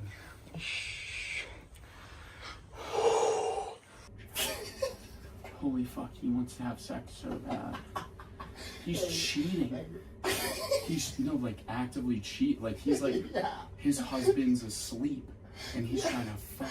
We should go meet him. No. You go. I'm not going out there. I'm going to meet that motherfucker. Zero chance I go meet that motherfucker. Bro, I filmed Jack talking to him at the club, and the whole time I'm going, oh, they're just like talking about swingers. The dude puts his arm around Jack and leans in. I go, oh. And then he comes to me. Jack goes, he's meeting us at the room at 1.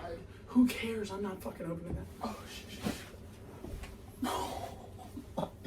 This is real. Stop. I'm locking that door. I'm not gonna lie. I thought that was like kind of cap. I thought, yeah. Me and Joe exit the elevator and he is sitting there. Waiting.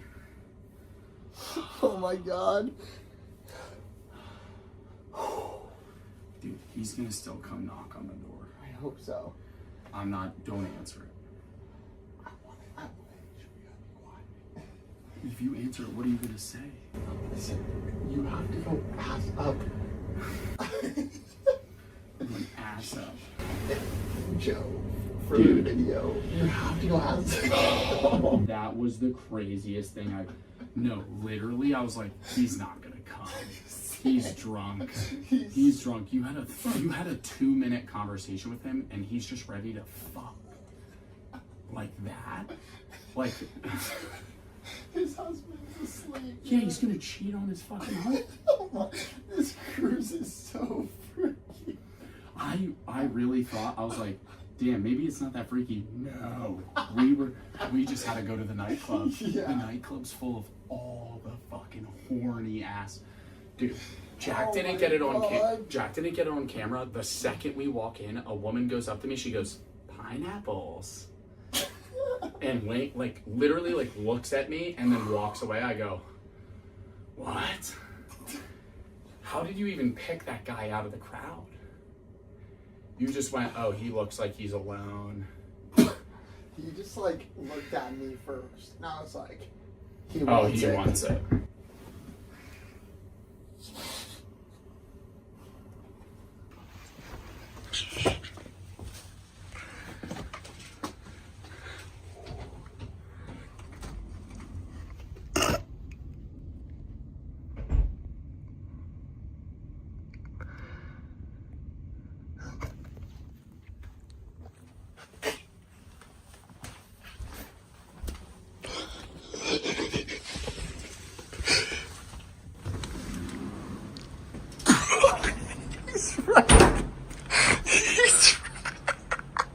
That motherfucker knocked on the door. He heard us sprint away. Bro, how long is he gonna stand out there? Oh my god, we're like, fuck. What if we see him tomorrow? That's what I'm worried about. Like the other dude that had a dick on his phone. Oh my god. We cannot leave the room, dude. No. I look through the people. You look through the people, he's standing there. He's waiting for a DoorDash. Joe. The fact that wasn't hard to do is so scary. That was the second person you talked to. My heart is beating, bro. He's ready. It's so funny to see you act like that guy's a freak as you have a rainbow pineapple shirt. Rainbow pineapple, bro. Should we go check? No. Let's go see if he's still there. Let's go. Joe, come on. Let's see if he's still there.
What the fuck?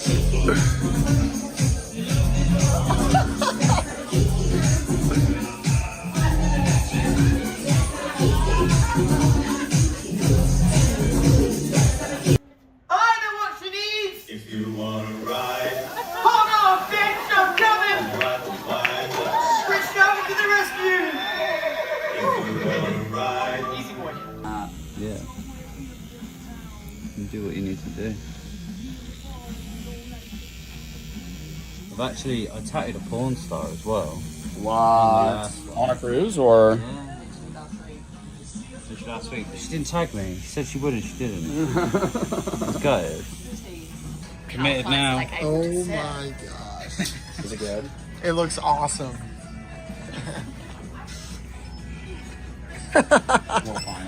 Yo.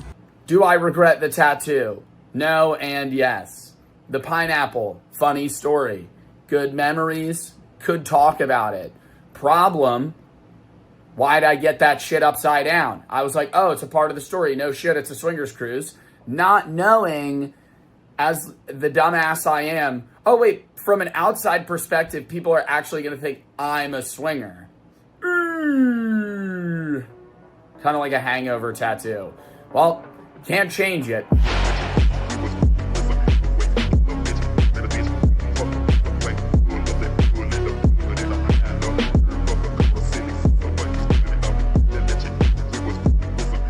In like what wage laws apply. So that's what's like also fucked. It's like, what are they getting paid? Because it's like, is federal minimum wage applied here? Because they're not, a lot of them are technically not U.S. citizens and they're not working in the U.S. because they're on the water. So it's like, are they just getting paid whatever the cruise wants to pay them? Wow. No off. Unless. Yeah. 1 month to 1 week or 2 week max. Unless you get sick. And that's the time you get off. Oh. Yes. Are you able to like get off like in between the contracts or? No, we have to complete the contract. If they need us, they do transfer us. Otherwise, no. Okay. Okay. Please. This until here, that's my cabin. Whoa! Oh my God! His cabin size, it's like a closet. You open the door, bed, maybe desk, nothing. Like half of a college dorm. Or is it just you? I share the bathroom. Okay. Oh my God, shared bathroom. The worst thing is when you have this phone and during the break and it's something, and then the guest services call you or somebody calls you. So even the break period that you were trying to take a nap and then it was. So the only time like you sleep peacefully is after 9, but even after 9. You have your stuff like your laundry, cleaning your cabin, or arranging, eating. Then by the time you go and also it's very very hard. But every day we do the same thing. Yeah, that's what we do. Very boring. To reiterate, $4 to $6 an hour, 7 days a week, 6 to 8 months a year. Wait, $44 to $6? That's what we do. Very boring. To reiterate, $4 to $6 an hour. It's not $46 an hour. No, they're not getting 46 an hour, chat. That was a miss. Chat, I'm certain they're not getting $46 an hour. If they were getting $46 an hour, this would be like the money job. You work 3 years on a cruise ship. Yeah, sign me up. No, it's 4 to 6. I think he said 4 to 6. 7 days. I got to do the math on To this. reiterate, $4 to $6 an hour, 7 days a week, 6 to 8 months a year. The workers 7 days a week, 10 hours a day. If they're working $6 an hour, 11 hours a day, 7 days a week. Oh my God, that's terrible, bro. That's $462 a week. And they're working like let's just say oh my God, it's like less than 20. It's like less than 25K a year if you worked year round. sometimes don't get breaks, and your only days off are when you get sick. I also want to point out, I didn't really This is terrible. get good footage of this, but there was a palpable hierarchy between the workers that were from countries like India, the Philippines, Indonesia, and the more Western and... Bro, that's like almost worse than like... I mean, it really depends on the farm, but that's like that wage is like, oh my God, $4 and I put $6 an hour. If you're working $4 an hour, I think the benefit of this is like you have a place to sleep, like you're not paying. So I think for a lot of the foreign workers, that's probably where the benefit comes in. Yeah, you have no bills. You have no bills. So, like, what you're making, you're keeping. It's actually $46 an hour. Bro, it's not $46 an hour. If it was $46 an hour, chat, and they were working 11 hours a day, 7 days a week, 52, they'd be making fucking like $180K a year. Like, they're not... like the captains or the cruise is not paying that. Head cook. It's 46 on my life. Really? It actually could be. It might be 46 an hour. Yeah, okay, wait. No, literally one more time. Everybody lock in. Wait, here it is. And trying to take a time like every day. $6 an hour. Yeah, that's what we're doing. Very boring. To reiterate, $4 to $6 an hour. It sounds like 4 to Ben. Ben, clarify here, brother. 4 to 6 or 46? I can't tell. We're moving on. Like India, the Philippines, an Indian takes a lot of fuel to get a floating mall across the ocean. They literally only stopped just dumping all their garbage in the ocean in 1992, and they still dump all their food waste in the ocean. After the tour, I was then handed a fact sheet about different details of the boat and a little anecdote that the godmother of this boat was Meghan Trainor. Immediately following some of the worst labor conditions I've ever witnessed since being in Dubai, I was due for the JoJo Siwa concert at sea. They were giving out like those light up wristbands and like the little K-pop dildo things that sync to the beat of whatever song's playing. It was easy to temporarily be transfixed by JoJo. I mean, like she's a fans or other dancers? Natural born entertainer to like all her fans, old and young. And for the young ones, I was actually surprised they weren't getting the clean versions of her songs, but whatever. Oh, wow. Welcome to the JoJo Cruise, everybody. I've seen your doors, I've seen your outfits, I've seen it all, and it makes me so happy. I don't want water. JoJo slams a bottle of fucking Svedka in front of everyone right now. Whirlpools that shit. I don't want water. Whoa. At this point, I like wandered around, stared at the ocean, but I ended up just going back to my room and sleeping. The JoJo Siwa farewell party is happening now. Let's see. The dance party was, once again, basically just a Bluetooth speaker playing her music. I, at this point, was feeling so sick because I was on day 3 of only eating baked beans like I was Grimes or something. But I went back to the buffet to see if there was, I don't know, any new items and witnessed a crowd. No, there's never any new items at the cruise, bro. They changed the color of the fucking burger, the burger bun, bro. That's it. People like spawn camping this dessert table. I wandered around some more and found a fucking ice rink where they were just doing like a candy themed ice show. I felt like I was in the Capitol. That just brought back a memory, dude. Those strips where you would peel off the little candy on the paper. Hunger Games. I then walked past a premium JoJo Siwa hibachi experience that, once again, was an added $150 a night. And I think she did this every single night, which means that JoJo Siwa was just like eating hibachi every single night of that damn cruise. As I entered this piano elevator, I felt a striking similarity to, you know, that scene from the Titanic where the ship is sinking, but they're still playing singing, the violin, and as much as I wanted... Yeah, I don't know if I fuck with the idea of a dude in the elevator playing the piano. I would rather be in the elevator alone. I think when I'm in an elevator with strangers, that's probably like a top 3 most awkward place. The ship was not physically sinking. And he's just like staring at you. But my perception of the whole entire cruise industry definitely was. Cruises, like most popular American tourism, remains afloat on the myth that all the crew, all the people that take his tips, that's fucked. Serve them are what's that? Afforded the exact same luxuries that they are given on the cruise. They're tricked into thinking that they are afforded the same wages, the same freedoms, the same rights, opportunities, the same amount of time with their family as you are. And that's not the case. The craziest thing that I witnessed on this cruise was not finding out that JoJo Siwa can play the drums or that her fan base is mostly 30 to 40-year-old women. It was when I was getting a tour of the behind the scenes of the ship and seeing all the people that make it run, and they told us how their workload is. And one of the 4 other people on the tour turned to him and said, "Well, thank God I don't have your job because I'd be one of those cruise ship jumpers." Yeah, that's probably a bad thing to say to a guy that works on a cruise ship. And then he turned to the crates of watermelon that we were looking at, and he said, "Well, that's how they keep all the watermelons fresh for my margaritas." If you want to make the work is work argument that so many bootlickers did. Wow, that's crazy that one of the 4, I would have expected all the 4 people that were going on the tour to see how the cruise works, like understands the shitty conditions and is like interested in how bad of the lives they live versus being like, so that's how they get my watermelon margarita so fresh. Wow.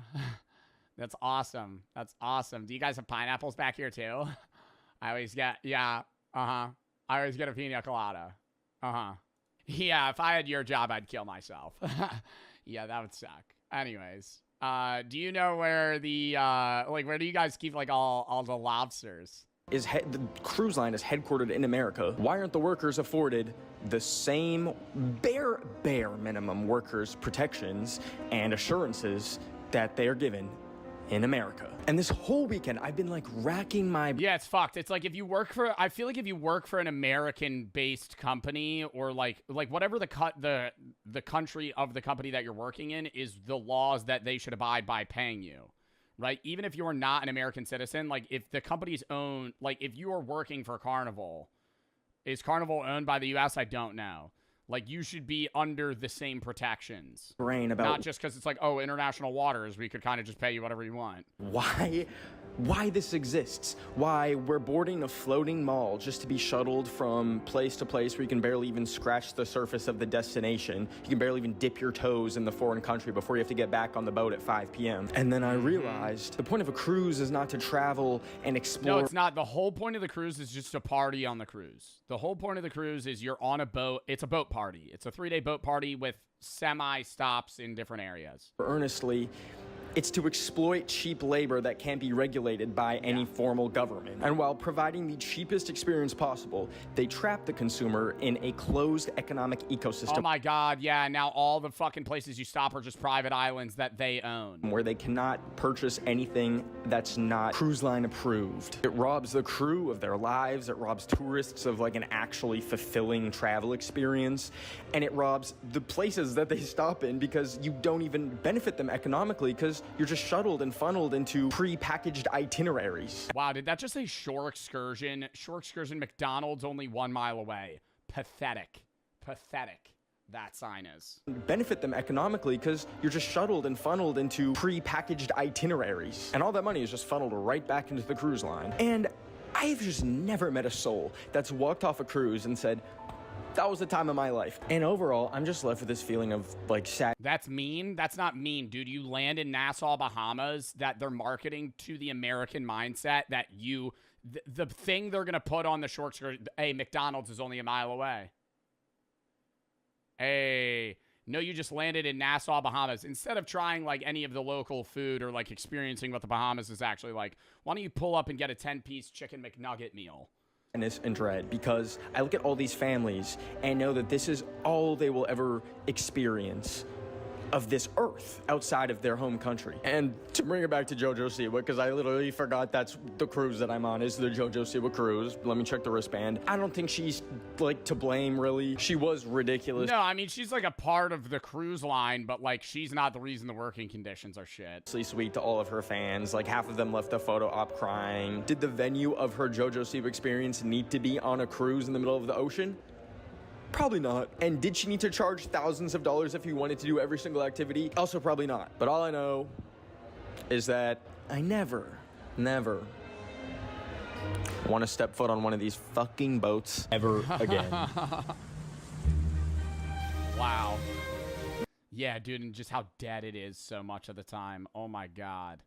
Glad the crew didn't lie about their job, just straight up admitted the difficulties. Yeah, that would have been worse if they were like, yeah, it's awesome. Like, they were just, like, flat out honest. Yo, I have to piss, and then we're hopping to the next one.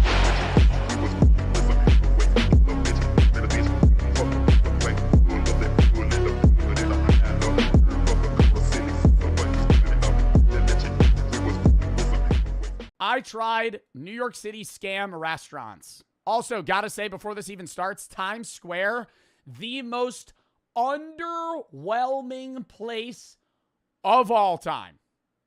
Very cool. Love to be there, right? Went there not too long ago. But like, yo, I feel bad for people that, like, I love New York City. I think New York City's awesome. I think there's great plays, there's great food, great people. But like, visually, it looks a lot better on camera than in person. Like, it's just a big city. Like, if you've been to Boston, New York, Chicago, any big city, really, it's like that, but just bigger. Ball drop's overrated? A lot.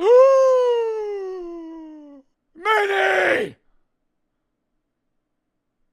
Minnie's a person? For scams. What the fuck? Like hot dog vendors who... Yeah, I've seen that shit. They scam drunk people in the middle of the night. $54 for a hot dog. Charge you based on appearance. So today I'm going to be testing some of the worst restaurant scams in NYC to see if they're true or false, starting with... What did that say? Today I'm going to be testing some of the worst restaurant scams. Automatic gratuities applied at restaurants' discretion. Okay, you gotta put how much. I think everybody should be tipped, but I think, like, you should say the amount. NYC to see if they're true or false, starting with this potential street food scam. We got this off Reddit. There was a hot dog vendor by the World Trade Center who was notorious for scamming. Bro, the amount of people that sell fake shit in New York's crazy, too. And it's, like, cool because you could haggle them, but it's just, like, I mean, they're not selling it as if it's real. It's all knockoff shit that they know is knockoff shit, but... People, if you looked like you were from NYC, he would charge normally. If you came with an accent or looked like a tourist, the prices skyrocketed. Then I just saw this clip online of a guy getting charged $54 for a hot dog. Here's the mission. We'll be testing. $54 is nuts. That's actually just a fucking... That's not even a scam, dude. That's like stealing. Like, $54. I'd be like, yo, I'm gonna dispute this on my card, bro. I'm not paying that. Like, you're not getting that money. I'd be like, give me that shit back in cash, bro. Fuck you. $54. I think if you got conned, like, how much would I reasonably get scammed for a hot dog in New York? I think I'd pay like $6. I think somebody could scam me out of $6. But like, I mean, how much isn't a dog probably like $2? Like a regular hot dog? How much is a regular street hot dog? I can't order hot dogs anymore, so I don't really know the prices. $2 to $4. Yeah. $2. If they were like, it's $5, I'd pay it. Even if they were just charging like $2 normally. Testing 3 different hot dog carts to see if locals and tourists get... What if you're drunk? If I'm drunk, I get pretty desperate. I'd pay a hell of a lot more. I think if I was really drunk and the guy was like, I'm not giving you the hot dog, I'd be like, $10. Priced differently. I'll go first, then we send in James, who'll be playing the role of lost international tourist who just landed 6 minutes ago. All right, here goes nothing. Get a hot dog with mustard. How much? $5. Thanks. $5? Fair price. Regular hot dog. It's actually not bad. It's the first time I could say that in a while, ordering a random hot dog. Now I see how... I miss just a wet hot dog sitting in warm water for 12 hours. The smell, dude. Oh my God. It's just like, you know, you're ticking minutes off your life. Yo, no, seriously.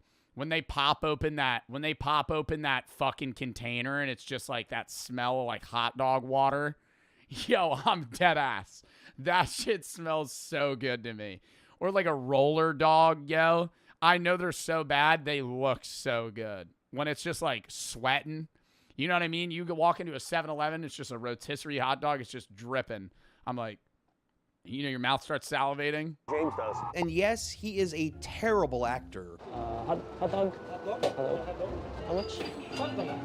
What happened next was so unexpected, I genuinely didn't plan for it. Wait, so John gave me a 10 and a 5. I think I handed him a 5 and then he gave me the 5 back. Did I get a free hot dog? Did I scam him? And yes, James returned the $5 to the original vendor. This is weird. Let's try it again at another cart. No prices again, same setup. You have a hot dog and mustard? How much? 5. Thanks a lot. $5 for another hot dog. Yo, $5 a dog in New York City, yo? Whoa. This economy's going to shit, man. What is going on? These guys are charging normal prices and actually have decent hot dogs, too. Now it's James's turn. Hot dog? $5 again. At this point, Reddit is not looking great. All right, another hot dog. Guess how much he charged me? I'm gonna guess $5. Oh, yeah, he charged me $5. No scam. No more scams? Wow. No more scams. Do I look too loco? Honestly, I think the city may be cracking down on this because I saw a lot more carts that had prices listed. I think scam vendors are out there. Oh my God, like, what is that, illegal to not have your prices listed? I get them not having it written down because shit changes, like, day to day. But they're few and far between, and that makes me happy. One last try before we officially call this myth busted. How much? 3. 3, okay. Ooh, $3 dog, that's a fucking steal. Chili cheese dog. Oh my God, dude, the other day I Uber Eats to my friend a footlong coney dog from Sonic. And I told him I was going to order him food, and I didn't tell him what I was going to order him. And I ordered him a foot-long chili cheese dog, and it came in, and he was like, dude. And I got extra relish on it. It looked disgusting. I was like, all right, here's the deal. I'll give you $100 if you finish that hot dog, but every second it takes you to finish the hot dog, you lose $1. And and all my friends matched it too. So we had like $500 on the line for him to eat this hot dog. Yo, it's like 80 seconds on the clock. He's like double fisting it. He still has like, I don't know, probably another 6 inches on it. I'm like, yo, you're just not getting money. He ate the whole hot dog for nothing.